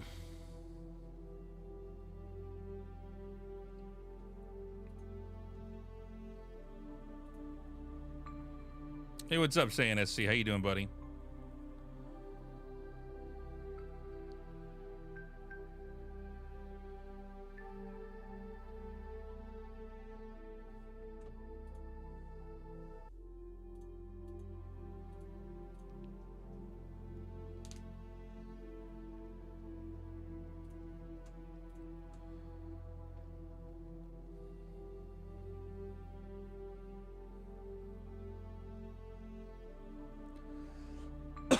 Excuse me.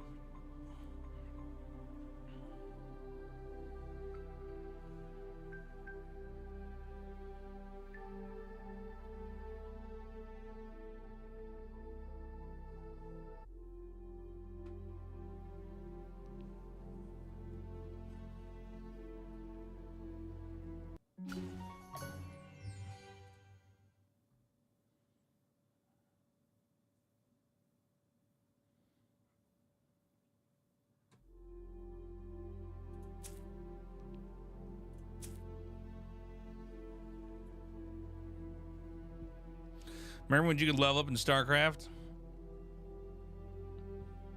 Yeah, we have Templar ants.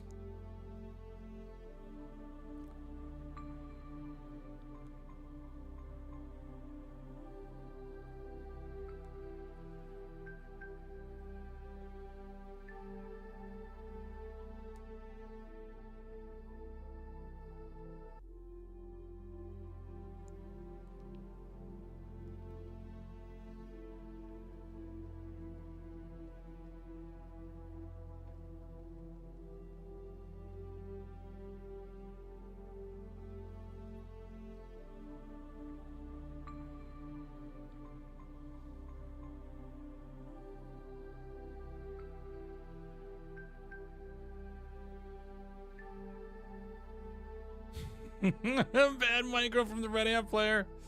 Clearly, he doesn't really know how to hockey his units. It's gonna be close, boys, but I think we got it. I think in the end, our morale is too good.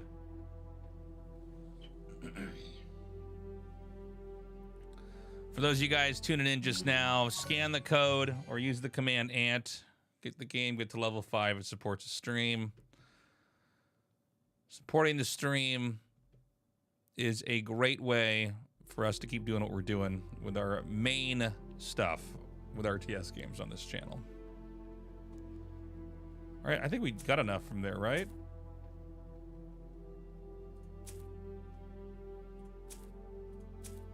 Thank you. Can we do this guy now? Can we kill this guy now?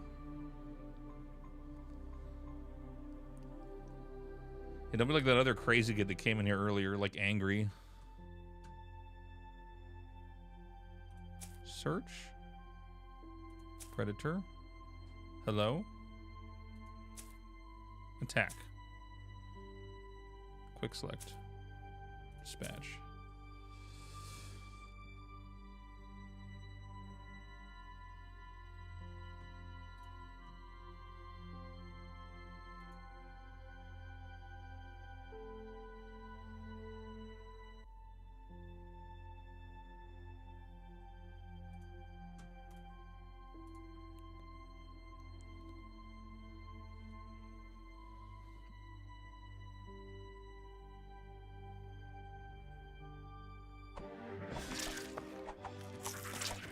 Nice. Antcraft, dude.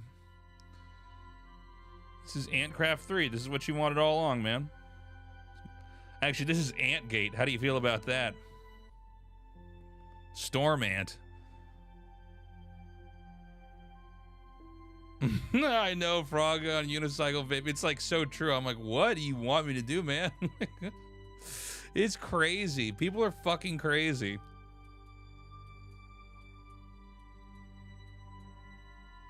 Truly, though, like, I remember when I first started making money in casting, there were like, people were like, what are you doing? This is wrong. Ah!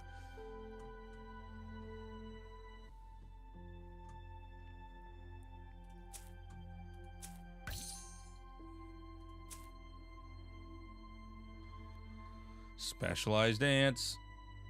Yes, this is a mobile game, Shimmy.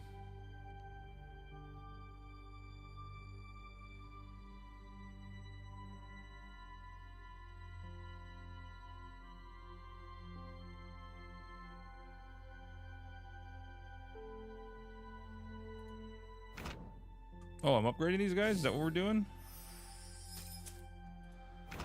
These guys aren't upgraded at all.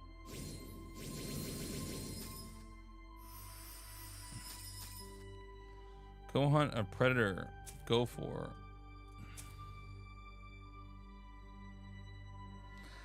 Yeah, that's probably cameo, man. I actually had someone request a cameo. I forgot to fulfill it. Run back, attack, quick select, dispatch.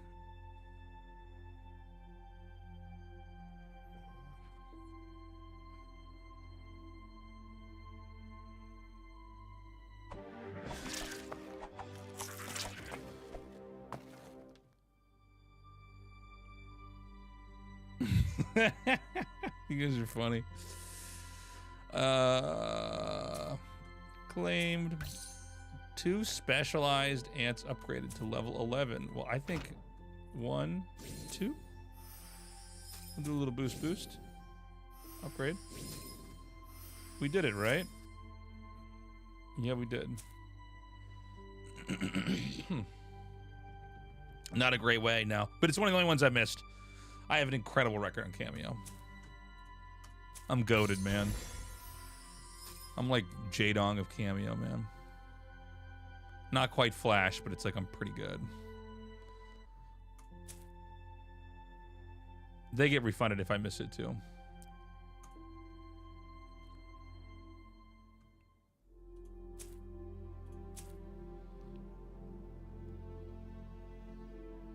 Upgrade.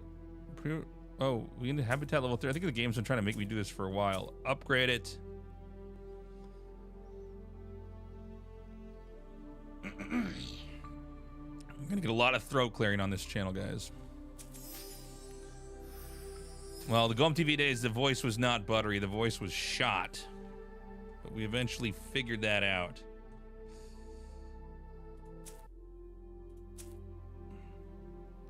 Sorry, Food Depot level 3? No, this is not what we want, though. We want upgrade Queen to level 6? Oh, boy. We're going in, chat. No, but I need a soldier habitat level 3. What the fuck? Is this not level 3? This is level 2. Okay.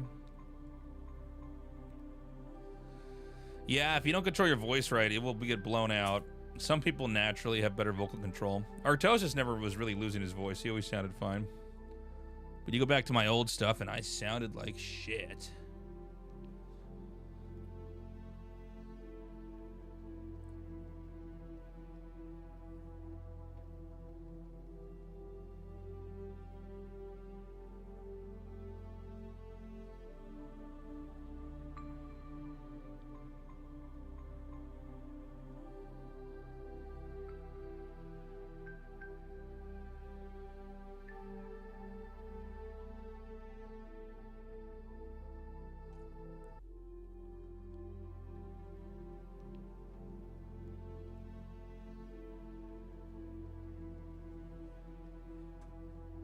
We got 5 seconds left.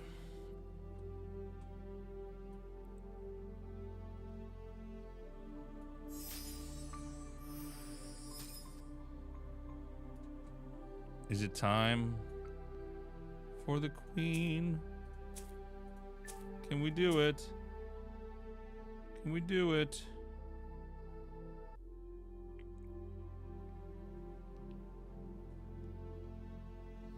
How many diamonds do we have? Is this gonna be worth it? I don't want to burn through this too fast for the sponsored stream.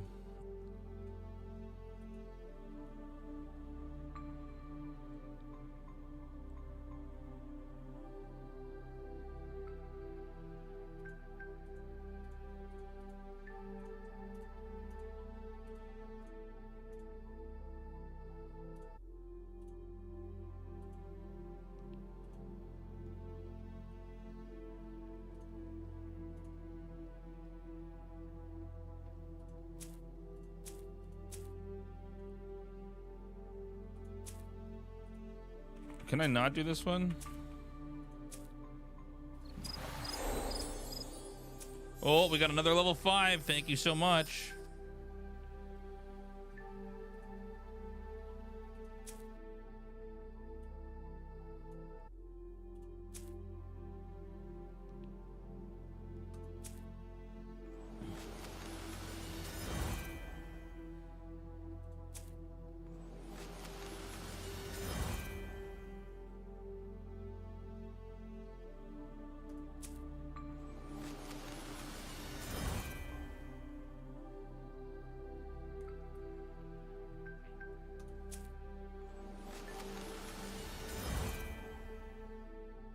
You are a saint, Nasta. Thank you very much. You're going right to gamer heaven. You're getting to that level 5.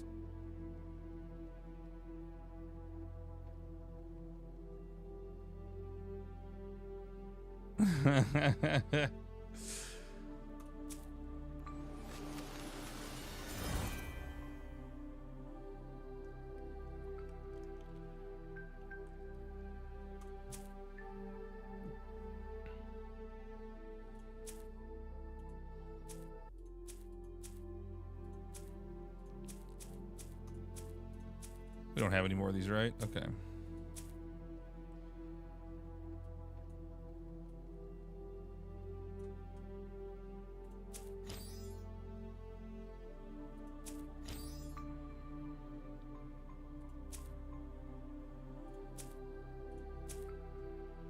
We got some time before this one.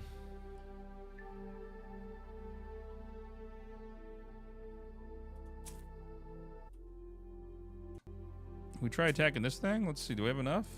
I don't have the army scale though, do I? I'm going to be ending this stream in a little bit here. I just want to see if there's any other stuff I can tick off. We're going to have one more sponsored stream for this game later this week. And then we actually have another sponsored stream. It's called Shrapnel. It's a shooting game. But that's going to be played in the middle of the night over here.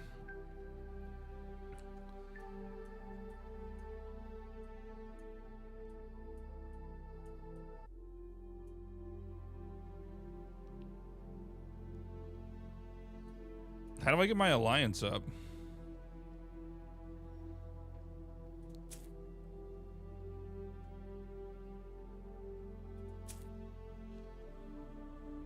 Oh, alliance?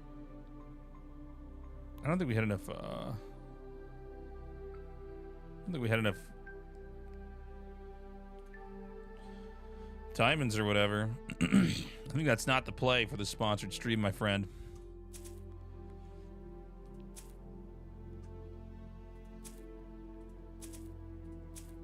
Let's train some ants. Oh, can't do it yet. Should we probably do one of these? Boop.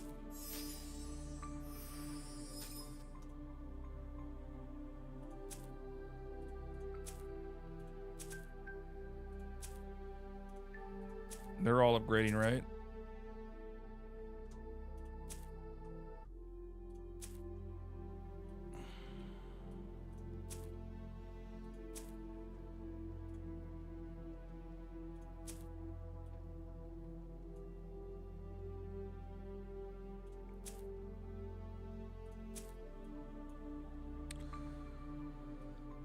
We got about 5 minutes left, guys, on the clock here.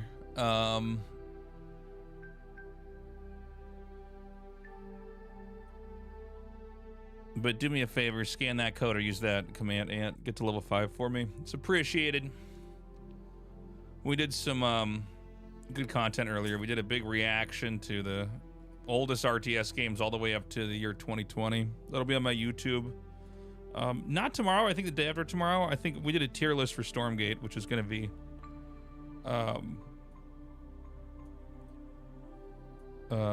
probably up tomorrow. That was pretty fun, by the way. You are doing your part, Never Clutch. Oh, I get stuff from here. Here's stuff I can click on. Chat, see? Never say never.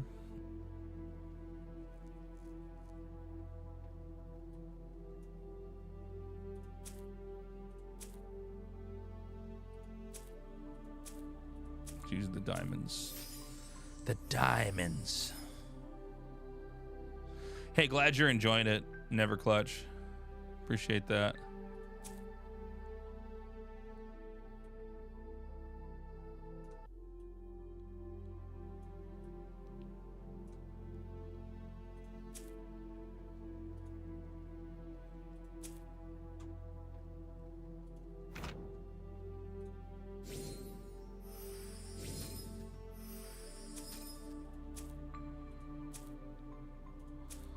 Where are we at now? We're high, but we're not that high. Whoops.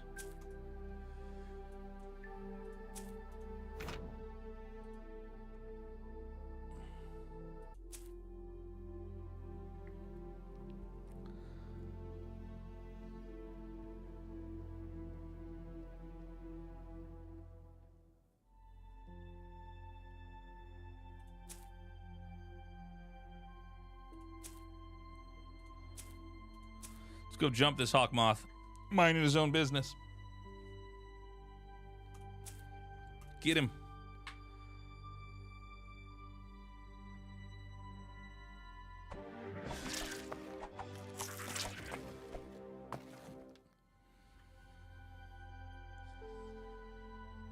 Quests. Oh.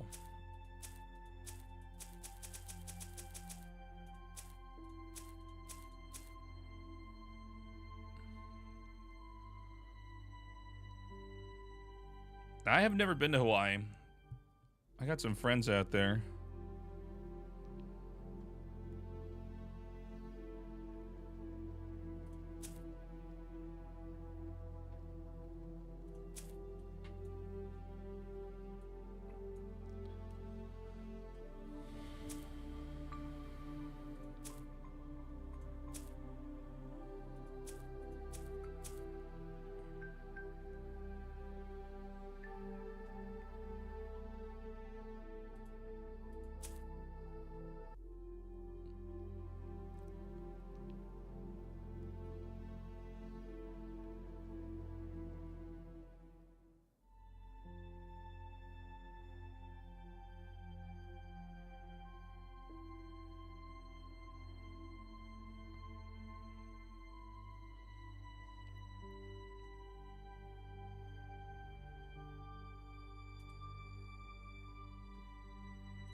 Okay, now I think we can actually fight the other ant back here.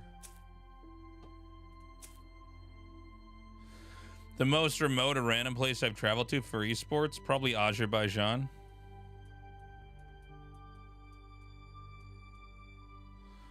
I've been to some pretty crazy places across China. I've been to all over Europe, all over North America, all over Asia, basically. And then I guess, I mean, recently Saudi Arabia.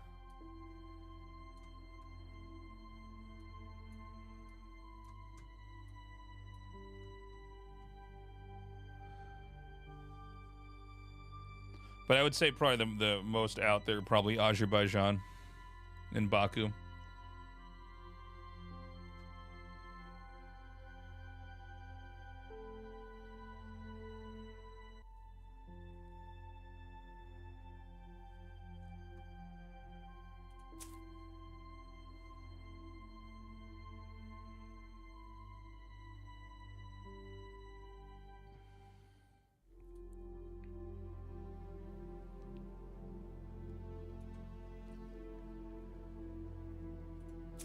Can I kill this guy?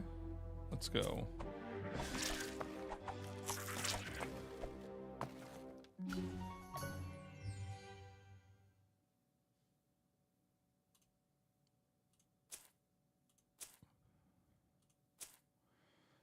Upgrade, upgrade. Can't do that. All right, so I think we're gonna close out the stream here, guys. We have to do a sponsor stream. It's at least 2 hours. I think we went to like maybe an hour, 15 minutes or something like that here. I'm not going to use my gems to upgrade my level 6 queen because I think it'll just upgrade that overnight. See the pro gamer moves here in the end game, guys. Also, guys, we're sponsored by HelloFresh. Please check them out. We're going to be on, what is tomorrow? Thursday? We're going to be on tomorrow. And we'll be doing more Stormgate stuff. A couple more YouTube videos. I'm going to find somebody to raid over here. Not sure who's on. I think we'll raid a Stormgate streamer, I guess. Not sure. Who is on?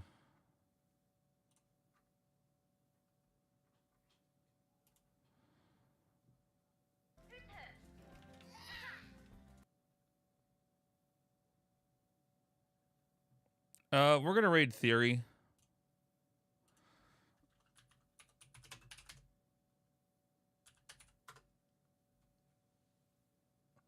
Guys, thanks for hanging out. Thanks for chilling with me while we do these sponsored streams. These sponsored streams really do make a huge difference for our ability to keep streaming. So I love you guys. You're all the best. Stay safe out there. We are still doing Alan Wake 2, although I think it's going to be a while. I've got a trip coming up. Hey, thanks for getting level 5, Waba. Appreciate you.